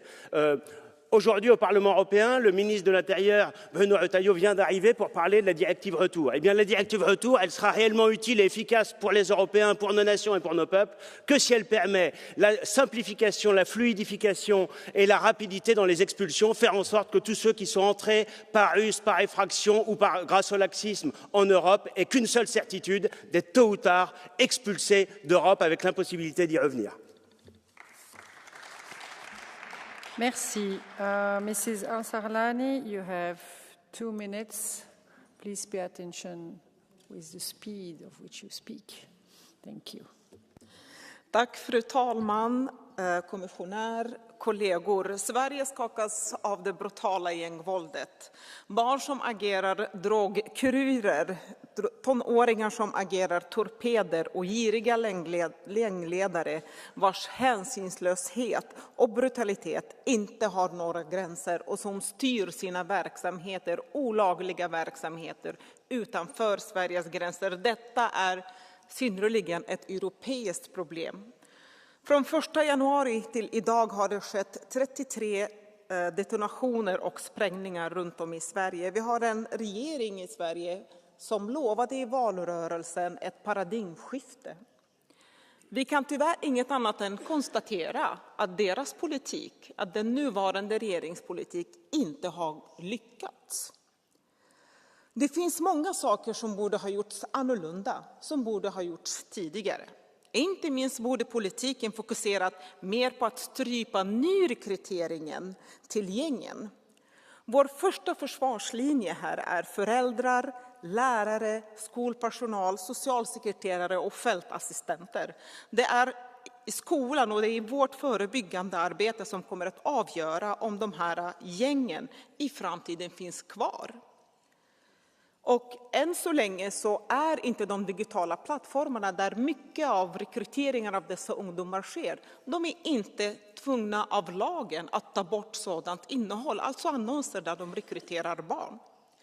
Pratar man med tullen i Sverige så vet man ganska snabbt att egentligen är de ju underbemannade. De är idag 200 personer, de skulle behöva egentligen vara 400 personer och EUs hamnallians har kritiserat Sverige just för detta underskott. Men istället för att satsa mer på skolan och ge ungdomar ett alternativ, istället för att satsa på att ha bättre tullarbete, fler personal och bättre maskiner, så har politiken kokats ner till en tävling i hårdare straff och hårdare tag mot invandrare. Migrationspolitiken är inte verktyget för att lösa gängvåldet. Och en fråga, hur vet du att det är afrikanska gäng som håller på i Sverige och när var du senast i Bagdad? Vad är det här för skitsnack? Tack. Thank you, Mrs. Al-Salani. You have a blue card. Do you wish to accept it? It is from Mrs. Beatrice Timgreen. Obviously, you want to accept it. Så, tack så mycket. Ja, vi har stora problem i Sverige och det här är ett resultat av decennier av misslyckad migrationspolitik.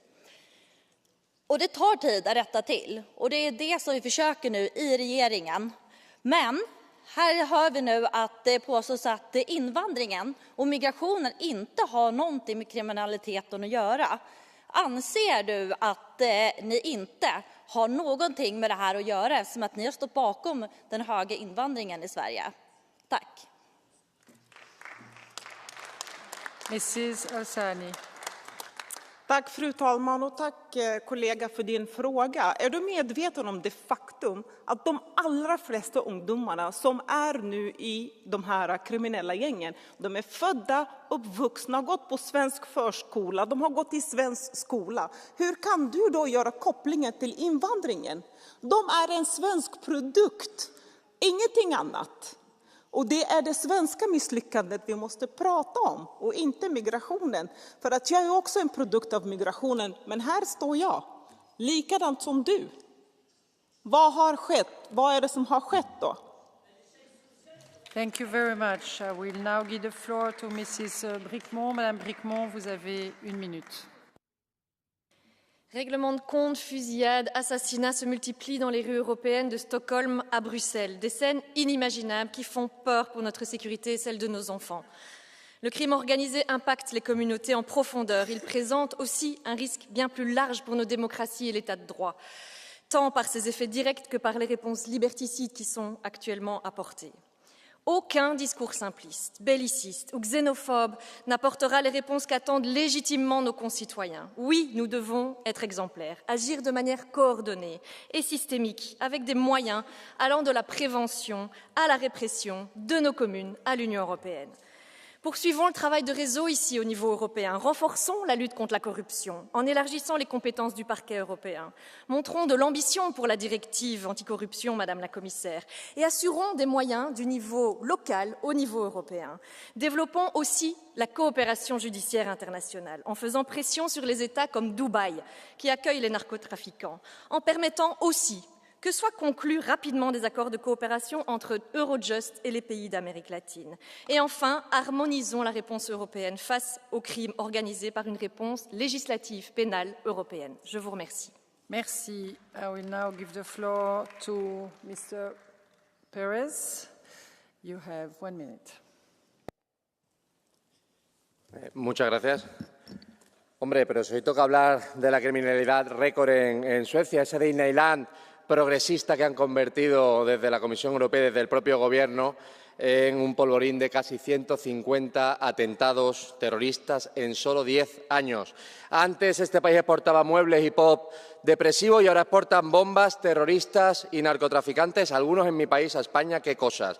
Aunque en realidad no mintieron a nadie, nos vendieron el cuento de la integración, de la convivencia y de la prosperidad y lo han cumplido. Integración del crimen, convivencia con el miedo y prosperidad para las mafias y para algunos políticos que se aprovechan de eso. Pero bueno, no hay problema porque en Suecia, lo han anunciado hace poco, han encontrado la solución mágica que es pagar hasta 30.000 euros a los inmigrantes para que se larguen de su país.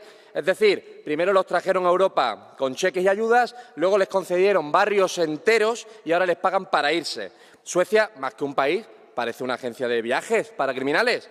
¿El siguiente paso cuál es? ¿Repartir vales de avión para la vuelta a Kabul?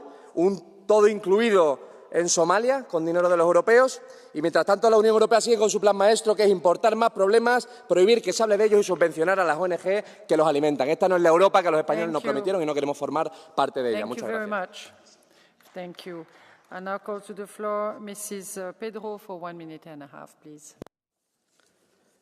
Obrigada, Sra. Presidente, Sra. Comissária. Estocolmo a Paris, de Berlim a Bruxelas, assistimos à ascensão de cartéis de crime organizado que operam como verdadeiros grupos terroristas. E perante isto, a Europa tem sido, demasiadas vezes, lenta e hesitante.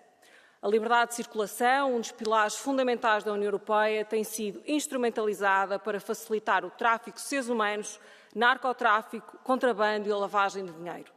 Sabemos que mais de 70% das redes criminosas operam além fronteiras e que 7 em cada 10 das mais perigosas envolvem cidadãos de múltiplas nacionalidades. Em primeiro lugar, estas organizações devem ser reconhecidas como uma ameaça direta à segurança nacional e combatidas com as mesmas medidas aplicadas ao terrorismo. Segundo, precisamos de reforçar a cooperação europeia. O crime não conhece fronteiras e a nossa resposta também não pode conhecer. Nenhum criminoso pode encontrar refúgio apenas porque mudou de país. Defendemos o alargamento de poderes para a confiscação de ativos e a restrição da circulação de grupos criminosos, incluindo a imposição de proibições de entrada e limitações para cidadãos condenados por crimes graves. É igualmente urgente reforçar o mandato de detenção europeu e reforçar o combate ao tráfico ilegal de armas que alimenta esta escalada de violência. A Europa assenta na liberdade e no Estado de Direito. Sem segurança, a liberdade é apenas um conceito vazio, esmagado pelo medo e pela violência. Não podemos aceitar que a nossa resposta seja tímida quando os criminosos agem sem medo.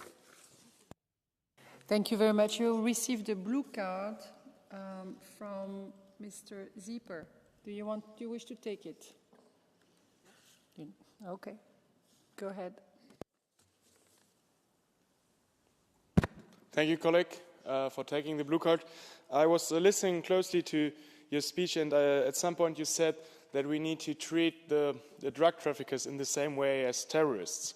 And while I understand the deep emotions that these whole problems bring with it, I think that's a very difficult statement, because we treat terrorists in the most extreme way that our state of law can give. We have full surveillance, we send out heavily armed police. So my question would be, when we look at those gangs, on which stage of the gang level you have to be treated like that? Is it only for the bosses or also for the runners? Where would you draw the line in the sand? Thank you. Eu não vou responder a essa pergunta demasiado populista, para a qual eu não tenho resposta. A mim parece-me que sem segurança não existe liberdade e sem liberdade não existe uma União Europeia.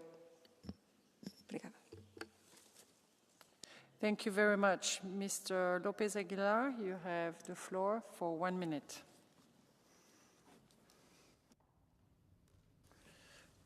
Gracias, Presidenta. Debatimos en este pleno el incremento de la criminalidad organizada en Suecia, pero en realidad estamos hablando de un síndrome que recorre toda Europa. En primer lugar, la criminalidad organizada es la criminalidad de nuestro tiempo. En segundo lugar, sube el número de adolescentes menores de edad en la comisión de esos delitos, reclutados por las mafias. Pero, en tercer lugar, la técnica de reclutamiento consiste en Instagram y en las redes sociales. No está pasando eso en todos los Estados miembros de la Unión Europea. No cabe ninguna demagogia, como la que utilizó, por cierto, la derecha contra el gobierno socialdemócrata sueco, cuando lo cierto es que bajo el gobierno de la derecha sueca, apoyado por la extrema derecha, esa criminalidad no ha hecho sino incrementarse. Por tanto, las recetas están a la vista. El incremento de la cooperación policial y judicial especializada. En segundo lugar, aprovechar todo el caudal de experiencia de Eurojust y de Europol para confiscar no solamente las armas de fuego, sino también los beneficios ilícitamente obtenidos y su blanqueo. Y, en tercer lugar, especialización digital en la lucha contra esta criminalidad, pruebas digitales y, por tanto, incremento de la tecnología en la eficacia contra el delito. Y, no puedo evitarlo, hay que combatir también la segregación, la exclusión de la que proviene, la desigualdad de la que proviene el incremento de la criminalidad. Gracias, Presidenta. Thank you very much, Madame Androuet. Vous avez 1 minute et demie. La Suède, autrefois l'un des pays les plus sûrs d'Europe, est aujourd'hui ravagée par la violence des gangs issus d'immigration. En 2023, la Suède a recensé 363 fusillades liées à des règlements de compte, causant 53 morts. Le taux d'homicide par arme à feu y atteint 4 tués par million d'habitants, contre 1,6 en moyenne en Europe. Aucun autre pays du continent européen n'a connu une hausse aussi vertigineuse. de la violence criminelle, fusillade, attentats à l'explosif, corruption, fraude sociale et proxénétisme. Toute la panoplie du crime est assurée avec des exécutants recrutés parfois dès l'âge de 12 ans. Les autorités suédoises l'admettent elles-mêmes, cette explosion criminelle est le fruit de décennies d'aveuglement migratoire et de communautarisme majoritairement islamiste. En 20 ans, la population étrangère est passée de 2% à 15%, un bouleversement qui a favorisé la montée de bandes ethniques comme Foxtrot, Azir ou le réseau syrien, gangrénant jusqu'aux tribunaux et étendant leurs menaces jusqu'au Danemark, la Norvège ou la Finlande. Une situation comparable à bien d'autres pays européens, dont la France, avec sa DZ Mafia, où la loi du crime remplace la loi du droit et de la justice. Face à cette menace, la Suède amorce enfin un tournant avec l'expulsion de criminels étrangers, la déchéance de nationalité pour les délinquants binationaux ou encore le durcissement de l'asile. L'Europe doit prendre exemple de ce réveil politique post-traumatique. Appliquons un contrôle strict des frontières nationales comme européennes, ayons une double frontière. Et amorçons la fin du laxisme généralisé, la tolérance zéro face à la délinquance. Ne laissons plus les mafias s'emparer des institutions de vies humaines. Agissons avant qu'il ne soit trop tard. Merci, Madame. Vous avez une carte, une blue card de Madame Insir. Madame, vous avez une blue card de Madame Insir. Est-ce que vous souhaitez la prendre?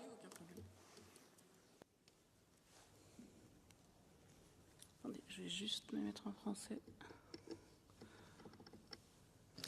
Colleagues, let's see if you could do this brain exercise. Put migration and migrants aside instead of constantly blaming everything on migration and migrants. Do you think that it's correct that your friends in the Sweden Democrats, for example, does nothing in order to put the money where it should be, in the schools and the preventive works?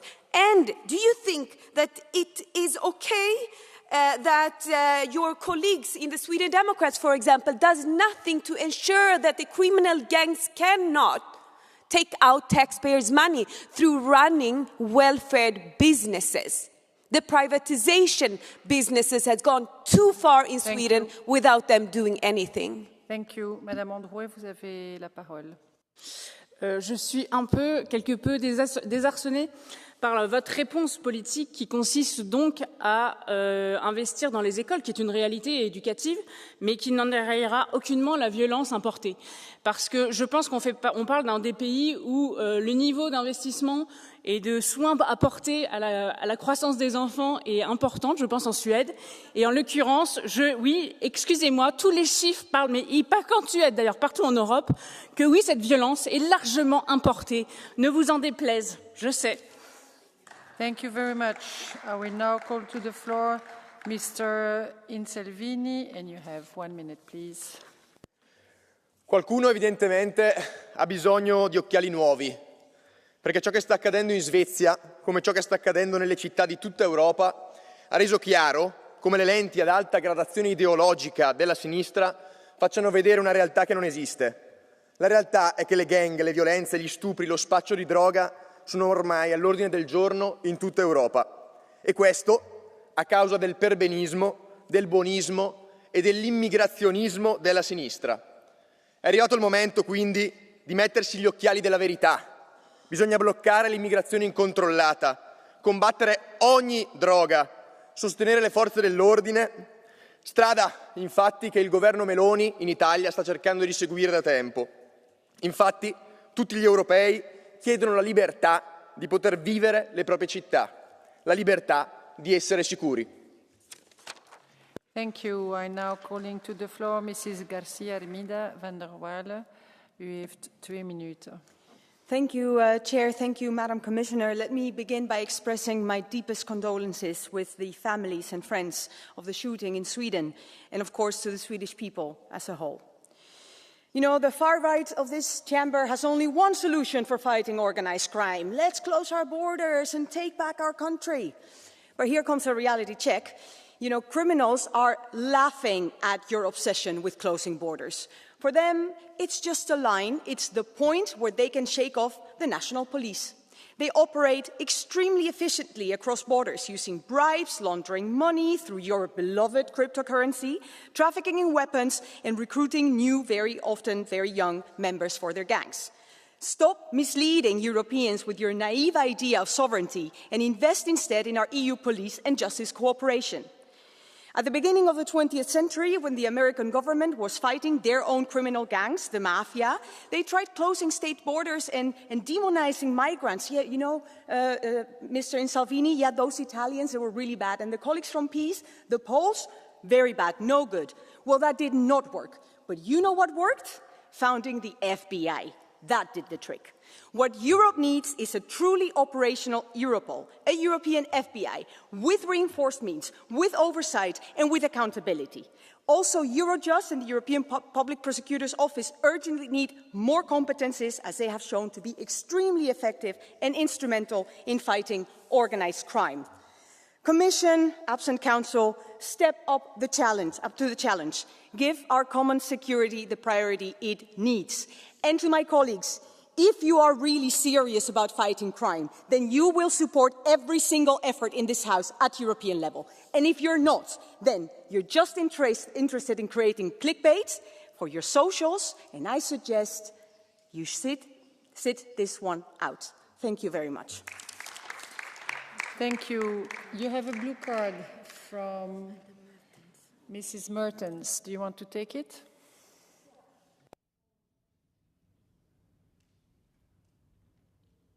Hier bin ich. Vielen Dank für die Akzeptanz der Blue Card. Ich finde die Unterstützung der Sicherheitsbehörden richtig und sehr wichtig. Ich sehe es allerdings kritisch, dass Europol ausschließlich operativ arbeiten soll oder überwiegend operativ, weil ich finde, dass wir ganz dringend auch die nationalen Sicherheitsbehörden weiter stärken müssen, denn wir müssen einfach in die Fläche gehen, wir müssen breiter werden, viel mehr Fälle lösen und nicht uns immer nur auf die großen Fälle konzentrieren, die Europol bearbeiten kann. Wie sehen Sie da eine Lösung?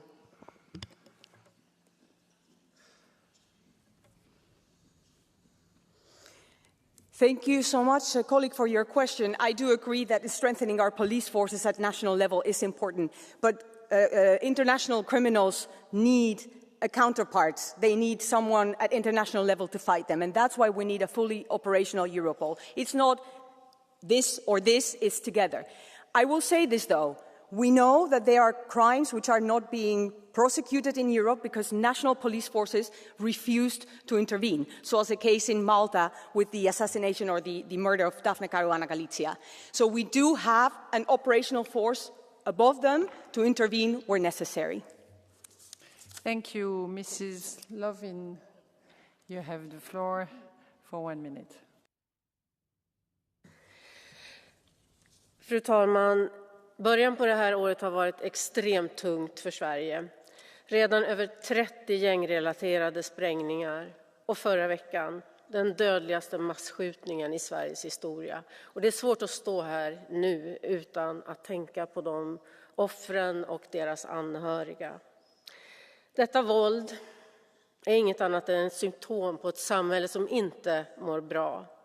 Nu måste Sverige samlas, skolan, sjukvården, myndigheterna, näringslivet, civilsamhället, alla vi medborgare. Vi måste samarbeta för att ge varje individ i vårt land ett meningsfullt liv där våldet inte någonsin har en plats. Vi folkvalda politiker har ett särskilt ansvar för att det ska ske. Men också för att vara förebilder och leda våra samhällen med värdighet och anständighet. Vi måste tänka på hur vi pratar om varandra, hur vi ser på varandra. Inte vidga klyftor utan fortsätta sträva efter att skapa trygga samhällen där vi kan leva sida vid sida i frid och med respekt för varandras likheter och olikheter. Tack, fru talman. Thank you. I now call to the floor Mr. Sieper. You have 1 minute, please. Dear people of Europe, the title of this debate is, in my humble opinion, all wrong. As many colleagues have pointed out, the problem that we are facing is not a Swedish one, it is European, with a strong worldwide aspect to it. Just last week, the ambassador of Ecuador told us that it's the Albanian mafia being in control of the cocaine shipping out of the port of Guayaquil in Ecuador. Albanian mafia in Ecuador. Let that sink in for a moment. It is always drug trafficking gangs that enact the worst violence, and these gangs do not fight about the market of Sweden, of Italy, or of Luxembourg.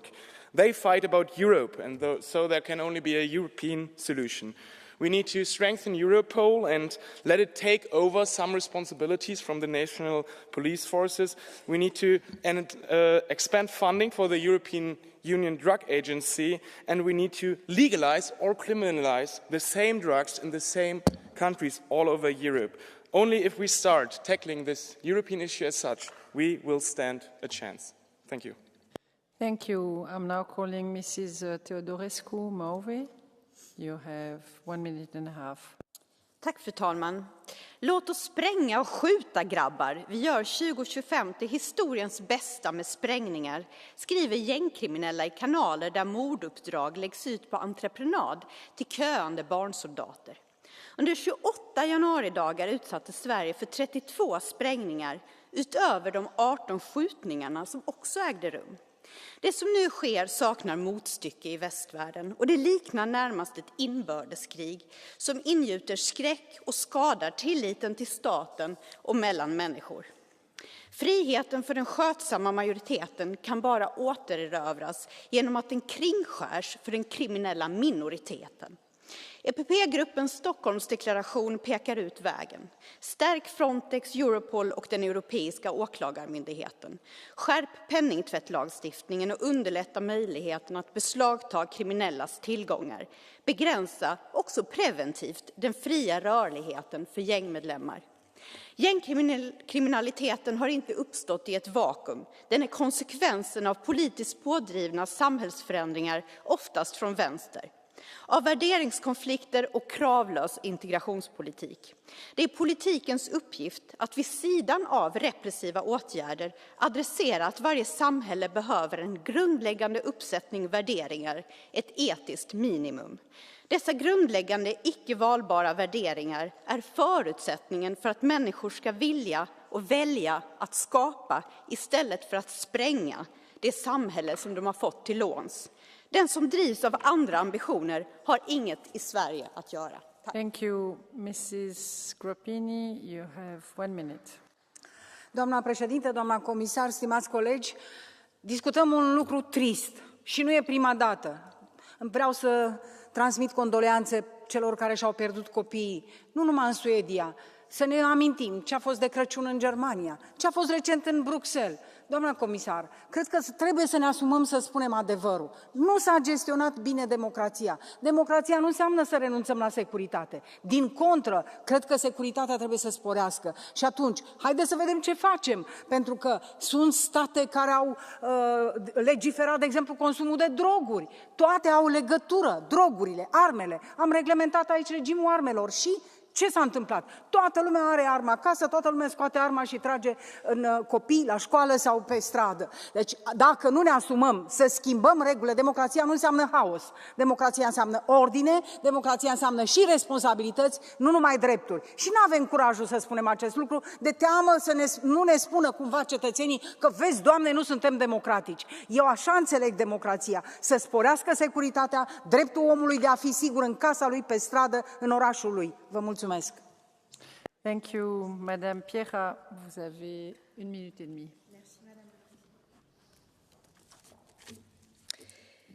Une criminalité organisée hors de contrôle, des fusillades, du racket, des activités criminelles en tout genre, partout, sans qu'aucune part du territoire ne soit désormais épargnée. C'est une véritable descente aux enfers pour la Suède. Alors que la moyenne européenne des tués par balle est de 1,6 par million d'habitants, elle est de 4 tués en Suède. 363 fusillades en 2023, 10 morts en une seule fusillade il y a 6 jours. Le Premier ministre suédois a le courage de regarder les choses en face. Cette situation et la lourde rançon que paye la Suède à une politique d'ouverture migratoire irresponsable. Aujourd'hui, c'est 200 gangs issus de l'immigration qui font la loi, de l'Afrique subsaharienne, des Turcs, des Kurdes, un réseau syrien. Partout, c'est la loi de la mafia qui s'installe, s'introduisant dans toutes les sphères de la société. Les méthodes de recrutement sont vertigineuses. Les garçons de 15 à 20 ans cherchent eux-mêmes des mineurs de 12 à 15 ans. Les filles sont séduites avant d'être prostituées. Il est temps de regarder les choses en face. Ces 20 dernières années, la Suède a vu la part de sa population non occidentale passer de 2% à 15%. Voici le fruit d'une politique migratoire aveugle et, pour finir, criminelle. Le gouvernement suédois se donne 10 ans pour gagner la bataille et nous, en France ou ailleurs, partout où la criminalité est omniprésente, où en serons-nous dans 10 ans? Merci. I will now give the floor to Mr. Buczynski. You have 1 minute. Thank you, Chair.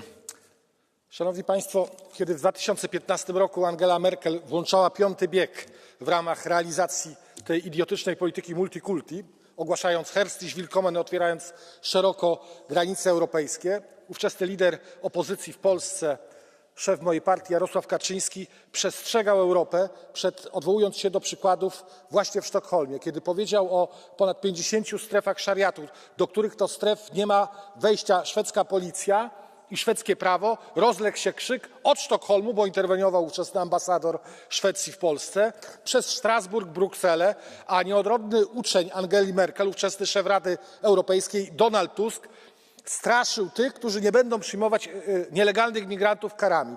Proszę Państwa, dzisiaj wszyscy jesteśmy z ofiarami tych zbrodni, jesteśmy z obywatelami Szwecji. Chcemy, aby nasze dzieci bezpiecznie wracały ze szkół do swoich domów, ale nie wygramy z tym przestępstwem, jeżeli będziemy nadal sparaliżowani polityczną poprawnością i strachem przed nazywaniem rzeczy po imieniu. Nawet w tym, co powiedziała pani komisarz, no nie sposób się z nią nie zgodzić. Tak, wzmacniajmy prawo, ale co zrobiliśmy z policją? Pamiętacie obrazki brytyjskich policjantów klękających przed osiłkami, którzy dewastowali ulice Londynu? Zwolniliście szefa Frontexu za to, że wspierał rząd polski przed puszczaniem nielegalnych migrantów do Polski. Hipokryci, o was powiedzieć to mało. Dziękuję. Thank you. Mr. Vinci, please, you have the floor for 1.5 minutes. Thank you, Chair. Dear Commissioner, reality cannot be ignored anymore. From France all the way up to Sweden, there are more and more terrorist attacks, street shootings linked to drug and human trafficking, and gang-related assassinations. More and more innocent victims and ruined lives. These are criminal acts predominantly involving individuals and groups with a migration background. How did we get there? We know the answer. The pretense that cultural differences are irrelevant, the illusion of an inclusive society, procedures granting fast-track citizenship, the tolerance of illegal migration. In reality, tens of thousands of second-generation EU citizens of migrant backgrounds have become socially marginalized and pushed to the periphery. From there, for many of them, it was only a short step towards religious radicalization or organized crime. We do not have years to correct the mistakes of past decades. The safety of citizens in Sweden, in Belgium, in France must be ensured today. Law enforcement must be strengthened both in numbers and weaponry. Investigative procedures must be accelerated. Criminal gangs must be dismantled. Migrants in irregular situation must be returned. Thank you and very the EU much. can and shall assist Your time is up. through coordination. Thank you. Thank you. You will have the opportunity if you want to speak more because you have a blue card from Mrs. Garcia.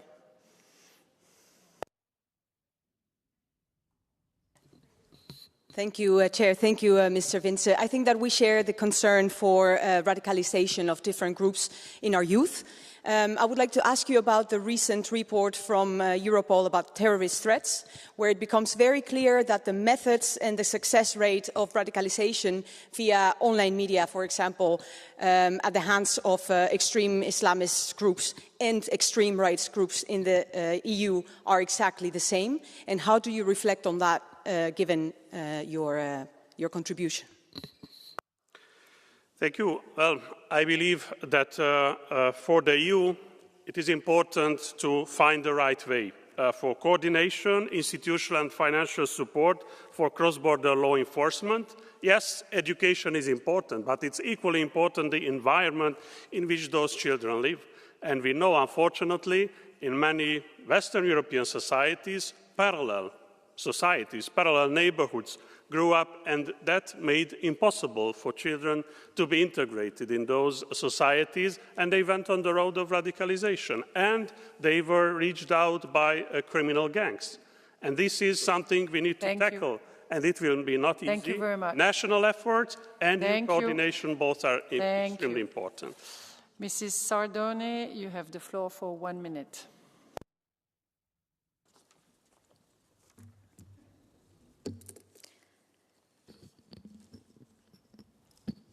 Non avete il coraggio di dire che è l'immigrazione irregolare ad aver causato la diffusione di gang criminali sempre più pericolose in Europa.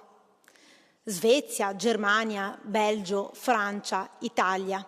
Ci troviamo sempre più reti di delinquenza che spesso coinvolgono giovanissimi che sono protagonisti di risse, spaccio, vandalismi e persino omicidi e attentati. Questa criminalità è figlia di anni di buonismo, di accoglienza indiscriminata, di finta integrazione, di porte aperte. Sono i danni collaterali delle politiche di sinistra che ancora nega l'evidente correlazione tra immigrazione irregolare e criminalità. Periferie che diventano ghetti di degrado e insicurezza, territori che perdiamo e dove la polizia fa fatica ad entrare, zone in cui le leggi e le regole non esistono più. Quando capirete che chi spinge per più immigrazione mette a rischio la sicurezza dei cittadini europei. Grazie. Thank you. Mrs. Sardone, you have a blue card from Mr. Sieper. Do you want to accept it? It's the last blue card for this debate of Mr. Sieper, so he's very glad you take it.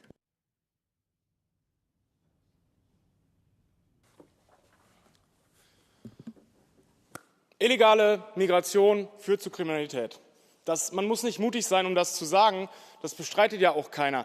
Aber glauben Sie nicht, dass wenn man Menschen mit Migrationshintergrund, wenn man Geflüchtete nicht ghettoisiert hätte, in die Armut gedrängt hätte, in schlechte Stadtviertel gedrängt hätte, wenn man ihnen eine Arbeitserlaubnis gegeben hätte, wenn man sie als gleichwertige Mitglieder unserer Gesellschaft behandelt hätte, glauben Sie nicht, dass es dann weniger Kriminalität aus diesem Teil der Bevölkerung geben würde? Dankeschön.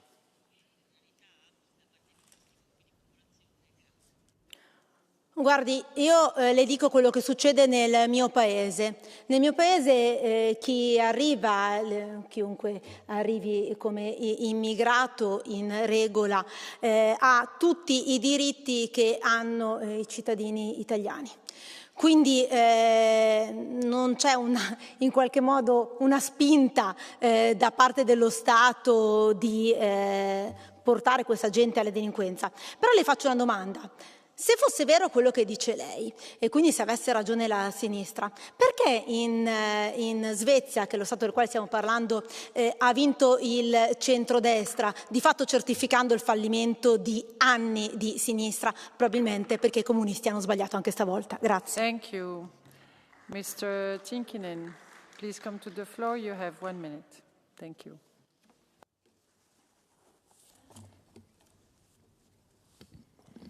Arvoisa puhemies, Ruotsi on ollut maa, jota monet katsoivat ihailevin silmin.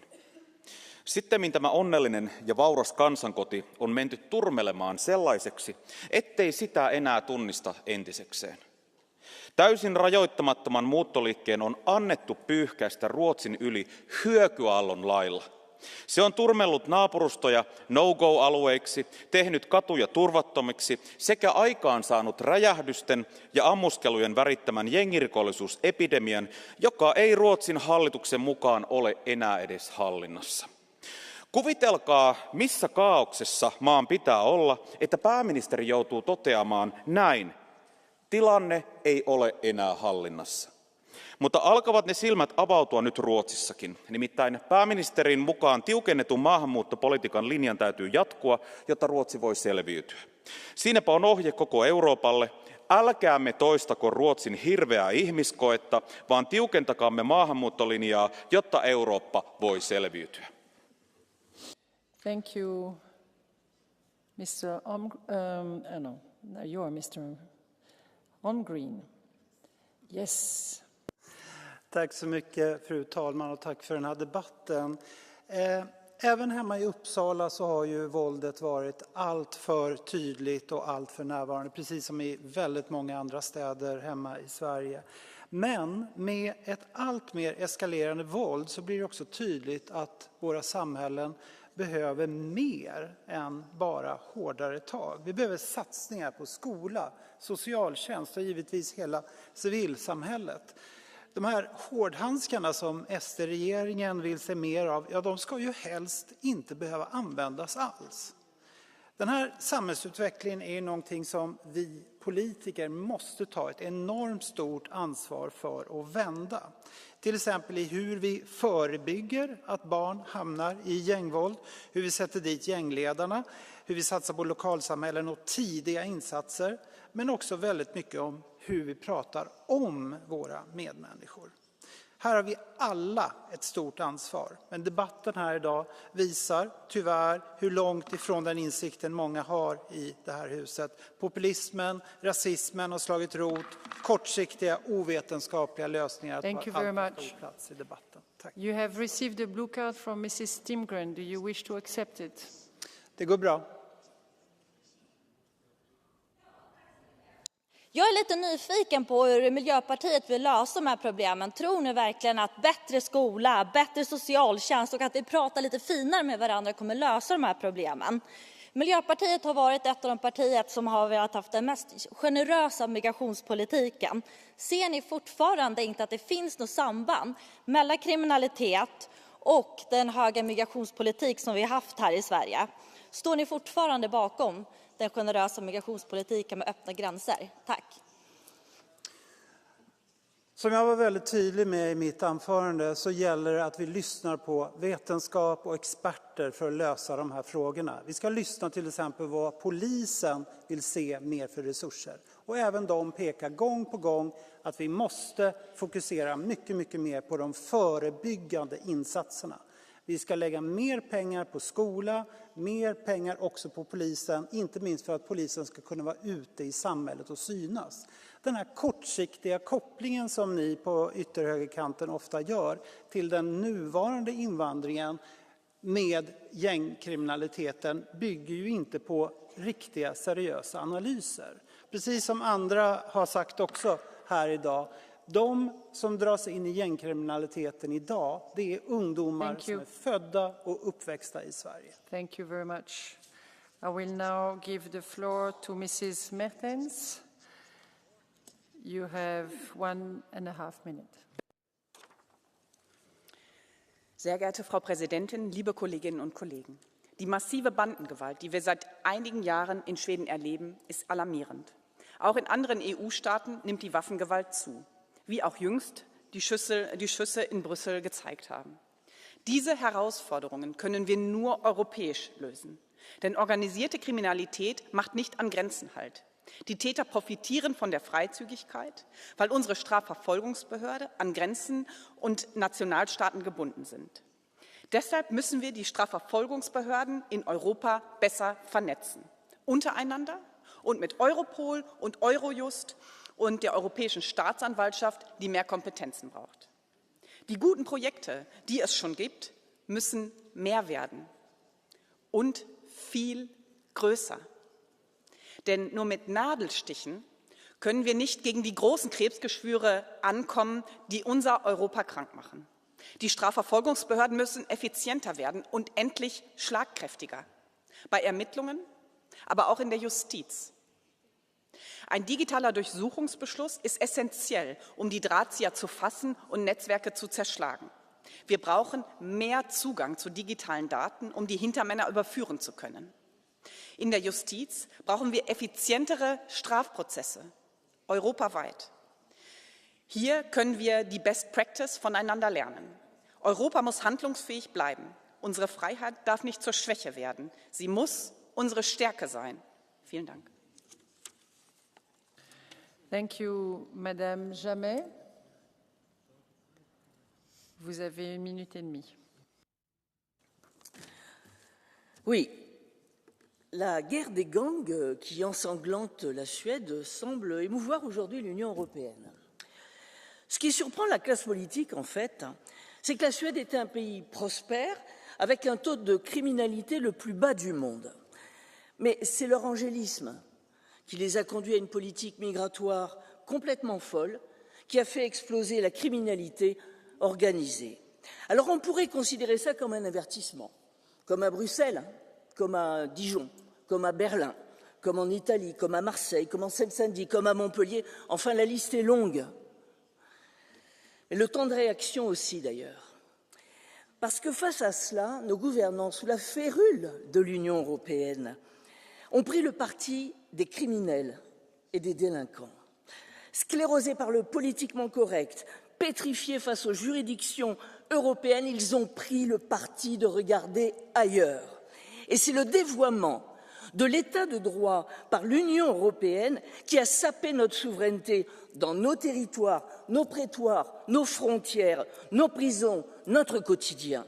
Et ce sont les dealers et les caïds qui imposent aujourd'hui leurs lois à coups de kalachnikov dans nos rues et jusque devant nos écoles. Alors oui, il est temps d'y mettre fin. Il est temps de défendre enfin la sécurité de nos compatriotes et leurs intérêts avant ceux des criminels, des clandestins, en soutenant déjà nos forces de police. Je vous remercie. Merci. I will now give the floor to Mrs. Gojewska. You have 1 minute. Thank you. Strzelaniny, zamachy, gwałty, gangi terroryzujące mieszkańców to codzienność Szwecji, jeszcze tak niedawno bezpiecznego kraju. To skutek polityki otwartych drzwi, którą przez lata prowadzili lewicowi politycy.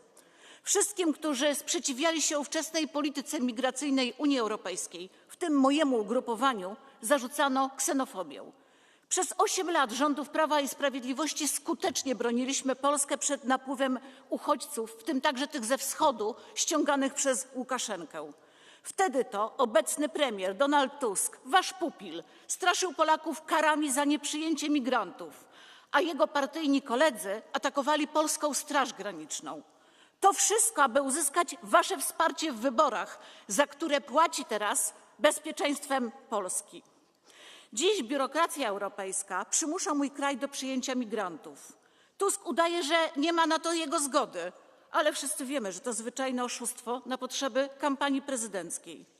Wkrótce Polacy, podobnie jak Szwedzi, Niemcy, Francuzi, zaczną mierzyć się ze skutkami waszych szkodliwych decyzji. Chcecie rządzić światem, a ciągnięcie Europę na dno. Thank you very much. Mr. Mandel, you have 1 minute and a half, please. Vielen Dank, Frau Präsidentin, liebe Kolleginnen und Kollegen.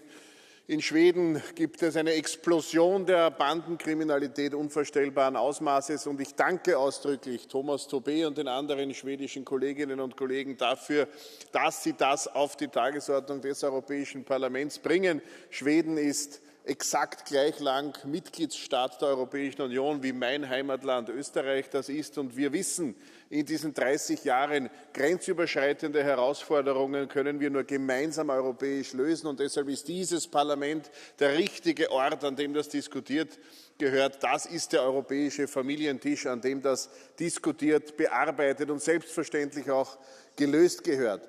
Ich möchte 3 Kerben einschlagen für die Lösung. Erstens, den Problemen ins Auge zu sehen. Auch in dieser parlamentarischen Debatte haben wir die einen gehört, die die Bandenkriminalität ausschließlich auf die Migration zurückführen. Und wir haben die anderen gehört, die ausdrücklich gesagt haben, das hat mit Migration nichts zu tun. Na, selbstverständlich ist beides falsch.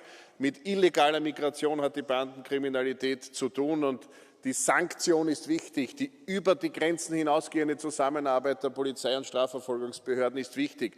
Aber nicht nur die Sanktion ist wichtig, auch die Prävention ist wichtig. Und hier geht es um Werte, um zivilisatorische Werte, um Menschenwürde und Freiheitsrechte. Darum, dass jeder Mensch gleich viel wert ist und dass es nicht nur die Freiheit von einem Zwang gibt, sondern auch die Freiheit, um etwas zu tun und zu unternehmen im Leben. Zur Freiheit gehört auch die Verantwortung. Und das ist es, was sowohl Migrantinnen und Migranten als auch Ansässigen vermittelt werden muss. Thank you. I will now give the floor to Mrs. Bartuszek. You have 1.5 minutes, please. Thank you very much. Dámy a pánové, 1 bomba denně. Ano, tak taková je bilance útoků ve Švédsku za poslední měsíc. Převaděči, drogové gangy, organizovaný zločin zaplavili švédská města. Švédsko bývalo kdysi symbolem evropské prosperity. Idylická, bezpečná země s nízkou kriminalitou.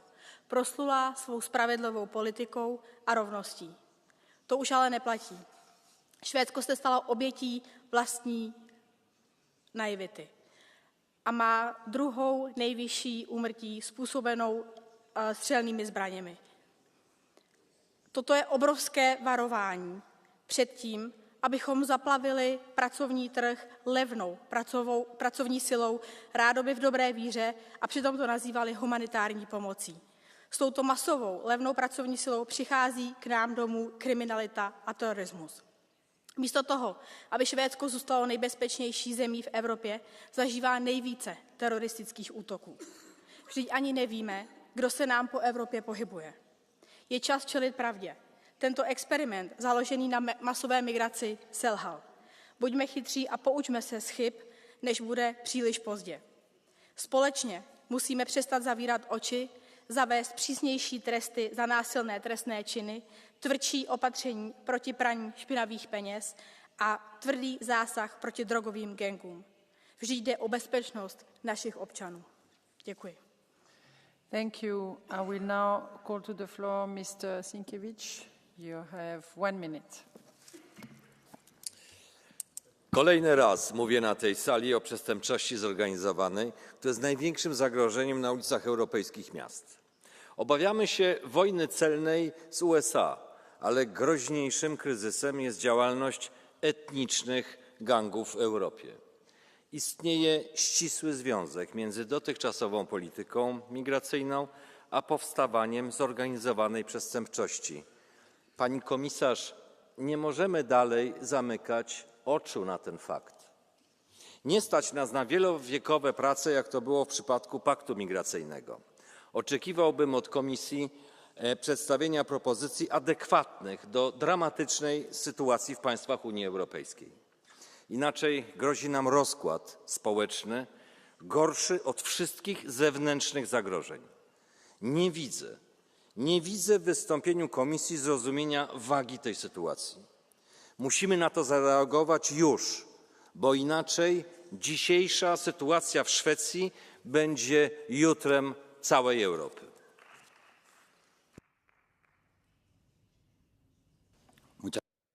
Ahora tiene la palabra el señor Sokol por 1 minuto. Hvala lijepa. Švedska, nekada poznata po svojoj sigurnosti, posljednjih godina suočava se s alarmantnim porastom nasilja i kriminala. Eksplozije, pucnjeve i ubojstva postali su uobičajena pojava na ulicama Stokholma, Göteborga i Malmea. Posebno zabrinjava porast broja mladih koji su počinitelji teških kaznenih djela. Broj počinitelja teških kaznenih djela sa smrtnim ishodom u dobnoj skupini od 15 do 20 godina gotovo se učetverostručio od 2014. Sada, što se promijenilo u švedskom društvu unutar zadnjih 10 godina, a što bi moglo biti uzrok ovakvog stanja? Možda, samo možda, sve skupa ima veze s velikim porastom imigracije u istom razdoblju. Hoćemo li, zbog političke korektnosti, izbjegavati raspravu o pravim problemima i nastaviti živjeti u oblacima? Kolegice i kolege, potreban je žestok odgovor na povećano nasilje, koje mora uključivati zaustavljanje masovne imigracije, uvođenje strožih kazni za počinitelje kaznenih djela, jačanje policijskih ovlasti, ali i deportaciju ilegalnih migranata bez milosti. Trenutna švedska vlada djeluje u pravom smjeru, a mi trebamo postupati mnogo oštrije prema imigraciji i na razini EU.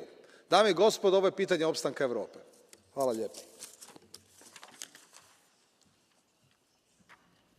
Muchas gracias. Ahora pasaríamos al turno del Catch the Eye. Tenemos la demanda de 4 intervinientes. Como bien sabéis, es 1 minuto por cada uno de ustedes y además desde vuestros escaños. En primer lugar, tiene la palabra el señor Jonski.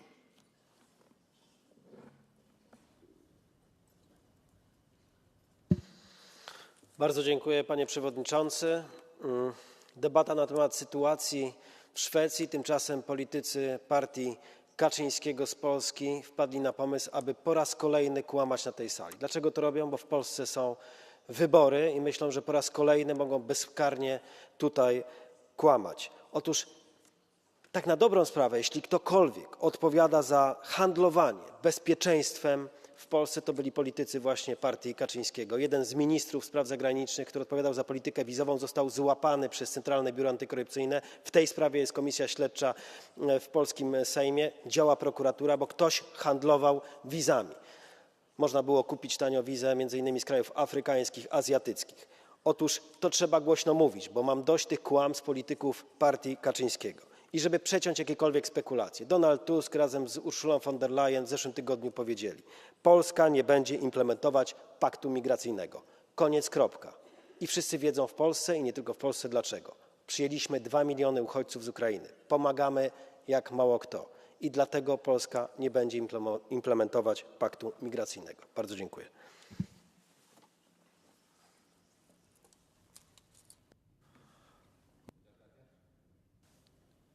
Muchas gracias. Ahora es el turno de la señora Timgren por 1 minuto.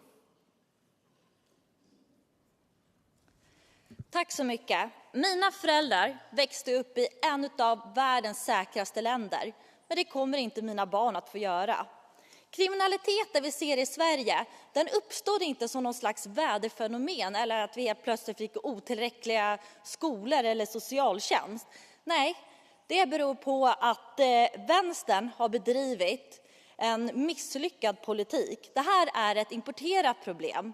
Och statistik visar tydligt att folk med utländsk härkomst är överrepresenterade i brottsstatistiken.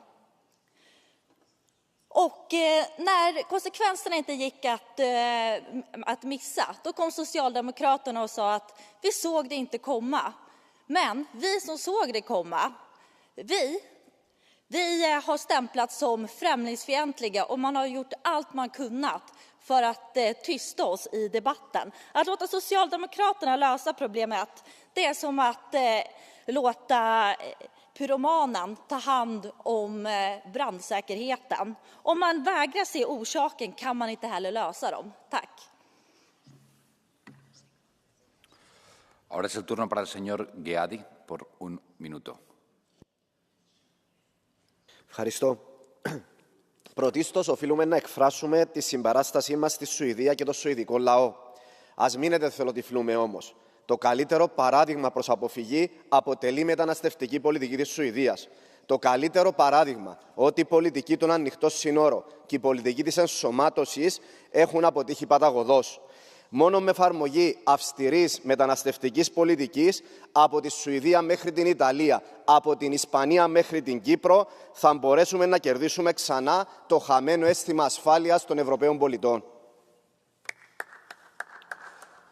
Y en último lugar tiene la palabra la señora Jovanovici por 1 minuto.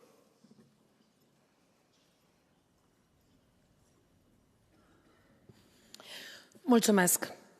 V-am auzit aici dând vina de la stânga la dreapta și de la dreapta la stânga. Cu tot respectul, au murit niște oameni, mor copii, mor tineri.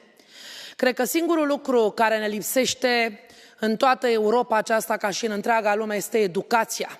Educația care lasă de dorit și cred că ar trebui să ascultați psihologii care nu sunt plătiți de dumneavoastră să vă spună cum copiii au nevoie de autoritate, au nevoie de reguli, au nevoie să fie și pedepsiți, nu omorâți în bătaie, dar pedepsiți cum am fost și noi. Au nevoie să li se traseze niște reguli pentru că devin niște abuzatori când cresc. Aveți arme la liber. Da, migrația este foarte gravă, e o problemă gravă. V-ați gândit câte arme vin din Ucraina? Știți că prin portul Constanța vin cele mai multe cantități de droguri de când ați permis ucrainenilor să vină în Europa? Este raportul Organizației Națiunilor Unite, nu al meu. Cred că ar trebui să vă treziți și să începeți să schimbați învățământul, să opriți inclusiv ucrainenii să mai plece din Ucraina, să opriți finanțarea războiului și să încetați cu Interpolul și cu forțele de violență. Mulțumesc! Ahora tiene la palabra para responder la Comisión Europea y intervendrá la comisaria Albuquerque.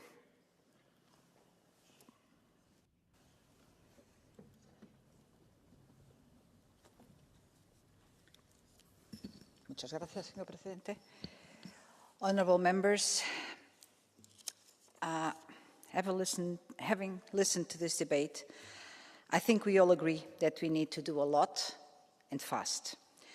That is why next month the Commission will propose a comprehensive internal security strategy. It will be a strategic blueprint for the Commission's security priorities. This long-term planning will shape our approach to research, innovation, procurement, and operational deployment, improving our joint fight against organized crime and drug trafficking. We will put all our energy into ensuring a stronger, more effective, and better coordinated EU-wide response to organized crime.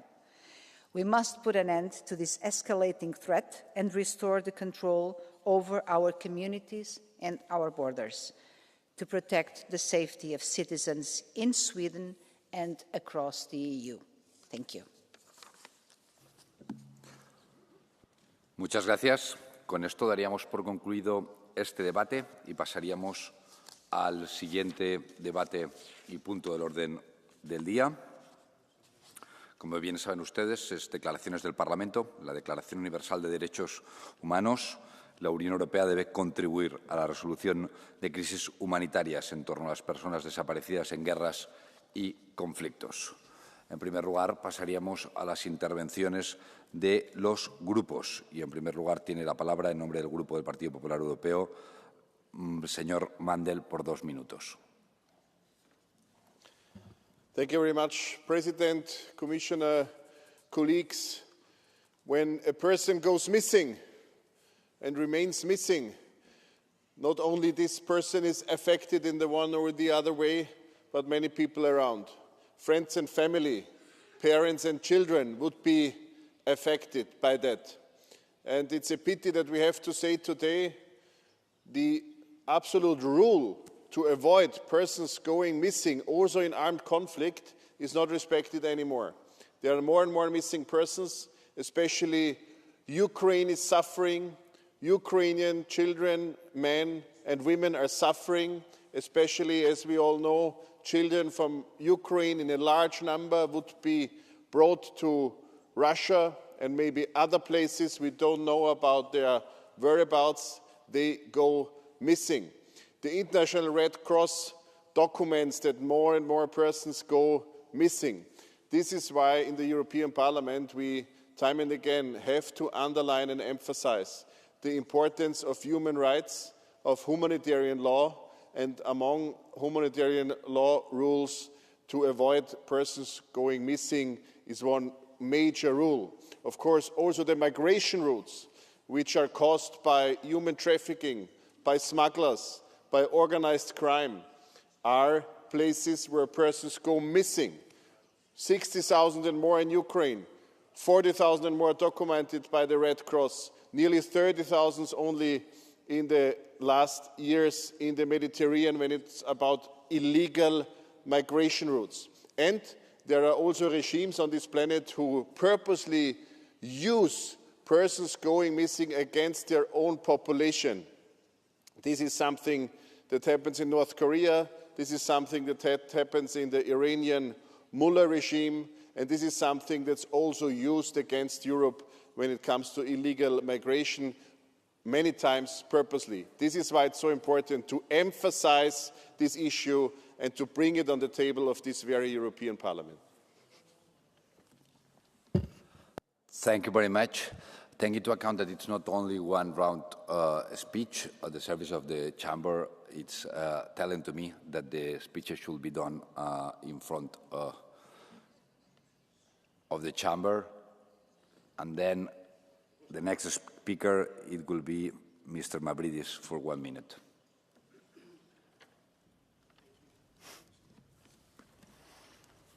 Apologize, Mr. President. Running from one committee to another. In 2001, the European Court of Human Rights found Turkey guilty for a continued violation of a number of conventions articles, specifically with regards to the whereabouts and fate of Greek Cypriot missing persons during the Turkish invasion of 1974. Since then, as the European Parliament, we condemn Turkey for its actions, specifically for intentional removal of human remains in its efforts to cover up its original crimes committed by the Turkish army and the state orders. Despite court decisions, Turkey refuses today, as of today, to provide crucial information such as access to military archives and access to so-called military zones. This behavior is simply an extension of the original crime 50 years ago, and this country remains to be in accession process. Muchas gracias. Ahora la palabra es para el señor Gheadi por 1 minuto y medio en nombre del Grupo de los Conservadores y Reformistas Europeos. Άρθρο 3 της Οικουμενικής Διακήρυξης Ανθρωπίνων Δικαιωμάτων. Κάθε άνθρωπος έχει δικαίωμα στη ζωή, στην ελευθερία και την προσωπική του ασφάλεια. Δυστυχώς όμως, η φρικαλαιότητα του πολέμου δεν κάνει διακρίσεις. Χιλιάδες αγνοούμενοι μετά τη ρωσική εισβολή στην Ουκρανία. Εκατοντάδες αγνοούμενοι και μετά την τρομοκρατική επίθεση της Χαμάς στο Ισραήλ. Στο μαύρο κατάλογο και η Κύπρος, που εδώ και 50 χρόνια βιώνει τις συνέπειες της τουρκικής εισβολής και της συνεχιζόμενης παράνομης κατοχής. Η τουρκική βαρβαρότητα άφησε πίσω της 1.619 αγνοούμενους σε ένα μικρό νησί όπως η Κύπρος. Άμαχοι, γυναίκες, γέροντες και μικρά παιδιά συμπεριλαμβάνονται στον μακρύ αυτόν κατάλογο των απαχθέντων. Η Τουρκία δεν συνεργάζεται. Κοφεύει στις διεθνείς εκκλήσεις, περιφρονεί την απόφαση του Ευρωπαϊκού Δικαστηρίου, αγνοεί το ψήφισμα 3450 των Ηνωμένων Εθνών και ανταυτού οργανωμένα μετακινεί ως τάπους ομαδικούς τάφους. Και γιατί να το πράξει άλλωστε? Όταν οι ψηλόβαθμοι αξιωματούχοι της Ευρωπαϊκής Ένωσης, αντί να τη θέσουν ενώπιον των ευθυνών της με αυστηρότατες κυρώσεις, τη χρηματοδοτούν αποκαλώντας τη στρατηγικών εταίρο. Έχουμε χρέος απέναντι στις τραγικές φιγούρες της μάνες των αγνοωμένων που έφυγαν χωρίς να ξέρουν την τύχη του δικού τους ανθρώπου. Μόνο τότε θα μπορούμε να κοιτάζουμε στα μάτια τα τότε κοριτσάκια που σήμερα έγιναν μητέρες, γιαγιάδες και ακόμα ψάχνουν τι απέγινε ο δικός τους πατέρας. Muchas gracias. Recuerdo al orador que no se pueden enseñar imágenes desde el atril. Pasaremos al siguiente orador, el señor Satugui, por 1 minuto y medio en nombre de los Verdes, el Grupo de los Verdes. Merci, Monsieur le Président, chers collègues. Derrière chaque disparition, il y a des familles et des communautés qui souffrent de l'incertitude quant au sort de leurs proches. Mais selon le cas où ça se passe dans le monde, le problème peut devenir secondaire pour la communauté internationale. Ces disparitions sont pourtant monnaie courante dans tous les conflits. C'est le cas des enfants ukrainiens arrachés à leur famille par le régime russe. C'est le cas des otages israéliens capturés par le Hamas. Mais c'est aussi le cas des milliers de civils palestiniens tués anonymement ou emprisonnés dans le secret. C'est le cas des familles séparées par la guerre ou des enfants enrôlés de force en RDC ou au Soudan. C'est le cas de fosses communes retrouvées en Ukraine, à Gaza, en RDC ou en Syrie. Notre indignation ne doit pas être sélective. Toutes ces horreurs sont proscrites par le droit international humanitaire. Les belligérants sont obligés d'empêcher les disparitions et de fournir des informations sur la mort ou la détention des personnes. Pourtant, c'est l'impunité qui règne et les familles des disparus continuent d'être dévastées. Peut-on espérer la paix si nous ne garantissons pas l'application du droit international par la justice? J'appelle donc à protéger les outils de justice internationale, au premier rang desquels la Cour pénale internationale, qui enquête en RDC comme au Soudan, qui a engagé des poursuites contre Vladimir Poutine, contre Benjamin Netanyahou ou les cadres du Hamas pour leurs crimes contre l'humanité. Les familles des disparus ont droit à la justice. C'est le seul chemin viable vers la paix. Muchas gracias. Ahora tiene la palabra el señor Giorgio por 1 minuto y medio, en nombre del Grupo de la Izquierda. Ευχαριστώ κύριε Πρόεδρε. Μου κάνει εντύπωση που κάποιοι βλέπουν αγνοούμενους μόνο στην Ουκρανία. Και για τη Γάζα πάλι μιλάνε, αλλά δεν μας λένε ότι εκεί στη Γάζα οι αγνοούμενοι είναι μόνο οι Παλαιστίνοι. Ούτε μας λένε για τους δεκάδες χιλιάδες αγνοούμενους που προέκυψαν από τα φασιστικά δικτατορικά καθεστώτα στην Ευρώπη. Είναι βέβαια και οι αγνοούμενοι στην Κύπρο. Δυστυχώς για πολλές δεκαετίες το ζήτημα των αγνοωμένων της Κύπρου, ίσως η πιο τραγική πτυχή αυτού του προβλήματος, συνεχίζεται. Ο κατάλογος βέβαια είναι εμπλουτισμένος από Ελληνοκύπριους και Τουρκοκύπριους αγνοούμενους και ο πόνος για τις μανάδες, τα αδέλφια, τους συγγενείς είναι κοινός. Στηρίζεται βέβαια η Διερευνητική Επιτροπή των Αγνοωμένων από την Ευρωπαϊκή Ένωση, όμως αυτή η στήριξη δεν είναι αρκετή, διότι η Τουρκία συνεχίζει να προβάλλει εμπόδια, να δυσκολεύει, να παραπληροφορεί. Έτσι, η ευθύνη της Ευρωπαϊκής Ένωσης και της διεθνούς κοινότητας είναι σήμερα ακόμα πιο σημαντική προς την κατεύθυνση να σπρωχτεί η Τουρκία να αναγκαστεί να ανοίξει τα στρατιωτικά της αρχεία, να δώσει πληροφορίες και στοιχεία για τους αγνοούμενους. Αναφέρομαι χαρακτηριστικά στην περίπτωση των αγνοωμένων της Άσιας, του χωριού μου. Ο στρατός εκεί, ο τουρκικός, εκτέλεσε ένα ψυχρό 70 ανθρώπους και τους έριξε σε έναν πηγάδι. Το 1996 τους μετακίνησαν σε ένα σκυβαλότοπο στο Δίκομο. Εκεί βρίσκεται και ένας θείος μου, ο θείος μου ο Κλεάνθης. Θέλουμε πίσω τα οστά τους να τους τάψουμε όπως αρμόζει στους νεκρούς. Δεν ζητάμε πολλά. Θέλουμε να δράσουμε τώρα. Το οφείλουμε στη μνήμη των θυμάτων, το οφείλουμε στις οικογένειες τους που πρέπει να μάθουν την αλήθεια. Ευχαριστώ. Muchas gracias. Con esto acabamos las intervenciones en nombre de los grupos políticos y daríamos la palabra a la señora Zovko por un minuto. Gracias. Govoreći danas o univerzalnoj deklaraciji o ljudskim pravima u kontekstu rata, sukoba i geopolitičke napetosti, podsjećamo se da je nastala upravo u takvim okolnostima, kao odgovor na nepravdu, patnju i kršenje temeljnih prava. Agresija na Republiku Hrvatsku 1991. godine donijela je nezamislivu patnju. Tisuće hrvatskih branitelja i civila bili su zatočeni, nestali ili nasilno odvedeni. Unatoč svim naporima i mjerama i dalje se suočavamo s najtežim posljedicama rata.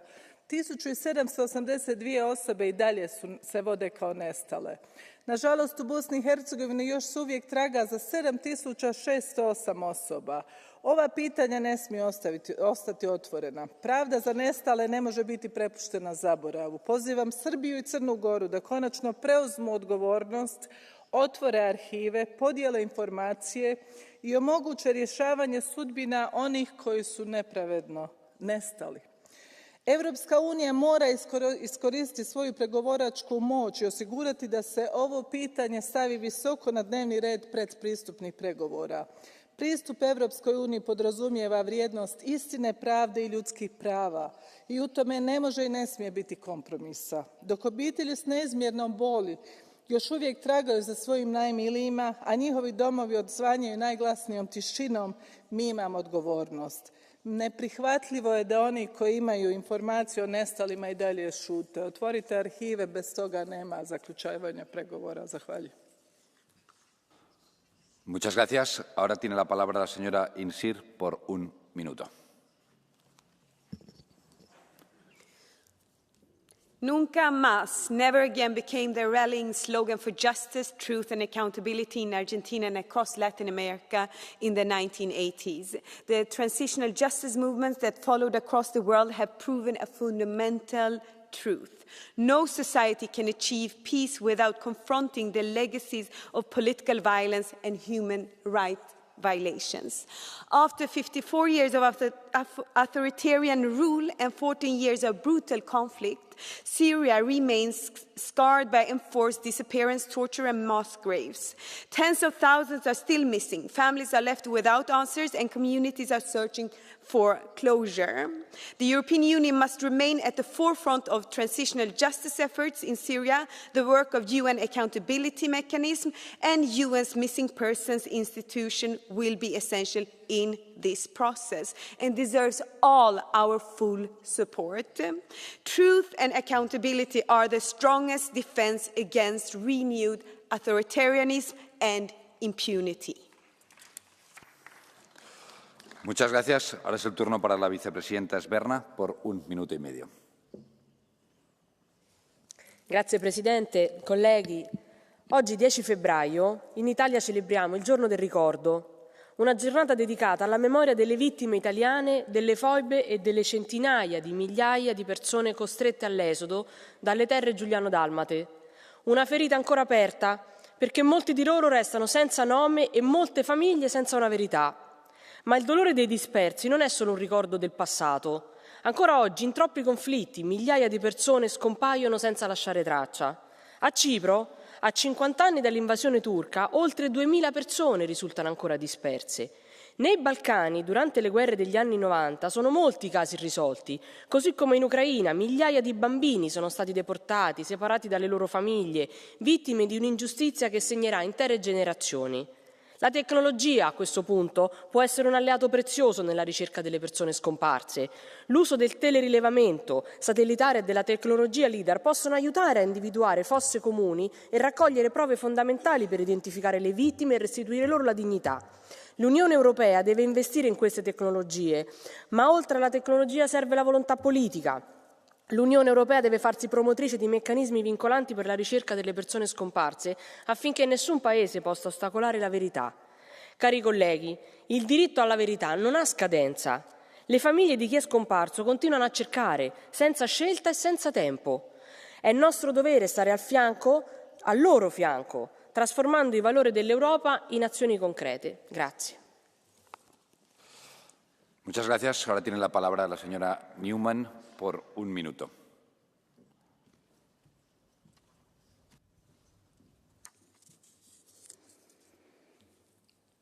Bring out the dead dogs. That's how prison guards ordered inmates to carry out the bodies of those who died overnight in Sinai prison in Syria. What happened to those bodies? Nobody knows. For decades, the Assad regime has used forced disappearances as a tool of repression. More than 100,000 people have disappeared under his rule. Over 100,000 remain missing today. Now, for the first time in decades, there is a real chance to uncover the truth. Syrian experts are already on the ground, documenting crimes, exhuming mass graves, protecting evidence, but they need our support, financially and politically, to fund Syrian civil society working for truth, justice and reconciliation, to press Syria's new rulers to make transitional justice a priority, to strengthen UN mechanism on missing people, to ensure independent investigations.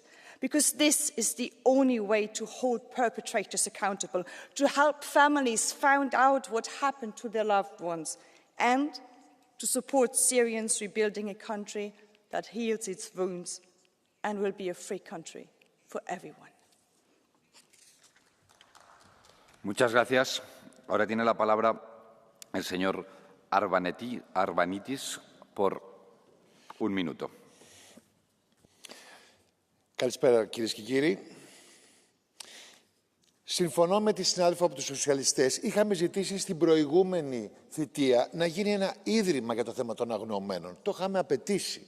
Δεν εισακουστήκαμε, αλλά είχαμε ζητήσει να γίνει και έπαρση της σημαίας της Κύπρου για τα 50 χρόνια από την τουρκική εισβολή, αλλά δεν εισακουστήκαμε. Θα μιλήσω για την Κύπρο. Η Κύπρος είναι το μόνο υποκατοχή κράτος της Ευρωπαϊκής Ένωσης.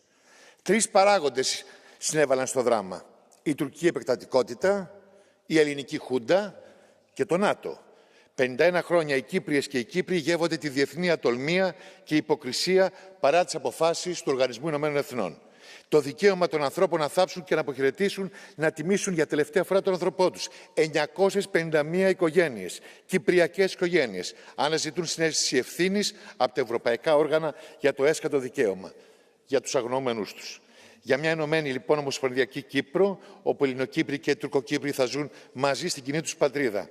Όλοι μαζί. Στο λεγόμενο κοινό μας σπίτι που λέγεται Ένωση. Ένα σπίτι το οποίο έχει κράτος, μέλος με στρατό κατοχής. Σας ευχαριστώ.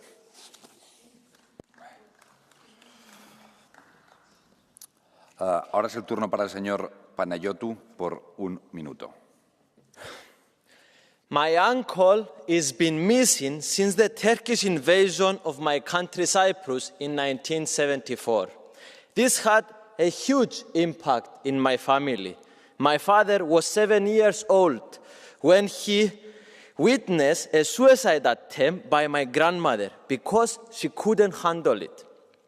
My uncle is one of the 2,000 Greek Cypriots and Turkish Cypriots who had disappeared, mainly during the Turkish invasion in 1974 and the intercommunal fighting of 1964.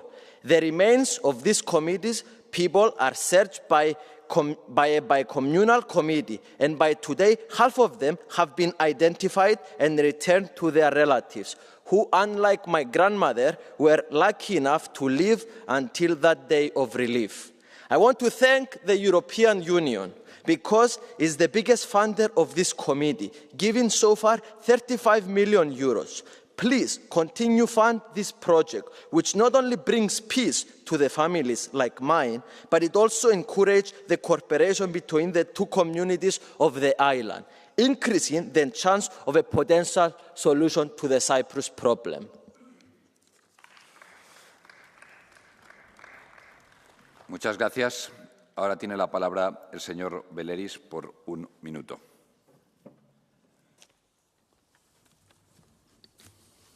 Αγαπητοί συνάδελφοι, η Οικουμενική Διακήρυξη για τα ανθρώπινα δικαιώματα ξεκαθαρίζει πως όλοι έχουν το δικαίωμα στην αξιοπρέπεια και τη δικαιοσύνη. Αλλά ποια αξιοπρέπεια, ποια δικαιοσύνη υπάρχει για εκείνους των οποίων η μοίρα παραμένει άγνωστη. Θέλω να επικεντρωθώ σε δύο κράτη. Την Κύπρο, όπου 50 χρόνια μετά την τουρκική εισβολή χιλιάδες οικογένειες αναζητούν τους οικείους τους, και την Αλβανία, όπου εξακολουθούν να αγνοούνται περίπου 6.000 ανθρώποι που χάθηκαν κατά τη διάρκεια της κομμουνιστικής θηριωδίας. Το ίδιο φαινόμενο έχει παρατηρηθεί και σε άλλες χώρες. Έχουμε λοιπόν την ηθική και πολιτική ευθύνη να βοηθήσουμε στην αποκατάσταση αυτής της αδικίας. Το Ευρωπαϊκό Κοινοβούλιο το 2015 έκανε το πρώτο βήμα, εγκρίνοντας ψήφισμα σχετικά με ομαδικούς τάφους αγνωμένους στο χωριό Ορνήθη, στο κατεχόμενο τμήμα της Κύπρου. Ήρθε η ώρα να το ξανακάνουμε, γιατί πίσω από κάθε αγνοούμενο υπάρχει μια οικογένεια, μια ιστορία και ατελείωτος πόνος. Πίσω από κάθε αλήθεια που δεν έρχεται στο φως, υπάρχουν οι δικές μας ευθύνες. Ευχαριστώ πολύ. Muchas gracias. Ahora es el turno para la señora Leire Pajín por un minuto.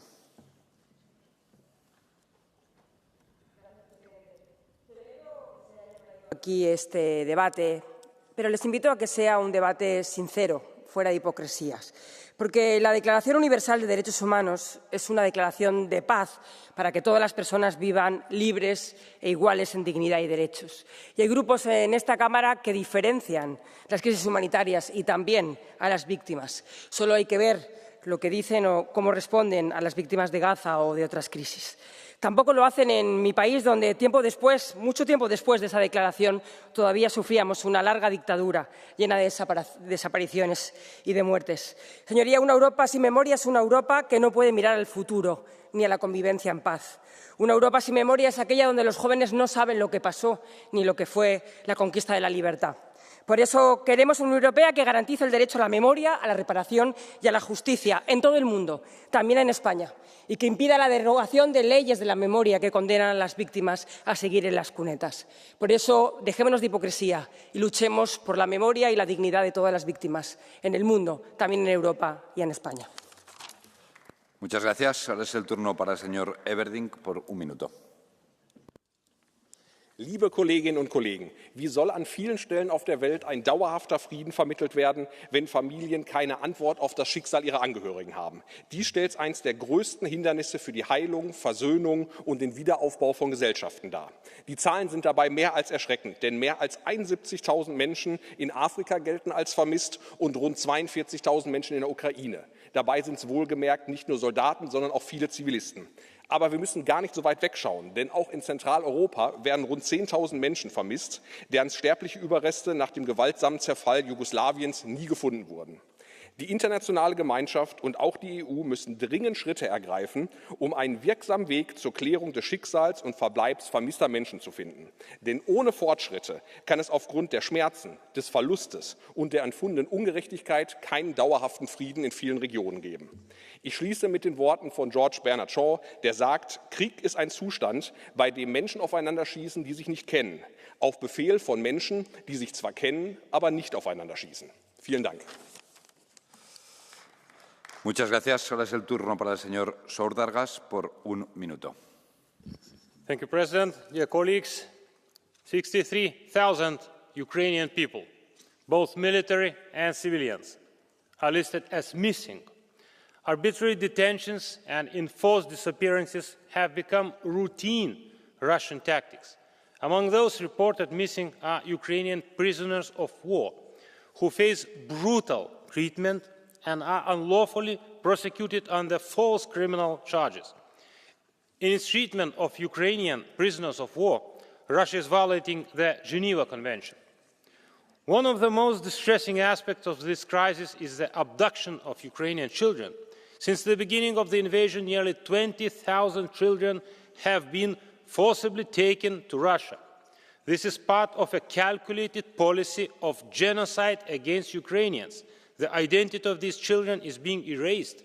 They are stripped of their Ukrainian heritage, issued new Russian identity papers, and placed for adoption. Tracking and recovering them is an immensely difficult task. The European Union cannot stand by. It is vital to support identification efforts and the creation of a global genetic database. Impose sanctions on individuals and entities involved in war crimes. Let us provide assistance to Ukrainian authorities in their search for the missing. Slava Ukraini! Muchas gracias. Ahora es el turno para la señora Méndez por un minuto. Gracias, Presidente. Caros colegas, acabo de chegar de uma difícil missão à Palestina e a Israel, onde pude testemunhar a destruição, o desespero e as condições precárias nas quais tentam sobreviver milhares de pessoas, das quais muitas crianças. Gaza é uma das regiões com maior densidade populacional no mundo, que enfrenta há anos desafios diários devido às restrições sistémicas e aos recursos limitados. Desde o terrível ataque de 7 de outubro de 2023, que as condições pioraram ainda mais. Todas as guerras e conflitos, e este não é exceção, deixam também as marcas dos desaparecidos. As mães da Praça de Maio, na Argentina, as mães de Sábado, na Turquia, livros e filmes como o recente Ainda Estou Aqui, sobre Rubens Paiva, no Brasil, mostram a desumanidade dos desaparecimentos e a apneia da procura de respostas em que os seus familiares mergulham durante décadas. Juntemos a isto a Síria, o Chipre, a Ucrânia, nos dias de hoje. A Declaração Universal dos Direitos Humanos pretende garantir que os seus apelos por verdade, justiça e pela não repetição da história sejam ouvidos. Lutemos pela memória para continuarmos a viver em liberdade com respeito pelos direitos humanos. Señora Méndez, tiene una tarjeta azul. No sé si quiere aceptarla. Es del señor Oliveira.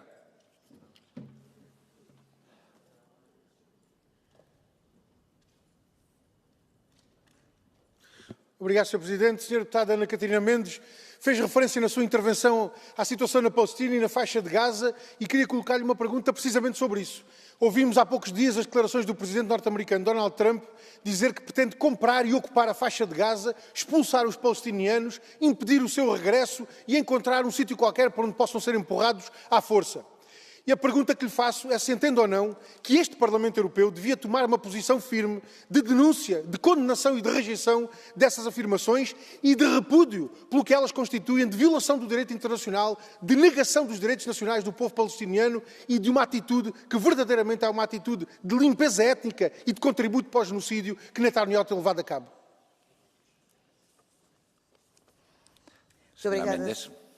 Muito obrigada, Sr. Deputado. Estou totalmente de acordo com as afirmações do Presidente Trump.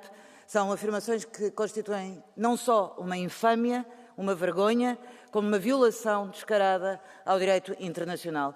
Contribuem para o genocídio e para a limpeza étnica que está a ser feita naquele território. E sim, este Parlamento tem o dever de tomar uma ação concreta e de condenar veementemente aquilo que são declarações inaceitáveis para um povo que está em sofrimento. Muito obrigada. Muchas gracias. Ahora es el turno para el señor Bellamy por un minuto y medio. Merci, Monsieur le Président, Madame la Commissaire. 50 ans après l'invasion de Chypre par la Turquie, des centaines de Chypriotes sont encore aujourd'hui formellement portés disparus. Leurs familles n'ont pas seulement perdu ce qu'elles aimaient, elles ont été privées de la vérité. Et sans cette vérité, elles ne peuvent pas faire leur deuil. Ce n'est pas une abstraction. Et notre collègue Filias Panayotou vient de nous donner un exemple très concret de ce que peut signifier dans une vie, dans la vie d'une famille, ces personnes qui manquent à l'appel. Chers collègues, je parlais moi-même avec un ami chypriote il y a quelques semaines de cela qui me disait, bien sûr, la guerre a été terrible, mais plus terrible encore peut-être aura été après la guerre, d'être privé de savoir. Où sont ceux que nous avons perdus? Aujourd'hui, nous avons un devoir, tous ensemble, Et comme rapporteur de ce Parlement pour cette mission qui nous réunit, je veux travailler avec toutes les forces politiques de cet hémicycle, parce que si une question doit dépasser tous les clivages, c'est bien celle-là. Notre devoir, c'est de faire en sorte qu'enfin la Turquie coopère et qu'elle dise la vérité.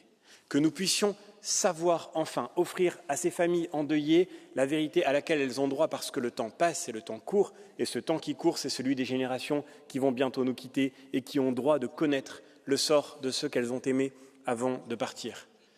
Cette urgence absolue, la Cour européenne des droits de l'homme l'a rappelé à de très nombreuses reprises. C'est à notre Parlement aujourd'hui de faire en sorte que la Turquie puisse enfin rentrer dans cette coopération dont nous avons tellement besoin, parce que la justice en dépend, la vérité en dépend, et le salut de ces familles dont nous parlons, qui est la cause qui nous réunit. Merci beaucoup. Muchas gracias. Ahora es el turno para la señora Laurent por un minuto. Merci, Monsieur le Président, Madame la Commissaire, chers collègues. En 2024, le Comité international de la Croix-Rouge a annoncé que pour le seul continent africain, plus de 71 000 personnes étaient portées disparues en raison des conflits armés, de la violence et du contexte migratoire, soit 75% de plus qu'en 2019. Ces disparitions sont l'une des conséquences humanitaires les plus désastreuses et durables des conflits. Souvenons-nous que derrière chaque personne disparue, beaucoup d'autres souffrent de l'incertitude et c'est inconcevable. Si cela avait lieu en Europe, il serait inimaginable de ne pas chercher les disparus et en particulier les enfants. Il est urgent de parler de ces personnes, de reconnaître la souffrance, le désespoir des familles et d'attirer l'attention de l'Union européenne, de prévenir et de résoudre les disparitions des personnes, quelles que soient les circonstances. Enfin, je souhaite rappeler que de nombreux migrants disparaissent au cours de leurs déplacements trop souvent périlleux vers l'Europe ou une fois arrivés. Il est essentiel que l'Union européenne évalue l'impact de ces politiques migratoires sur le risque de disparition des migrants et facilite les opérations de secours en mer afin d'éviter les tragédies qui font trop souvent la une de nos journaux. Muchas gracias. Ahora es el turno para el señor López Aguilar por un minuto.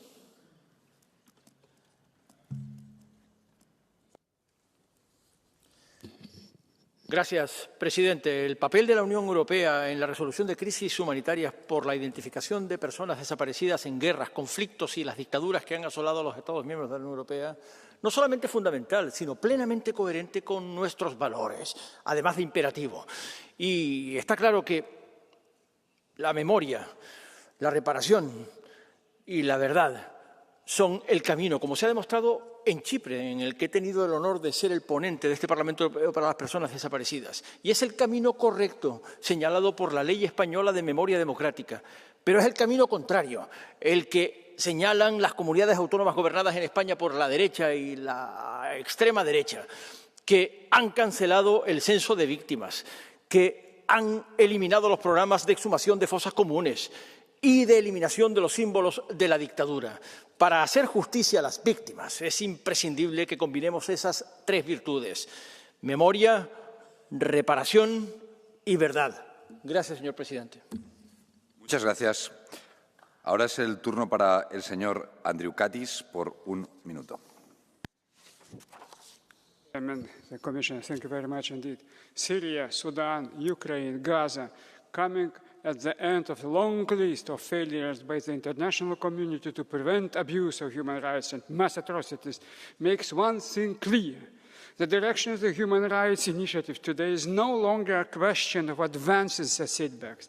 It is a question of whether human rights will manage to remain relevant to international politics and whether they can retain their places as rubrics of international law and institutionalized diplomacy between states.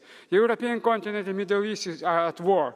The authoritarian regimes, the far-right and populists are inciting hatred and social division and create difficulties in solving humanitarian crisis. The President of the United States suspending funding for humanitarian programs deepens humanitarian crisis, especially in the area of persons missing in the wars and conflicts. The European Union must strengthen the global system. We must ensure that even in time of military conflicts, warring parties respect their human rights and commitments. Thank you.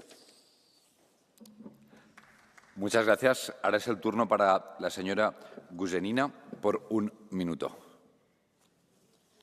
Thank you, Chair. Right now, as we speak, thousands of Ukrainian children have been ripped from their homes, torn from the arms of their families, forcefully deported to Russia and Belarus, detained in Russian prisons, forced into adoption, stripped of their identities. These children are being erased, a grave violation of international law. Even in this room, I have heard Russian propaganda attempting to twist this horror into something it is not. Let me say this plainly. This is not a topic for propaganda. This is a moral line that demands the united will of the entire European Parliament.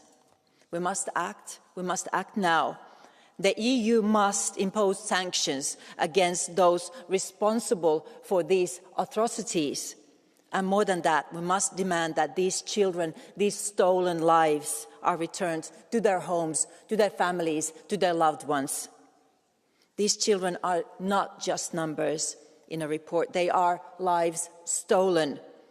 And we must not let them be forgotten. So bring them home.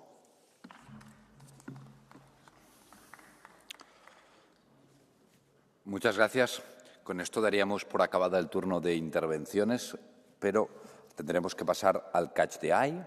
El Catch the Eye tiene 8 peticiones. Tenemos tiempo suficiente como para tomarlas todas, pero os pediría encarecidamente que, por favor, se respetara el minuto que está estipulado. El primer turno será para el señor Hadji Pantela, desde su propio escaño. Mike.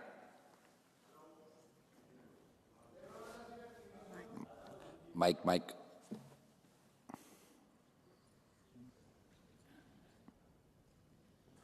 Αγαπητέ Πρόεδρε, αγαπητοί συνάδελφοι, θέλω να σας υπενθυμίσω πως λόγω της τουρκικής εισβολής και κατοχής στην πατρίδα μου την Κύπρο, ακόμα οι οικογένειες των αγνοωμένων περιμένουν νέα για τα αγαπημένα τους πρόσωπα.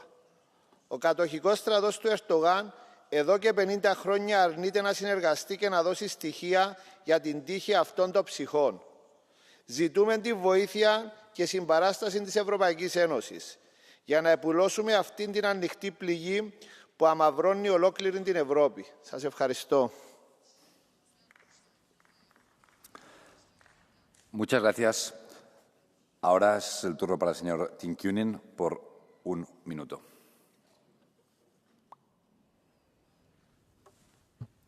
Arvoisa puhemies, kun terroristijärjestö Hamas otti viattomia israelaissiviilejä panttivangiksi, omaisten tuskan voi vain kuvitella. Ajattele, jos joutuisit itse miettimään taukoamatta, tuleeko itselle rakas ihminen koskaan takaisin, ja jos tulee, millaisia kauheuksia kokeneena. Samaa joutuvat miettimään lukuisat ja lukuisat perheet parhaillaan Ukrainassa. Käveleekö oma poikani enää koskaan tuosta kotiovesta?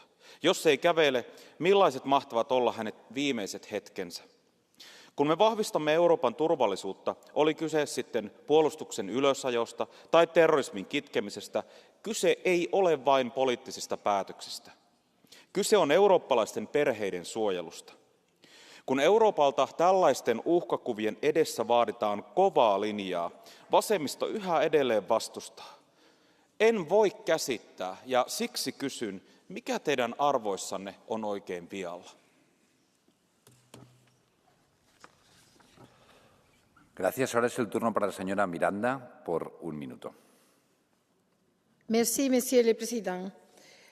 On parle ici du droit humanitaire. Et où est Madame Kallas? De une session plénière à Strasbourg et de sienne à Sams.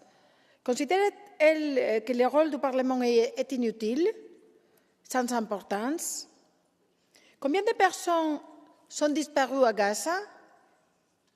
Peut me répondre, Madame Kallas? Je vais vous parler du génocide et la crise humanitaire de Gaza. Depuis le 30 janvier, la UNRWA a été expulsée d'Israël. aucune déclaration de la présidente von der Leyen sur cette expulsion injuste et arbitraire, qui constitue une violation du droit international humanitaire. Aucune. Et maintenant, nous avons la proposition de nettoyage ethnique de M. Trump. Vendre Gaza. Qu'est-ce que c'est ça, Madame Kallas? C'est une honte. Il est temps de mettre fin à ce cynisme insupportable vers le droit international humanitaire et agir. Agir pour la paix, pour les droits de l'homme et pour le respect des organismes de droit international. Merci, Monsieur le Président. Muchas gracias. Ahora es el turno para el señor Oliveira por un minuto. Obrigado, Sr. Presidente. Senhoras e Srs. Deputados, a Declaração Universal dos Direitos Humanos tem o significado maior de centrar os valores do progresso social dos povos e de encorajar o desenvolvimento de relações amistosas entre as nações. E quando discutimos o valor desta declaração perante a barbárie da guerra e as consequências para as suas vítimas, vale a pena questionarmos o que têm feito as instituições da União Europeia perante a barbaridade da política genocida de Israel contra o povo palestiniano. E questiono assim diretamente, Sra. Comissária Maria Luísa Albuquerque, onde estão as instituições da União Europeia quando ouvimos o Presidente dos Estados Unidos fazer declarações como aquelas que fez nos últimos dias, que apontam no sentido da limpeza étnica, do genocídio do povo palestiniano, assumindo a intenção de ocupar o território da faixa de Gaza e expulsar o povo palestiniano da sua terra, impedindo o seu regresso. Onde estão as instituições da União Europeia quando se assume daquela forma tão aberta a intenção de violar o direito internacional? Haja coragem para enfrentar essas concessões e essas afirmações e essas políticas. Haja coragem para defender o direito internacional e defender os direitos nacionais do povo palestiniano. Muchas gracias. Ahora es el turno para la señora Jovanovici por un minuto.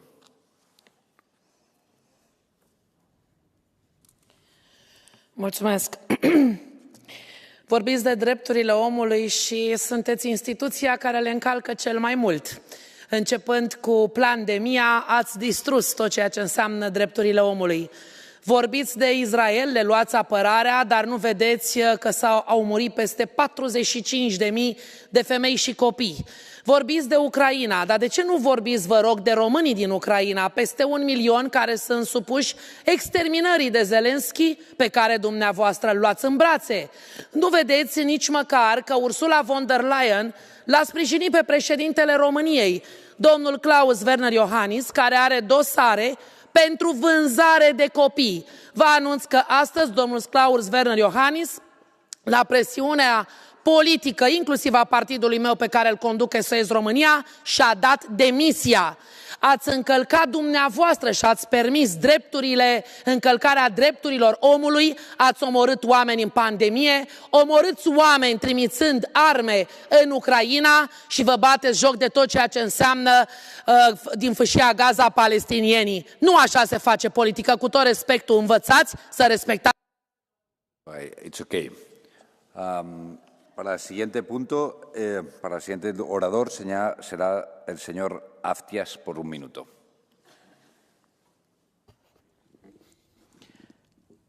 Ευχαριστώ, κύριε Πρόεδρε.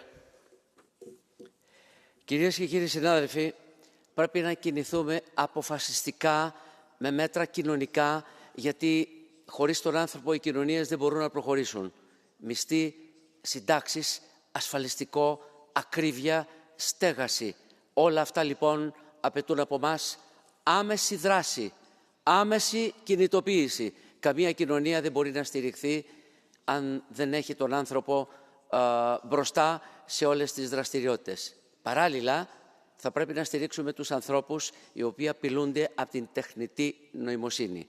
Είναι συγγραφείς, είναι οι δημιουργοί, είναι καλλιτέχνες. Ζουν μια ανηλεή αντιγραφή στα έργα τους.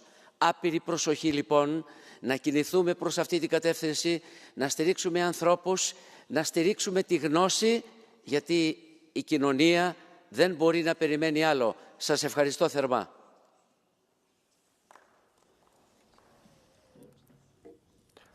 Muchas gracias. Ahora es el turno para la señora Raquete por un minuto. Ich muss sagen, diese Debatte erfüllt mich auch mit wahnsinnig viel Wut. Denn es gibt Tausende von Opfern, deren Überreste auf dem Boden des Mittelmeers liegen. Menschen auf der Flucht, die von der EU sterben gelassen wurden und die niemand gerettet hat, als sie noch gelebt haben. Und diese Krise ist das Resultat der Abschottungspolitik, die in diesen Sälen hier entschieden wird. Eine Schande. Und ich selber, als ich auf dem Schiff gearbeitet habe, doch wirklich so häufig der Küstenwache die Leichen gemeldet. Und nie haben sie eigentlich Lust, die Leichen aufzunehmen, die DNA zu nehmen, die Leute zu identifizieren oder einfach die Leichen dann ordentlich zu beerdigen. Es gibt Tausende und Abertausende von Familien in Afrika, die suchen ihre Verwandten. Und diese Leute hätten alle lebend gerettet werden können, wenn die EU sich zu einer vernünftigen Seenotrettungsmission staatlich finanziert entscheiden würde. Und bedanken möchte ich mich hier wirklich und sehr ernsthaft bei den Hunderten und Tausenden von Freiwilligen des Roten Halbmonds in Tunesien und Libyen, die sich um die Leichen kümmern, die dort angeschwemmt werden. Muchas gracias. Y en último lugar tendría la palabra el señor Papadakis. Μόνο στην Ουκρανία βλέπετε αγνοουμένους. Για τους χιλιάδες Παλαιστινίους στη Γάζα ούτε κουβέντα. 51 χρόνια όμως μετά από την τουρκική εισβολή και κατοχή στην Κύπρο και αυτή οδήγησε σε χιλιάδες νεκρούς και αγνοουμένους και εκτοπισμένους. Είναι απαράδεκτο μετά από τόσα χρόνια οι οικογένειες αγνοουμένων με τους συλλόγους τους σε Κύπρο και Ελλάδα να επομίζονται το βάρος όχι μόνο της απουσίας και απώλειας των ανθρώπων τους, αλλά να αναλαμβάνουν ευθύνες που βαρύνουν κράτη και κυβερνήσεις για τη συγκέντρωση στοιχείων, τη διακρύβωση της τύχης των αγνοουμένων πολιτών και στρατιωτών, παράλληλα με τη Διερευνητική Επιτροπή Αγνοουμένων. Η έρευνα αυτή υπονομεύεται από τη στάση του κράτους της Τουρκίας, που κρατά κλειστά τα στρατιωτικά αρχεία για τους χώρους ομαδικής ταφής των αγνοουμένων, με αλλοιώσεις τόπων ταφής, μετακίνηση λειψάνων, εμποδίζοντας τις έρευνες. Να ανοίξει τώρα η τουρκική κυβέρνηση τα κρατικά και στρατιωτικά αρχεία. Να γίνει αποτελεσματική έρευνα στα κατεχόμενα για την ταυτοποίηση και απόδοση των λειψάνων, την αποζημίωση και στήριξη των οικογενειών των αγνοουμένων, μέχρι να διακριβωθεί και ο τελευταίος αγνοούμενος. Muchas gracias. Con esto daríamos por finalizado este importante debate y pasaríamos al siguiente punto del orden del día, que es las intervenciones de un minuto, siguiendo el artículo 179 de nuestro reglamento interno. Para las intervenciones de un minuto, como siempre, les invito a que se realicen y tomen la palabra desde sus escaños. Y, en primer lugar, tendría la palabra el señor Grims.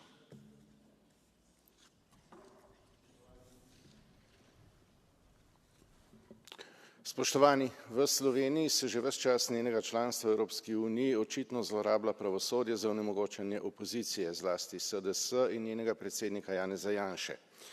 Najprej je bil to kafkovski proces Patria, potem sedaj absurden proces Trenta, nekaj za kar se je zgodilo pred 20 leti. Vedno to oživi pred naslednjimi volitvami. Sodnik Radonič, ki je razgalil pritiske globoke države, je bil zaradi tega sam obtožen, privlečen v lisicah na sodišče in obsojen, čeprav je imel potrdilo zdravnika, da zaradi hude bolezni ni sposoben obrambe na sodišču. Evropsko komisijo sem obširno in argumentirano seznanil z vsemi temi očitnimi kršitvami človekovih pravic v pismih in intervjujih, vendar Evropska komisija molči in v pravo velja, kdor molči, se strinja. Zato jo pozivam, da pojasni, kako bo ukrepala, da tudi v Sloveniji zagotovljen pravni red in da bo vsakomu zagotovljeno pošteno sojenje. Bog vas živi, Bog živi Evropo, Bog živi Slovenijo. Muchas gracias. Ahora tiene la palabra el señor Besligak por un minuto.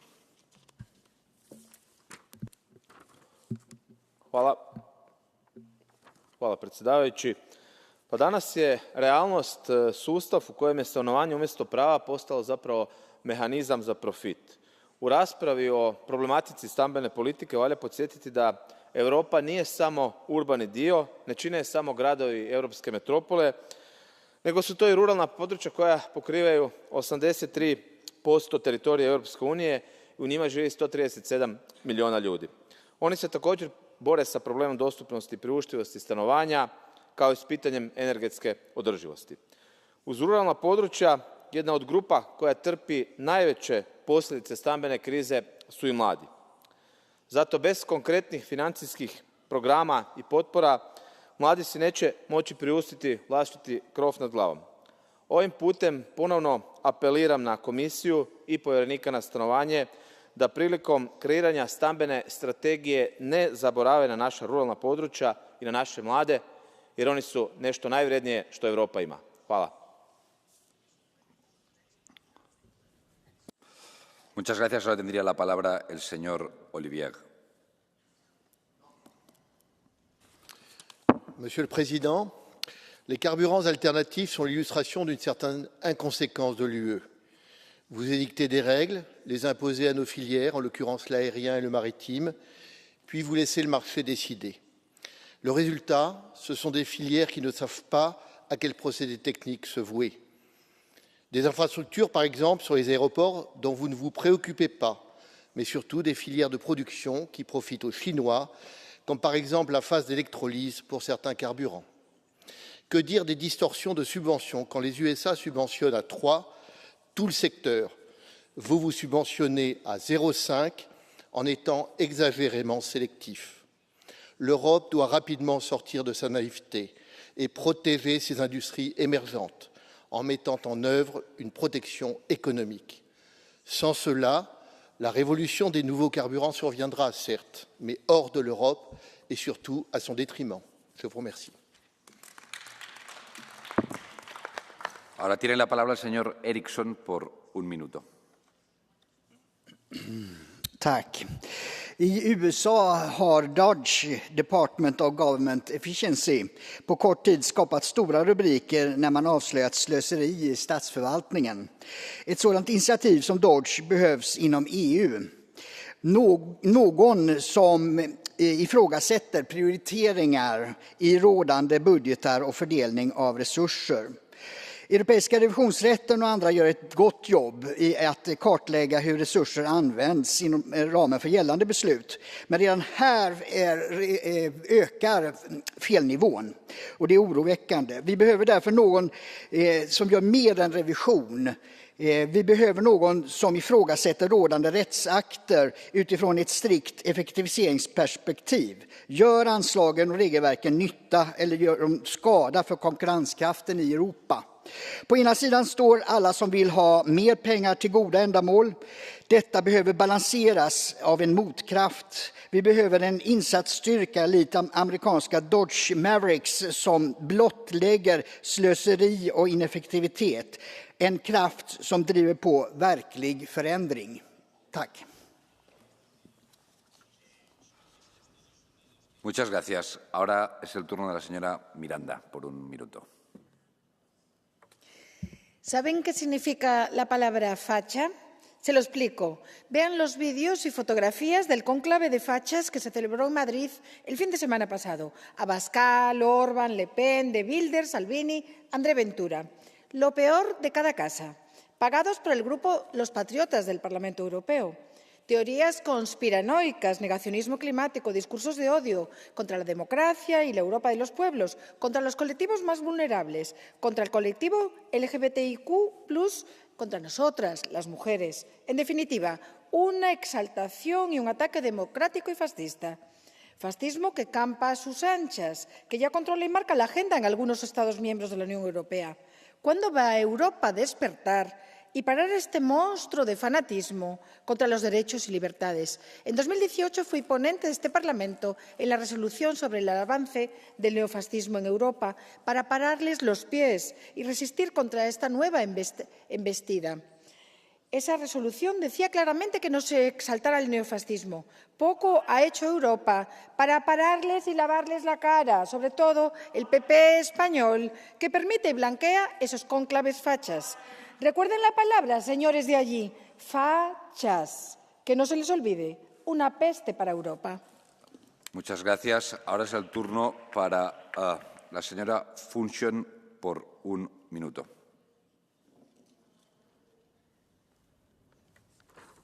Thank you, Chair. I want to raise the issue of domestic violence and a law that we should be enacting, which is called Valerie's Law.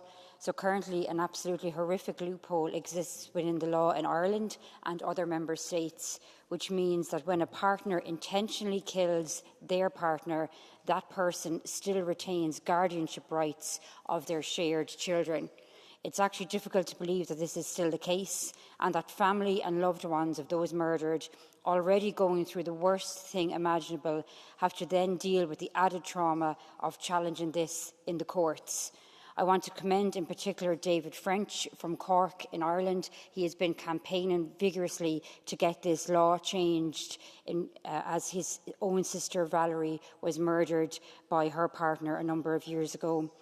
I want to call on the incoming Irish Justice Minister to change this in Ireland and enact Valerie's Law without delay. And I want to also call on this Parliament and the Justice Commissioner to ensure that Valerie's Law is enacted throughout our member states. Children in these situations must be protected and legal loopholes must not add to their nightmare. Action is needed now. Thank you.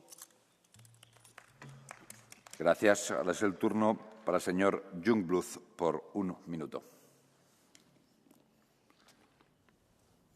Herr Präsident, die Bekämpfung linker Gewalt ist eine der größten Herausforderungen in Europa. Nach Angaben der Bundesregierung sind 2024 über die Hälfte der Gewaltdelikte gegen Politiker in Deutschland durch Linksextreme verübt worden.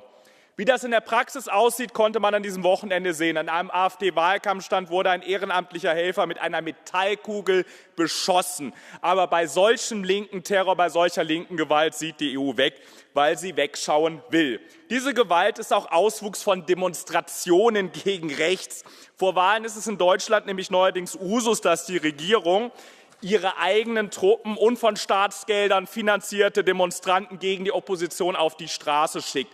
2 Tage nachdem in Aschaffenburg ein 2-jähriger Junge umgebracht wurde, feiern führende Grüne eine Lifestyle-Demo gegen rechts in Berlin mit Zauberern und lächeln fröhlich in die Kamera. Was für eine Verhöhnung des kleinen Jungen, was für eine Rücksichtslosigkeit gegenüber den Hinterbliebenen, was für eine widerliche Charakterlosigkeit von grünen Politikern, denen die Opfer ihrer Politik vollkommen egal ist. Ahora es el turno para el señor Sousa por un minuto. Senhor Presidente, a segurança e a defesa finalmente tornaram-se prioridades da nossa União. A segurança e a defesa, depois da alimentação e da água, estão na base da pirâmide das necessidades humanas. Sem segurança e defesa não há direitos sociais. E o investimento na defesa não é apenas uma despesa, tem um efeito multiplicador na economia, tal como a criação de emprego, na investigação científica e no desenvolvimento social. O reforço da defesa pode e deve ser financiado sem sacrificar o modelo social europeu, por exemplo, através de empréstimos europeus tipo PRR, de maior envolvimento do Banco Europeu de Investimento, assim como de maior liberdade fiscal para os Estados-membros. A diplomacia só é eficaz quando está apoiada numa capacidade de defesa credível. Países que não têm meios militares próprios tornam-se dependentes da boa vontade de outros. Portanto, a Comissão Europeia não pode esperar até 2028 para agir, porque isso seria perder mais 3 anos e dar vantagem competitiva aos nossos adversários. Muito obrigado. Muchas gracias. Ahora es el turno para la señora Serrano por un minuto. Presidente, en los 3 últimos ejercicios el precio del suelo de uso agrícola ha aumentado un 14% en Aragón. Este incremento se debe a la preocupante presencia de grandes fondos de inversión que adquieren grandes superficies agrícolas en España. El acceso a la tierra para las pequeñas y medianas explotaciones agrícolas es cada vez más complicado y también la incorporación de los jóvenes al sector. Este nuevo modelo de propiedad de la tierra en las zonas rurales puede suponer una amenaza a la agricultura familiar que vertebra el territorio, compromete su futuro y el de nuestros ciudadanos. No podemos permanecer impasibles. Necesitamos un fondo y un marco de incentivos para que la propiedad y, por tanto, el beneficio permanezca en el territorio, permanezca en Aragón. Solo así lograremos un modelo de desarrollo más sostenible que garantice la rentabilidad de la agricultura familiar de nuestros pueblos y, en definitiva, también de la seguridad alimentaria de la Unión Europea. Muchas gracias. Muchas gracias. Ahora es el turno para la señora Werbrook por un minuto. En ce moment même, plus de 450 navires de pêche sont bloqués à quai à cause de la brutale et irrationnelle reconduction de l'interdiction de pêche dans le golfe de Gascogne. En plus de pénaliser les pêcheurs qui ont déjà consenti d'importants efforts, cette mesure a entraîné des pertes considérables pour l'ensemble des métiers à terre. Il est essentiel de rappeler qu'un emploi en mer génère 3 à 4 emplois à terre. Mareyeurs, mécaniciens, électriciens, forgerons maritimes, poissonniers dépendent directement de l'activité des bateaux. Sans indemnisation, ces professions subissent de lourdes pertes économiques, avec des baisses de chiffre d'affaires qui ne reçoivent aucune compensation. Les pêcheurs sont nos paysans de la mer. Ils ne demandent pas à vivre de subventions, mais à vivre de leur travail artisanal, à assurer leur rôle essentiel pour la souveraineté alimentaire et transmettre leur savoir-faire aux générations futures. Ils appellent à des solutions pérennes conciliant protection de la biodiversité et survie économique, plutôt que des fermetures récurrentes et inefficaces qui mettent en péril de manière irréversible une filière qui fait notre fierté. Merci.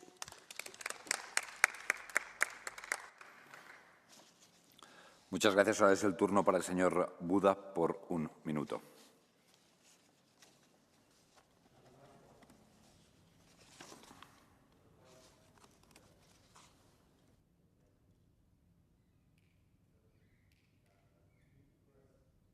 Please try again. Jest OK. Szanowni Państwo, wczoraj kanclerz Olaf Scholz przyznał w debacie z Friedrichem Merzem, że na wprost łamie prawo. To znaczy odsyła imigrantów, przewozi z własnego kraju do sąsiadów, w tym do Polski. W 2024 roku to było już kilkanaście tysięcy osób. To jest jawne i na wprost łamanie przepisów również europejskich. Dlatego z tego miejsca żądam reakcji Komisji Europejskiej. Dzisiaj pakt migracyjny jeszcze nie obowiązuje. W związku z tym nie można robić tego typu zabiegów w celu ratowania własnych obywateli, ponieważ my jako Polacy się z tym nie zgadzamy. Informacja o tym, że Donald Tusk, polski premier, wyraził na to zgodę, jest skandaliczna. I chciałbym Państwa poinformować, że Donald Tusk nie ma zgody obywateli na tego typu działania. Nie ma zgody na podpisanie paktu migracyjnego, którego już dokonał. I przygotowujemy w Polsce referendum, które pokaże sprzeciw wobec was, wobec Komisji Europejskiej, Niemców i przeciwko temu nierządowi, który dzisiaj mamy w Polsce. Dziękuję bardzo. Gracias. Ahora es el turno para la señora Newman por un minuto.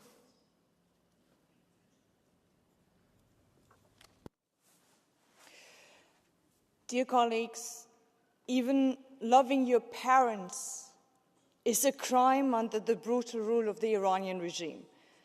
Nima was 3 years old when his mother, Sakharov laureate Nasrin Sotoudeh, was thrown into prison. Her crime? Defending women's rights. Nima grew up visiting her through glass barriers. His father, Reza, held the family together while the regime tried everything to tear it apart. And now they have come for Reza, to punish Nasrin for not wearing hijab. Nima, now 17, wanted to see his father in prison. But in Iran, even that is a battle. When he protested the sudden cancellation of an in-person visit, they beat him up, smashed his head against a stairwell, ripped out his earring, left him handcuffed and bleeding. Nasrin screamed until she lost her voice. For years, Nasrin and Reza have tried to shield their children from the horrors of the regime, but in that moment, it all collapsed. Yet, Nasrin's message is clear. She will not surrender. She will keep fighting for a future beyond this darkness. And we will stand with her. We will stand with Nima, with Reza, with the countless families shattered by this regime until the mullahs open the doors of Evin, until no child goes up into the shadows of prison walls anymore. Baroye Azadi. Muchas gracias. Ahora es el turno para la señora Meshour por un minuto. Merci, Monsieur le Président. Je prends la parole pour vous alerter sur la situation dramatique des travailleurs de la société sucrière du Cameroun. Après plusieurs semaines à réclamer le versement de leur salaire, les travailleurs ont été violemment réprimés par les autorités, entraînant plusieurs blessés et la mort de l'un d'entre eux. Mourir en exerçant leur liberté de manifester et défendre leurs droits, c'est totalement inacceptable. Le respect des droits humains est censé conditionner nos relations commerciales, notamment dans le cadre de l'accord dit de Samoa de 2023 qui lie le Cameroun et l'Union européenne et son article 33 relatif au travail décent et au respect des normes de l'OIT. La société sucrière du Cameroun doit ainsi reconnaître au plus vite et négocier une sortie de crise avec les syndicats représentatifs et en particulier le syndicat des travailleurs saisonniers de la filière canne à sucre. De son côté, la Commission doit agir en interpellant les autorités françaises et appliquer enfin la législation sur le devoir de vigilance afin que l'entreprise rende des comptes. En cas de non-respect des libertés fondamentales de ces travailleurs, il faudra envisager la suspension des accords commerciaux qui nous lient au Cameroun. Le respect des droits humains ne doit souffrir d'aucune exception. Muchas gracias. Ahora es el turno para el señor Belleris por un minuto.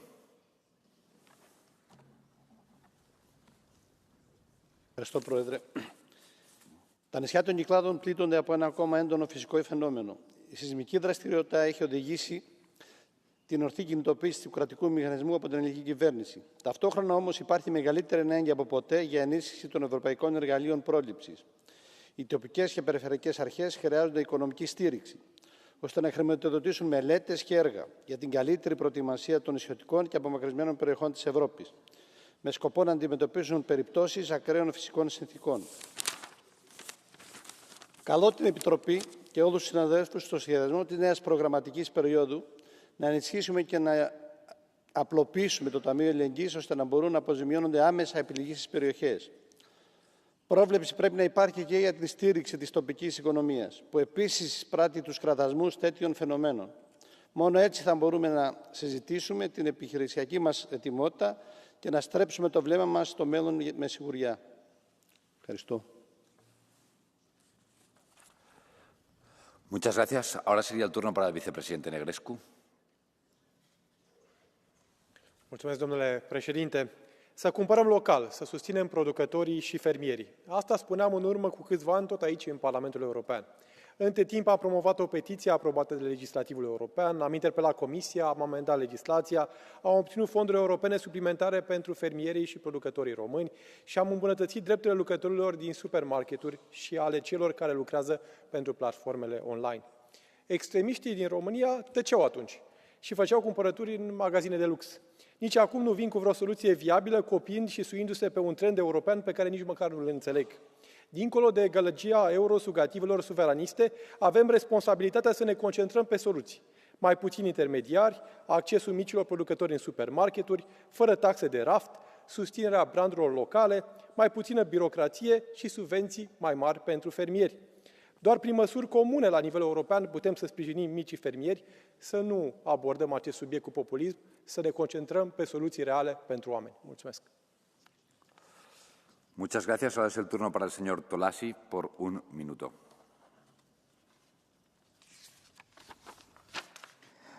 Monsieur le Président, chers collègues, Haïti sombre dans le chaos absolu. 5000 morts en un an, des corps mutilés, brûlés, des massacres ciblés. Un État en ruine, livré aux gangs, qui contrôle 80% de Port-au-Prince. Et pourtant, des milliards d'euros investis des décennies de coopération. Pour quel résultat? Éducation lambeau, insécurité alimentaire, dignité humaine piétinée, l'échec total. Mais ce chaos déborde. Une bombe migratoire menace nos territoires et tout le bassin caribéen. La pression devient insoutenable. L'Union européenne peut-elle cautionner, continuer de se cacher derrière des discours creux et des programmes inefficaces? Où sont les résultats? Quelles actions concrètes allons-nous prendre pour garantir la sécurité et la survie du peuple haïtien? Nous devons rompre avec cette logique d'échec. Exigeons des résultats immédiats de la mission multinationale et agissons. Une mission de co-développement immédiate est indispensable pour stabiliser Haïti et lui offrir un avenir. L'heure est à l'action, pas au constat. Je vous remercie. Gracias. Ahora es el turno para el señor Tinquinen por un minuto.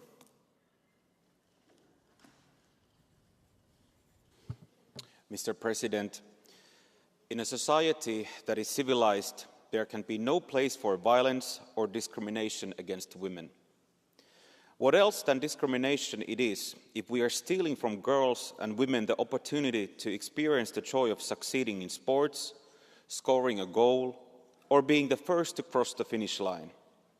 And if not violence, tell me what it is to put those same girls and women to fight against a far more physically superior opponent in the ring, or forcing them to take a tackle that can cause pain unlike anything they have ever witnessed before on the field. This is what we do if we allow transgender athletes to compete in women's sports. It's absolute madness. I will defend true equality, and that is why I will always speak loudly for keeping men out of women's sports. Thank you. Muchas gracias. Ahora es el turno para el señor Asens, por un minuto. Gracias, presidente. Este fin de semana en Madrid ha habido un cónclave de ultras, lo mejor de cada casa de la Internacional Reaccionaria, y también se ha emitido una serie documental de una periodista, Mónica Terribas, sobre el Opus, organización a la que muchos de ellos pertenecen. ¿Y qué relación tiene una cosa con la otra? Pues que mientras en su particular cruzada religiosa contra las comunidades musulmanas han puesto otra vez el grito al cielo contra ellos, en cambio han callado, no han dicho nada frente a los abusos que ese documental ha puesto sobre la mesa.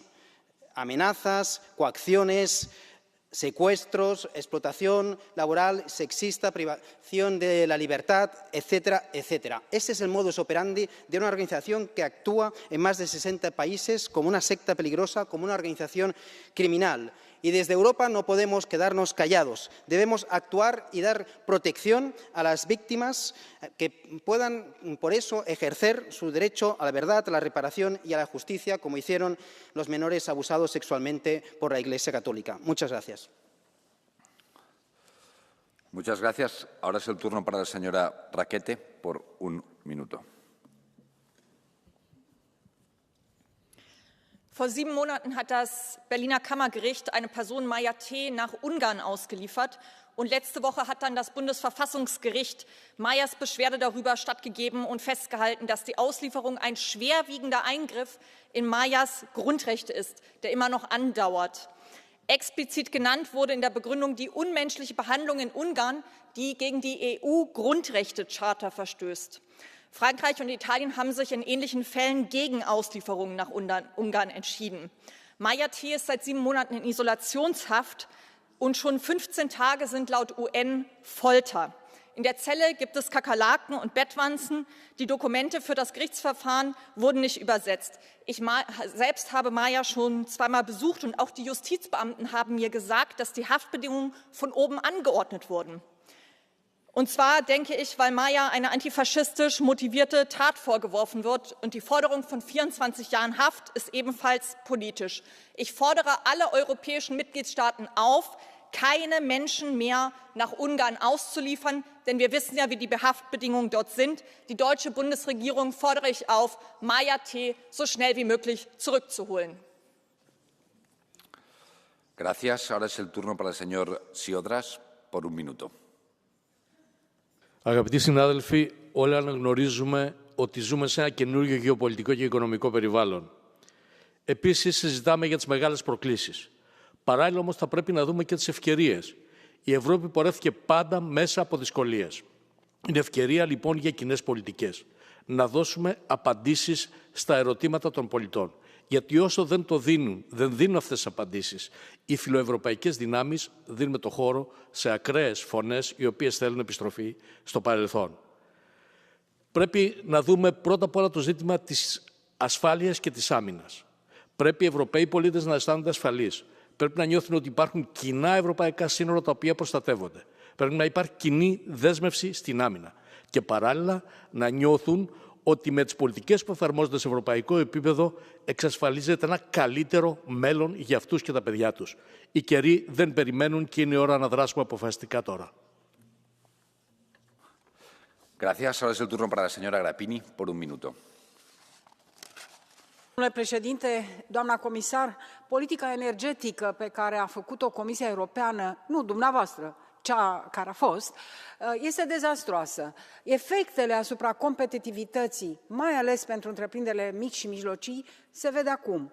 Doamna comisar, vă propun să discutați în Colegiul Comisarilor, să faceți o adevărată politică energetică. Nu se poate să închidem întâi producerea de energie înainte de a avea alternativă. Și este clar că s-a intrat în criză. Atât timp cât întreprinderile din Uniunea Europeană plătesc de 3-4 ori mai mult prețul energiei decât cele din Statele Unite sau din Asia, evident că nu mai sunt competitive, evident că sunt într-o competiție inegală, evident că sunt scoase din piață. Așadar, politica energetică a Uniunii Europene trebuie făcută în sensul susținerii producției industriale. Avem un program de reindustrializare a Uniunii Europene. Cum să-l facem cu aceste costuri? Cel care face producție știe că inputurile sunt importante pentru prețul final. Sper la această comisie că, într-adevăr, din păcate avem același dirijor pe aceeași președintă a comisiei, dar sper să puneți, într-adevăr, o strategie energetică pentru a crește competitivitatea Uniunii Europene. Mulțumesc! Gracias. Ahora es el turno para la señora Tovaglieri por un minuto. L'industria dell'auto sta morendo sotto i colpi dell'estremismo green della Commissione europea e i responsabili sono seduti qui in quest'Aula. Invece di fare marcia indietro, però, vi siete inventati il dialogo strategico sull'automotive, che altro non è che fumo negli occhi, e voi ne siete i primi ad essere consapevoli. Riunioni avvolte nella nebbia, lontane da occhi indiscreti, nessuna agenda pubblica, nessun obiettivo preciso, e come finirà? E ve lo dico io, in chiacchiere da bar, che servono solo a pulirvi la coscienza più che a dare risposte concrete a uno dei settori più strategici dell'industria europea che voi avete messo in ginocchio. Invece di tante inutili conferenze e riunioni segrete, fate l'unica cosa che vi chiedono i cittadini europei. Cancellate lo stop ai motori tradizionali al 2035, mettete fine alla stagione dell'ideologia green e diamo inizio a quella del pragmatismo. Grazie. Ahora es el turno para el señor Cristea por un minuto.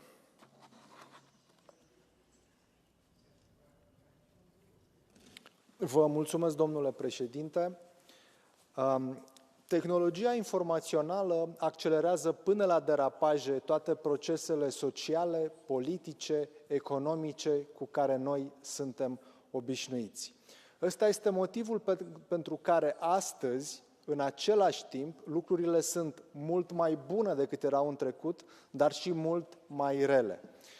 Domnule președinte, avem nevoie să echipăm cetățenii europeni cu modele mentale, cu instrumente cognitive care să le ofere posibilitatea să navigheze cu succes acest nou mediu informațional. Propunerea mea pentru Comisia Europeană și îndemnul meu este să folosim bani europeni pentru programe europene de alfabetizare digitală, alfabetizare tehnologică și alfabetizare media. Sunt singurele modalități în care vom avea cetățeni pregătiți pentru ziua de mâine. Acesta este apelul meu și vă îndemn să acționați. Mulțumesc! Muchas gracias. Ahora es el turno para la señora Jogon por un minuto. Merci, Monsieur le Président. Chers collègues, grâce à Donald Trump, nous apprenons que la BBC est financée par les Américains, mais aussi par Bruxelles. 1,3 million de livres en 2023. un chiffre invisible dans le système de transparence financière de la Commission qui indique 39 millions d'euros payés à la chaîne anglaise depuis 2014. Pourquoi Bruxelles finance des médias? Est-ce que Ractive, un média europhile, peut critiquer la Commission s'il reçoit 36 millions d'euros de la Commission? Pourquoi financer des médias étrangers? Pourquoi financer Internews, dont personne n'a jamais entendu parler, qui reçoit de l'argent de Soros ou de lobby des vaccins? À Paris, leur bureau rue Jeanne d'Arc est désert. Pourtant, Bruxelles leur aurait versé 72 millions d'euros et les Américains, via USAID, près d'un demi-milliard de dollars.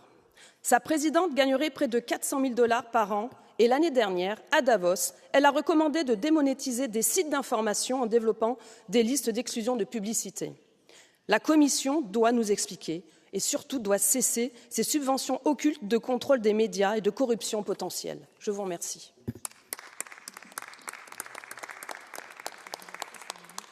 Gracias. Ahora es el turno para el señor Juan Fernando López Aguilar por un minuto. Gracias, presidente. Comisión, cada semana que transcurre continúan llegando a Canarias esas embarcaciones frágiles, repletas de personas desesperadas que provienen del continente africano.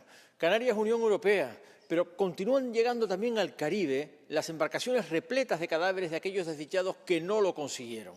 Y la lección de tanta tragedia es imperativa. Urge que la Comisión acelere la plena aplicación de todas las leyes obligatorias para los Estados miembros que componen el Pacto de Migraciones y Asilo, y particularmente que acelere la puesta en marcha del Coordinador Europeo de Solidaridad, que permita una redistribución ordenada, justa, equitativa, solidaria de aquellas personas en situación muy vulnerable, mujeres con menores, mujeres víctimas de trata y de explotación de personas y menores no acompañados, que requieren también de solidaridad en España, impedida hasta la fecha por la oposición de la derecha. Urge una reforma legal que la haga posible, pero sobre todo urge que la Comisión exija a todos los Estados miembros el cumplimiento de sus obligaciones con el pacto y diga con claridad que no es admisible que un jefe de gobierno, como hemos oído esta semana, Donald Tusk, en Polonia, diga que no va a aplicar el pacto de migraciones y asilo, como si ignorase que el derecho europeo es obligatorio en su primacía y en su eficacia directa para todos los Estados miembros.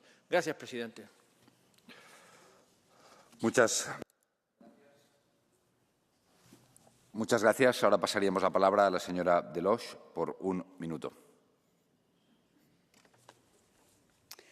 Monsieur le Président, un nouveau scandale éclabousse les institutions européennes. La Commission européenne a financé des ONG dites environnementales pour faire pression en faveur du pacte vert. Ce Green Deal, symbole de l'écologie punitive, veut imposer plus de normes, restreindre les agriculteurs et les entreprises et interdire les moteurs thermiques en 2035. Des millions d'euros d'argent public ont été utilisés via le programme LIFE et distribués à des lobbies. Objectif, influencer les décisions du Parlement européen et les députés, manipuler les débats et durcir la législation verte.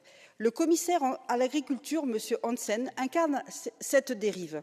Chargé de préparer une vision sur l'agriculture et l'alimentation, il consulte Greenpeace, WWF, BirdLife. Mais où sont les agriculteurs? Qui écoutent ceux qui nous nourrissent? Pendant que ces groupes dictent la politique agricole, les vrais acteurs de terrain sont méprisés, ignorés. L'Europe n'a pas à être gouvernée par des lobbies qui ne produisent rien mais qui veulent tout contrôler. Les amis de von der Leyen, qui n'ont jamais semé un grain de blé ni produit un litre de lait, n'ont pas à nous imposer leur utopie. Ce scandale rappelle d'autres affaires comme le Watergate ou les financements troubles d'associations islamistes proches des frères musulmans. Stop! Bruxelles doit rendre des comptes. Le parquet européen ainsi que les autorités antifraude doivent faire toute la lumière sur ces affaires. Nous ne lâcherons rien. Merci.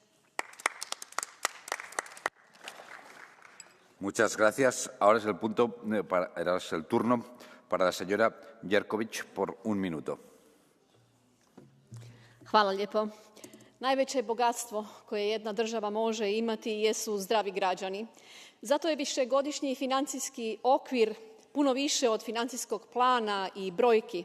To je važan politički dokument koji šalje jasnu poruku o našim političkim prioritetima. Važno je da izdavanja za zdravstvo budu dostatna. Zato gledajući prema 2028. trebamo jasno reći, zdravstvo mora postati, ali i ostati prioritet. Neprihvatljiva je odluka Europskog vijeća od prošle godine da sredstva za javno zdravstvo se smanje za čak 20%.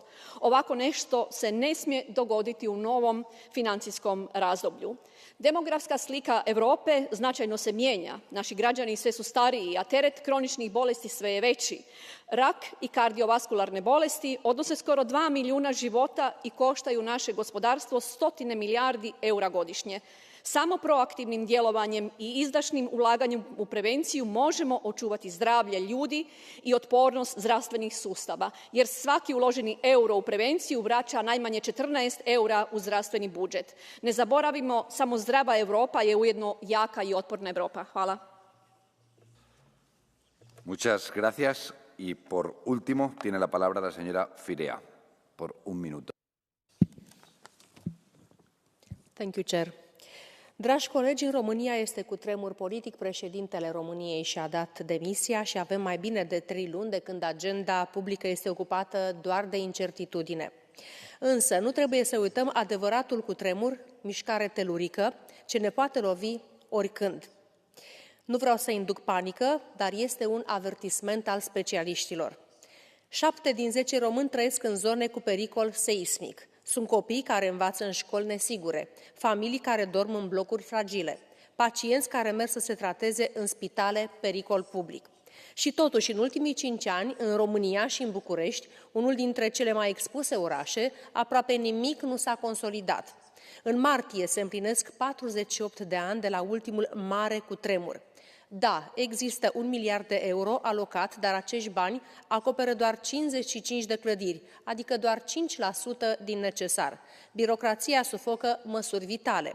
Fondurile europene sunt insuficient folosite. Și să nu uităm cel mai important lucru. Acești bani nu sunt pentru beton și pentru pereți. Sunt pentru a proteja oamenii, sunt pentru viață. De aceea fac un apel clar. Europa, care și-a asumat protecția cetățenilor săi, trebuie să acționeze acum. Fonduri suplimentare, mecanisme simple, prevenție reală.